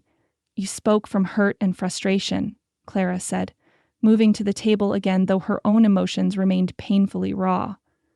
"That's understandable, if not entirely excusable." To her surprise, Clara felt moisture on her own cheeks, evidence of tears she hadn't realized were falling. The sight of Clara crying appeared to distress Hannah far more than any scolding might have done. The girl reached out with her uninjured hand, touching Clara's wrist with tentative fingers. "Please don't cry," she pleaded, her own tears flowing faster. "I didn't mean it. I love you being here with us. You make everything better, the house and Pa and me. Please don't be sad." The artless apology pierced Clara's momentary hurt, reminding her that children lash out most fiercely at those they trust to love them regardless. She captured Hannah's reaching hand in her own, squeezing gently. "I love being here too," she admitted softly. "And I care about your safety because I care about you, Hannah, not because I wish to control or restrict you unnecessarily." They regarded each other across the table, mutual tears creating a bridge of understanding that transcended the morning's conflict. Clara was just reaching to brush damp hair from Hannah's forehead when the kitchen door opened, admitting Eli's tall frame and his immediate awareness that something significant had transpired in his absence. His gaze took in the tableau before him. Hannah's tear-streaked face and bandaged wrist, Clara's evident emotion, the abandoned laundry visible through the window, and came to rest on his daughter with a father's unerring instinct for childhood misadventure. "What's happened here?" he asked simply, setting down the small wooden horse he'd been carving during quiet moments at the forge, intended as surprise for Hannah but now temporarily forgotten. Before Clara could frame a measured explanation, Hannah burst into fresh tears. "I fell from the cottonwood after Clara told me not to climb it," she confessed in a rush of words. "I hurt my wrist and said mean things because I was scared and it hurt, and now Clara's crying too, and it's all my fault." Eli's expression shifted from concern to understanding as he processed this jumbled recitation. He crossed to the table, crouching beside Hannah's chair to examine her wrist with gentle fingers. "Sprained?" he asked Clara over the girl's bowed head. She nodded, grateful for his calm assessment. "I believe so. The swelling indicates strained ligaments, but there's no deformity suggesting broken bones. You were fortunate," he told Hannah, his tone serious without being harsh. "That cottonwood's branches aren't as strong as they appear, particularly this time of year when sap runs heavy. I know, Hannah sniffled. Clara told me not to climb it last week after Tommy Jensen fell, but I did anyway because I wanted to see farther than the fence line. Eli straightened, his hand resting on his daughter's shoulder. Then you owe Miss Abernathy an apology for disregarding her instruction, regardless of what mean things you said afterward. Clara began to demur, unwilling to extend the girl's distress, but Eli's steady gaze silenced her protest. She recognized his insistence came not from desire to prolong Hannah's discomfort, but from understanding the importance of acknowledging authority beyond his own. Hannah turned fully toward Clara, her expression earnest, despite residual tears. I'm sorry for disobeying you about the tree, and for saying you're not. She faltered, glancing at her father, clearly reluctant to repeat her hurtful words in his presence. For saying, I'm not your mother, Clara finished gently. Which is simple truth, Hannah. You don't need to apologize for speaking factually. But I said it to hurt your feelings, Hannah insisted with the rigorous honesty Eli had instilled in her. And that was wrong, because you take care of me just like a mother would. Better than some mothers even, because you chose us instead of just having to be stuck with us. The guileless observation created a moment of startled silence between the adults. Clara felt heat rise in her cheeks at the implication of Hannah's words, that her presence in the household represented deliberate choice rather than mere employment or circumstance. Eli cleared his throat, reclaiming practical focus with visible effort. Miss Abernathy has indeed chosen to remain with us despite occasional difficulty, he agreed gravely, including tending injuries resulting from disobedience. For that, we're both grateful. His inclusion of himself in the statement carried significance beyond the immediate situation. Acknowledgement of value that transcended Clara's official role as housekeeper and caretaker. She met his gaze briefly, finding confirmation there of sentiments increasingly evident in his actions if rarely expressed in words. The willow bark tea should steep a few minutes longer, she said, turning toward the stove to hide the complexity of emotions his recognition had stirred. It will help with pain and swelling, though I'm afraid you'll need to avoid climbing anything for several weeks, Hannah. Yes, ma'am, the girl agreed with uncharacteristic meekness. My wrist hurts too much to think about climbing anyway. Eli squeezed her shoulder gently before straightening. Perhaps you should lie down while Miss Abernathy finishes the tea. Rest will help healing begin properly. When Hannah had been settled in her room with strict instructions to remain abed until called for the midday meal, Eli returned to the kitchen, where Clara was completing preparations for their dinner. He leaned against the doorframe, watching her efficient movements with uncharacteristic hesitation.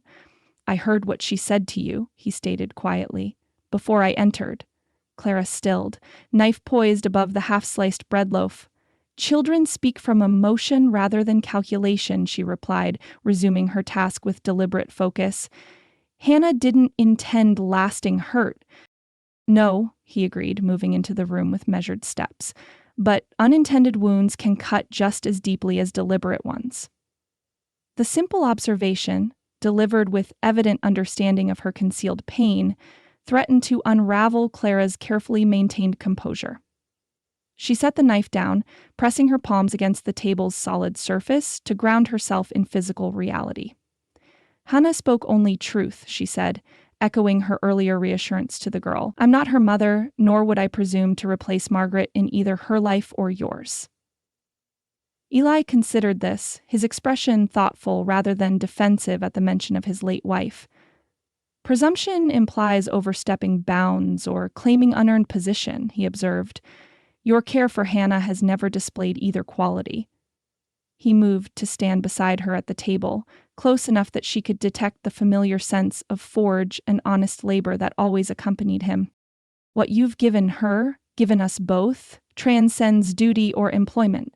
You've restored order to more than merely our household. The quiet acknowledgement of her place within their lives, offered without qualification or reserve, touched Clara more deeply than effusive praise might have done. She raised her gaze to his, finding certainty there that calmed her lingering insecurity. Thank you, she said simply, for understanding that I discipline from care rather than desire for control. I recognized that months ago, he replied with unexpected gentleness. Hannah needs boundaries as surely as garden seedlings need proper support to grow strong. I've never doubted your motives in providing both."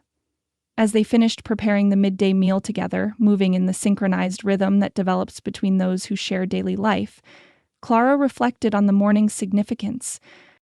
Hannah's outburst, painful as it had forced acknowledgement of truths long operating beneath the surface of their household.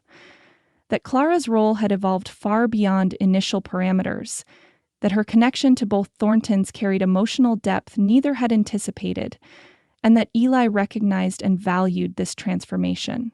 What form their future might take remained uncharted territory, boundaries of propriety and community expectations still defining permissible expression of growing attachment.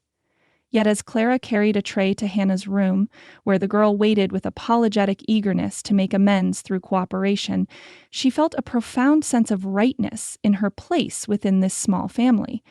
No, she wasn't Hannah's mother by birth or marriage, but in the ways that mattered most, in daily care and consistent presence, in boundaries born of love rather than convenience, in moments both ordinary and extraordinary shared across seasons of growth, she had become something equally meaningful. Not replacement, but restoration. Not substitute, but complement. The realization settled in her heart with quiet certainty as she watched Hannah sip the healing tea without complaint. The girl's earlier defiance transformed to cooperative acceptance. Some truths revealed themselves, not in dramatic declarations, but in small moments of clarity following storm. Like tender shoots appearing after rain, evidence of growth that had been occurring beneath the surface all along, merely awaiting proper conditions to become visible in the light of common day. The announcement appeared on Porter's General Store bulletin board on a Tuesday morning in late June. Its neat lettering proclaiming Silver Creek's annual Founders' Day dance would be held the following Saturday evening in the newly completed town hall. The simple notice, pinned alongside advertisements for lost livestock and secondhand farm equipment, created an immediate stir among Silver Creek's residents, particularly those with daughters of courting age or sons in need of suitable partners. Clara noticed the flurry of excited conversation as she selected coffee beans and sugar for the week's provisions, her attention drawn by Mrs. Jensen's emphatic declaration that her Amelia would wear the blue silk sent from her grandmother in St. Louis. Nearby, Mrs. Wilkins and Mrs. Porter debated the propriety of the widow Camden's apparent intention to attend, despite her husband's passing just 10 months prior. "Will you and Hannah be attending the dance, Miss Abernathy?" Mrs. Porter inquired as she weighed Clara's purchases. The girl's at an age to enjoy such festivities, even if not yet ready for serious attention. "I wasn't aware of the tradition," Clara replied, tucking her parcels into her market basket. "Hannah hasn't mentioned it," Mrs. Porter smiled knowingly, likely worried her father wouldn't permit it. "Eli Thornton hasn't attended a social gathering beyond church service since before Margaret took ill. The girl probably assumes this year will be no different." The observation lingered in Clara's thoughts as she completed her errands and headed home beneath the June sun, now high enough to cast deeper warmth than spring had offered. The dance represented more than mere entertainment in a community with limited diversions. It provided essential social connections, particularly for those living on isolated homesteads and ranches beyond town boundaries. Hannah deserved such connections, opportunities to engage with peers outside schoolroom constraints, to participate in community traditions that would shape her sense of belonging as she grew. Yet Clara understood Eli's reluctance as well. Social gatherings inevitably invited scrutiny of his continuing widowhood, speculation about potential courtship, and the uncomfortable awareness of Margaret's absence on occasions they had once shared. By the time Clara reached the Thornton home, Hannah had returned from her morning fishing expedition with the Jensen children. She burst through the kitchen door with mud-splattered skirt and a string of modest trout, her injured wrist now sufficiently healed for limited activities, though still preventing the tree climbing she longed to resume. "Look what I caught, Clara," she exclaimed, proudly displaying her catch. 4 trout, and mine were bigger than Tommy's. Even though his pa says boys are naturally better at fishing than girls, skill often proves more valuable than supposed natural advantage, Clara observed, examining the fish with appropriate admiration. These will make an excellent supper. Perhaps you could help me prepare them after washing up? As Hannah scrubbed pond mud from hands and face, Clara casually mentioned her discovery. I noticed an announcement at Porter's store today. Silver Creek is holding a Founders Day dance this Saturday evening. The effect was immediate. Hannah whirled from the wash basin, water droplets flying from her still dripping hands. A dance? A real one with music and ladies in pretty dresses? Her expression dissolved from excitement to resignation with heartbreaking swiftness. But Pa won't want to go. He never does. The naked longing in the girl's voice settled Clara's internal debate. Perhaps you and I might attend together, she suggested. I could speak with your father about chaperoning you, allowing him his evening of solitude if he prefers. Hope blossomed across Hannah's features. Truly? You'd take me even if Pa stays home? If your father approves, Clara qualified, unwilling to circumvent his authority despite her growing conviction that Hannah should attend. It seems an appropriate community event for a girl your age to experience. Hannah flew across the kitchen, embracing Clara with damp enthusiasm that left wet handprints on her skirt. Thank you. I'll be so good you won't regret it for a second.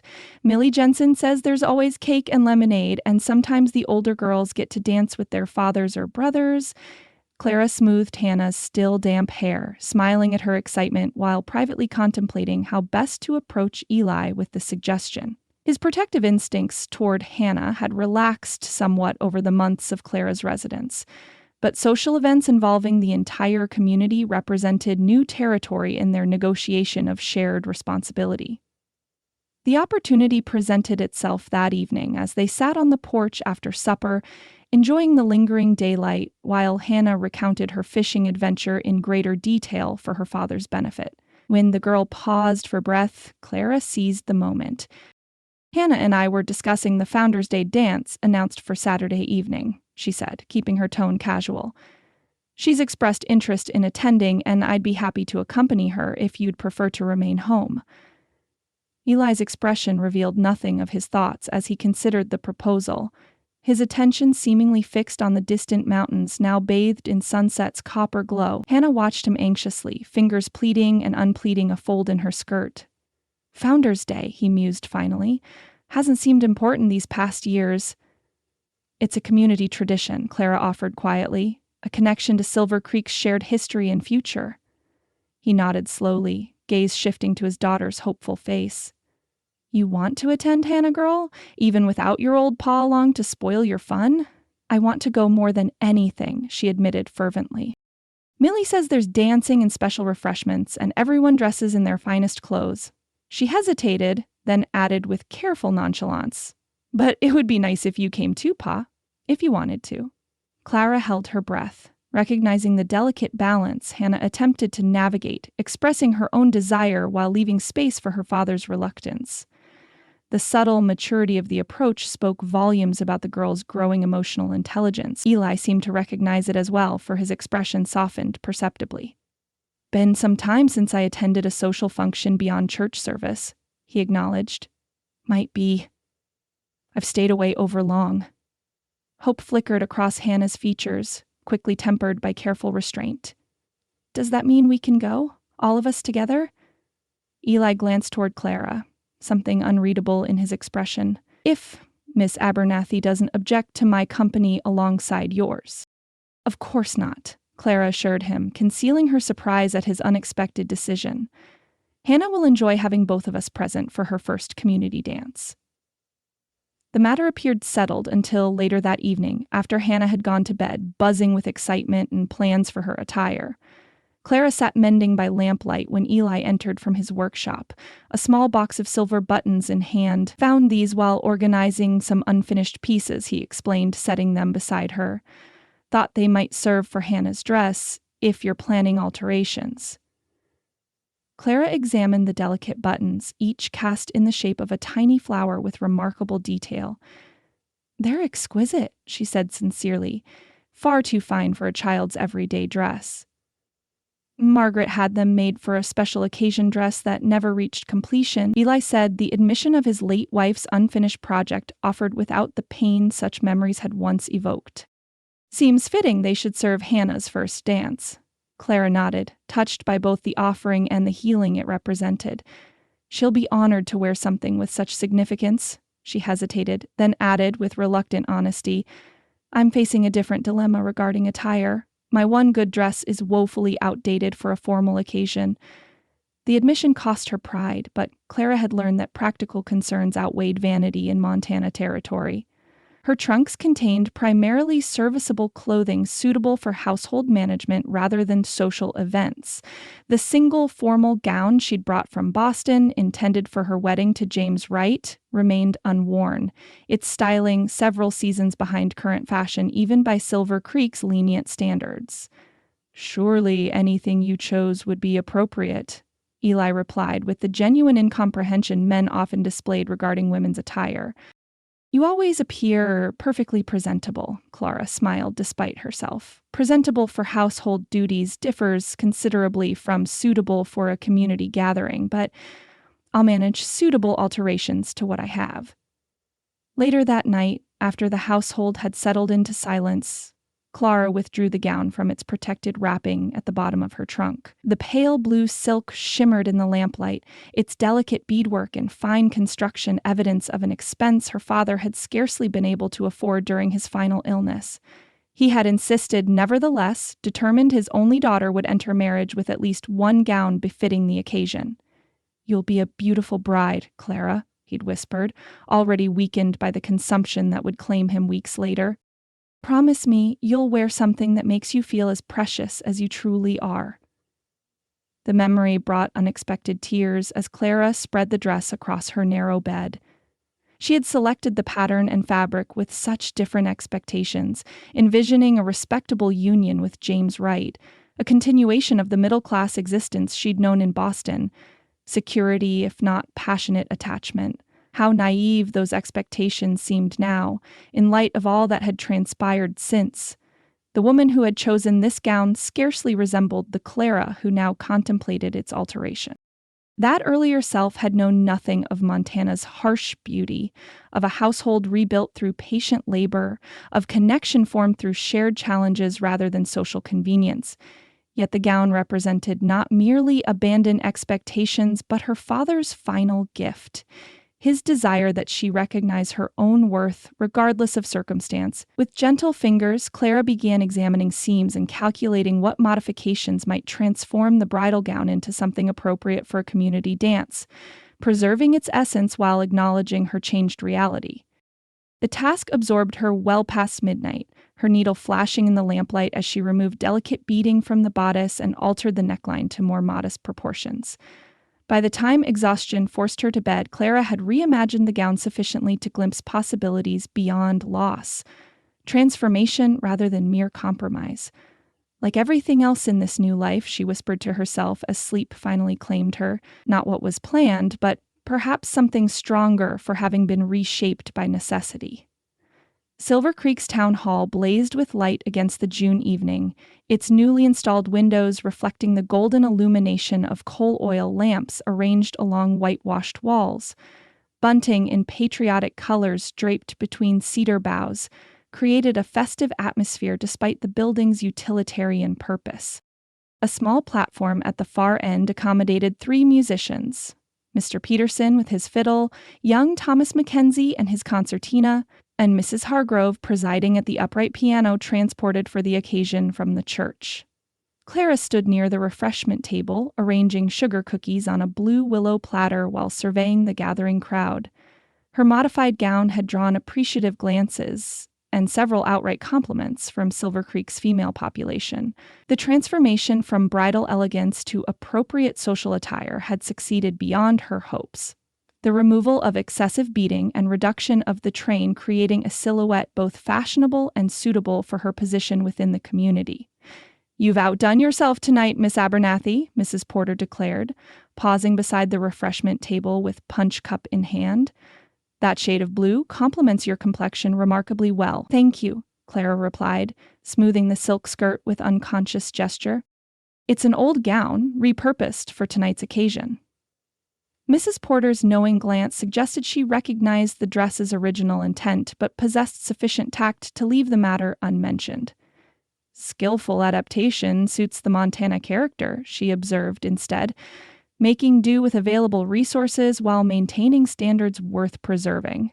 Across the room, Hannah whirled with unrestrained delight amid a cluster of similarly aged girls, their excited chatter rising above the general conversation as they admired each other's finery and speculated about which boys might request dances later in the evening. The silver buttons from Margaret's unfinished project gleamed on Hannah's best dress, now enhanced by fresh lace collar and cuffs Clara had added from her own limited supply of treasured notions. Ellie stood somewhat apart from the main gathering, exchanging occasional comments with other men similarly uncomfortable in restrictive Sunday attire yet present from family obligation. His black coat, carefully pressed by Clara's own hands that morning, emphasized the breadth of his shoulders and the contrasting silver at his temples that had appeared since Clara's arrival. The effect was undeniably distinguished, drawing appreciative glances from several unattached females that Clara observed with unexpected discomfort. The widow Camden seemed quite determined to engage Mr. Thornton in conversation, Mrs. Hargrove noted, during a break between musical selections, her tone suggesting amused speculation rather than genuine concern. First time he's attended a social function since Margaret passed, bound to attract notice, Clara murmured non-committal response while arranging napkins with unnecessary precision. The widow's obvious interest in Eli created conflicting reactions she preferred not to examine closely, particularly in Mrs. Hargrove's observant presence. Instead, she focused on her assigned duties, ensuring refreshments remained plentiful and properly presented as the evening progressed. The musicians returned to their positions after brief respite, Mr. Peterson announcing a waltz for those inclined toward more elegant movement. Couples moved onto the cleared floor space, their varied skill levels evidenced by degrees of grace and occasional trodden toes. Clara watched with genuine pleasure, appreciating the community's determination to maintain civilized traditions despite frontier circumstances. Miss Abernathy, the deep voice at her elbow, startled Clara from her observations. She turned to find Eli standing closer than his usual careful distance, his expression a complex mixture of determination and uncertainty. Mr. Thornton, she acknowledged, suddenly aware of her pulse quickening beyond its customary rhythm. Is Hannah enjoying herself? Excessively, he replied, a hint of amusement warming his tone. She's extracted promises of future fishing expeditions from half the boys present, using methods that suggest diplomatic talents I hadn't recognized previously. Clara smiled, picturing Hannah's persuasive enthusiasm. She has a natural gift for social engagement. Unlike her father, Eli observed, his gaze moving toward the dancing couples before returning to Clara with evident resolve. Though perhaps it's time that changed. Would you do me the honor of this dance, Miss Abernathy? The invitation, delivered with formal gravity that barely disguised underlying nervousness, momentarily robbed Clara of response. In all the preparations and anticipation, she had never considered this possibility, that Eli Thornton would break years of social reserve to request a waltz in full view of Silver Creek's most dedicated observers. I would be pleased to accept, she managed finally, setting aside the napkins she'd been unconsciously refolding. Though I should warn you, it's been some time since I've had opportunity to practice. We'll manage together then, he replied, extending his arm with careful courtesy. My own skills are decidedly rusty. As they moved toward the dance floor, Clara became acutely aware of the attention their progress attracted. Conversations paused mid-sentence, gazes following their path with undisguised interest. The widow Camden's expression registered particular displeasure, while Mrs. Porter and Mrs. Jansen exchanged meaningful glances that suggested significant speculation would follow this unexpected development. The musicians began the waltz, its gentle three-quarter time creating structure for the moment Clara now faced. Eli's hand settled at her waist with careful propriety, maintaining the proper distance convention demanded, while still providing necessary guidance. Her own hand rested lightly on his shoulder, the solid strength beneath the wool coat unexpectedly reassuring despite her nervousness. I may regret this presumption, Eli murmured as they began moving with the music, his steps surprisingly sure despite his disclaimer. but watching you standing alone while ensuring everyone else's enjoyment seemed increasingly unjust as the evening progressed. The simple explanation, offered without artifice or calculation, touched Clara deeply. "Thank you," she replied, focusing on matching his movements rather than the curious gazes still following them, "though I was content with my duties." "Content, perhaps," he acknowledged, guiding her through a careful turn, "but deserving of more. You've brought life back to our household, Clara. Participation rather than mere service seems appropriate recognition." The use of her given name, rare enough in private and unprecedented in public gathering, caught Clara's attention more sharply than his skillful guidance across the floor. She glanced up, meeting his gaze directly for perhaps the first time since their dance began. What she found there sent warmth spreading through her chest with quiet certainty. No declaration or passionate avowal, but something equally meaningful: recognition, appreciation, and possibilities neither had yet voiced, but both increasingly acknowledged, in 100 small daily interactions.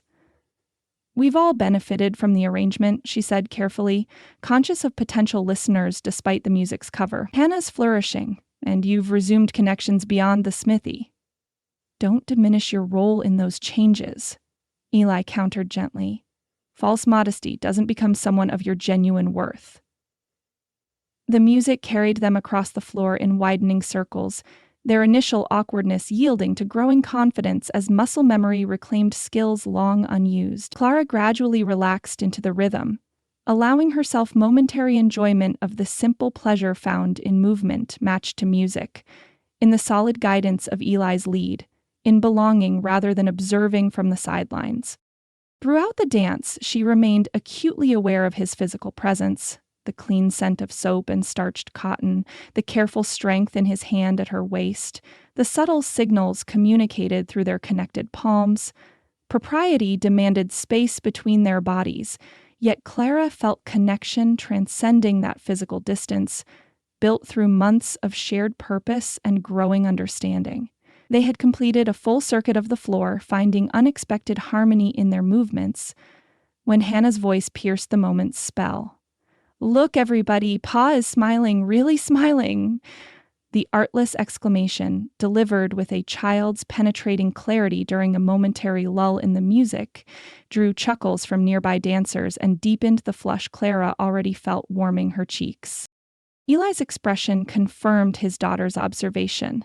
Genuine enjoyment had replaced his customary reserve, softening the lines that often marked his features with remembered grief or present concern. "Hannah has her mother's gift for stating uncomfortable truths," he observed ruefully as they slowed with the music's conclusion. "Though, in this instance, she's merely observant rather than mistaken." Clara accepted the indirect confirmation of his enjoyment with matching honesty. "I'm glad. For both Hannah's sake and your own, it's good to see you participating rather than merely enduring. Social obligation." As the waltz ended, convention required Eli to escort Clara back to her position near the refreshments. Their progress drew less obvious attention than their departure, though Clara remained conscious of speculative glances and whispered comments that would inevitably generate discussion in coming days.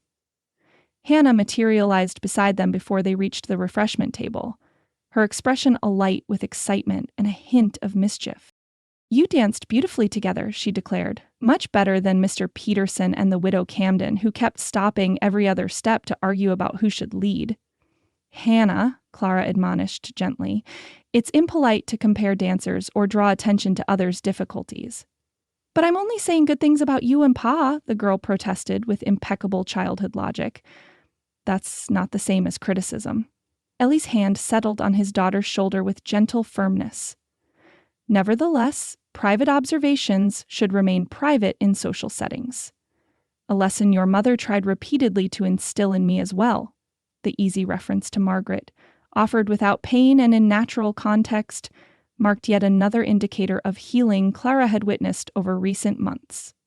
Eli no longer avoided his late wife's memory, but increasingly incorporated it into present moments, honoring what had been while engaging fully with what now existed.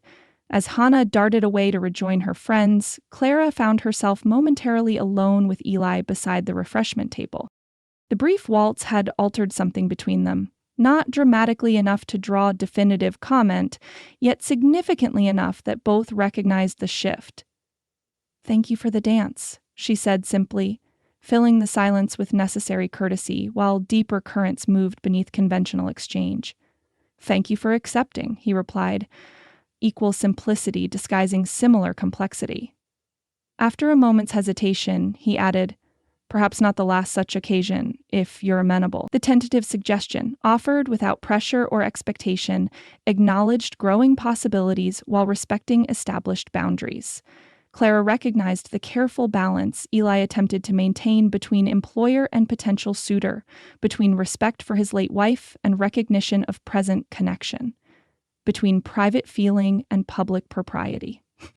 "I would welcome another opportunity," she answered truthfully, "when circumstances permit." Their gazes held briefly, shared understanding requiring no further elaboration.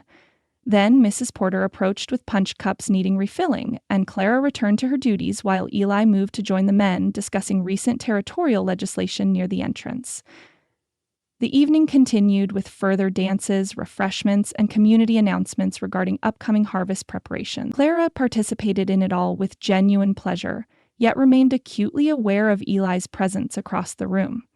His occasional glance meeting hers with quiet acknowledgement, his increased interaction with neighbors Clara had encouraged him to reconnect with, his attentive supervision of Hannah's enthusiastic socializing. Near evening's end, as families gathered belongings and exchanged parting pleasantries, Clara overheard Mrs. Jansen's comment to Mrs. Porter. "Those three make a proper family now, whether they've acknowledged it officially or not."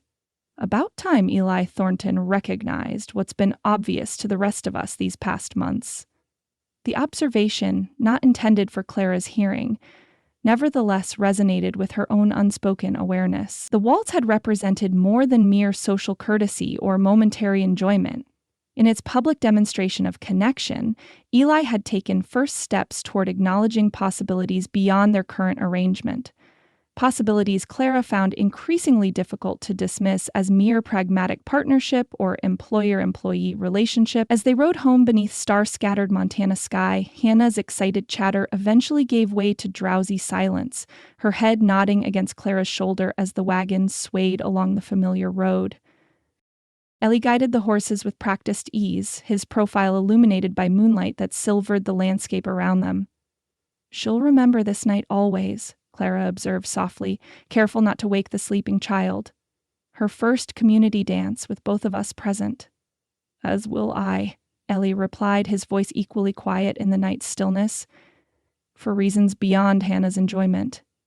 The simple acknowledgement hung between them, neither requiring nor inviting immediate response. Like the garden's first seedlings pushing through resistant soil, like the careful steps of their shared waltz, it represented growth occurring at its own necessary pace, not rushed nor forced, but natural progression toward what both increasingly recognized as possible future.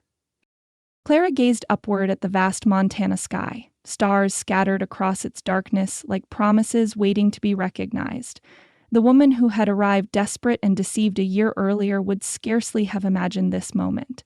Riding home beneath midnight constellations, a child trustingly asleep against her shoulder, and a man of worth and substance beside her, acknowledging connection that transcended convenience or circumstance. Not what she had planned when selecting that blue silk gown, certainly, yet as the wagon followed familiar curves toward home, Clara acknowledged with quiet certainty that this unexpected path had led to possibilities far richer than her original limited expectations, possibilities still unfolding like Silver Creek's wildflowers after spring rain, requiring only patience and continued nurturing to reach full bloom.